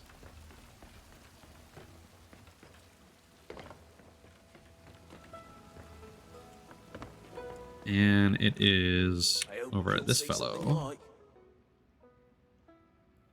This spyglass looks pretty cool. But again, that's 1.3 million, more or less. These guys also have a unique voyage called Legend of the Veil, which I plan to do on stream sometime. There's also another secret hideout. Once you get to level 100 with the Guardians of Fortune via PvP, you can get in here, and you can get a what's called a curse. There are a few cosmetics known as curses that affect like your character's body. And the ghostly curse makes you into a ghost, like these guys. I also have another curse that makes me look like one of the ocean crawlers, which we didn't really encounter today. But they're like a basically like mer creatures that walk on land. But if we go over to the shipwright over here. Pirating problems? I'm listening. So some of the things that I'm saving up for right now are upgrades for I think I got all the stuff that I wanted for my galleon, more or less. Because some of these are exclusive for the Galleon.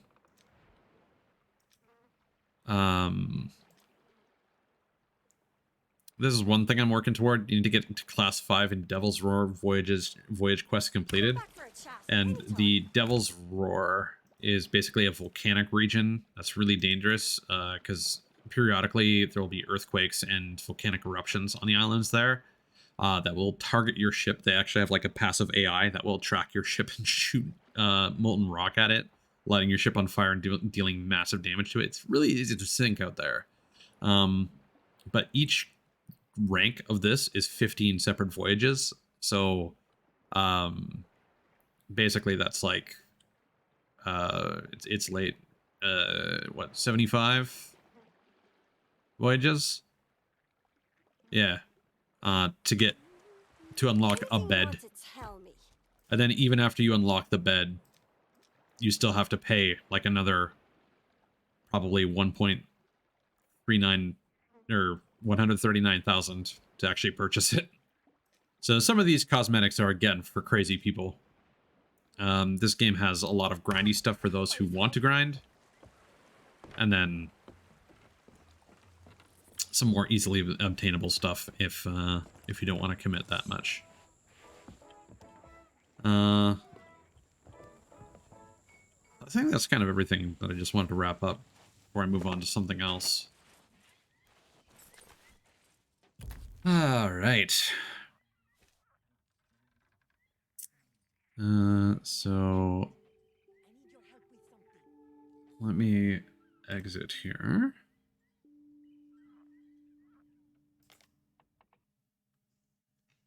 And just make note of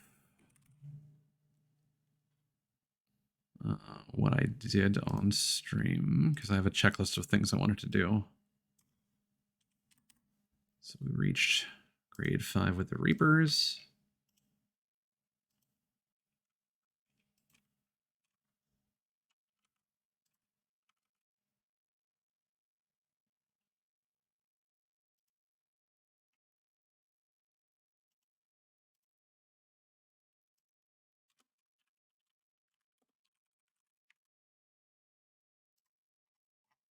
Perfect. Now, I do record my VODs when I stream, so I am going to end that recording.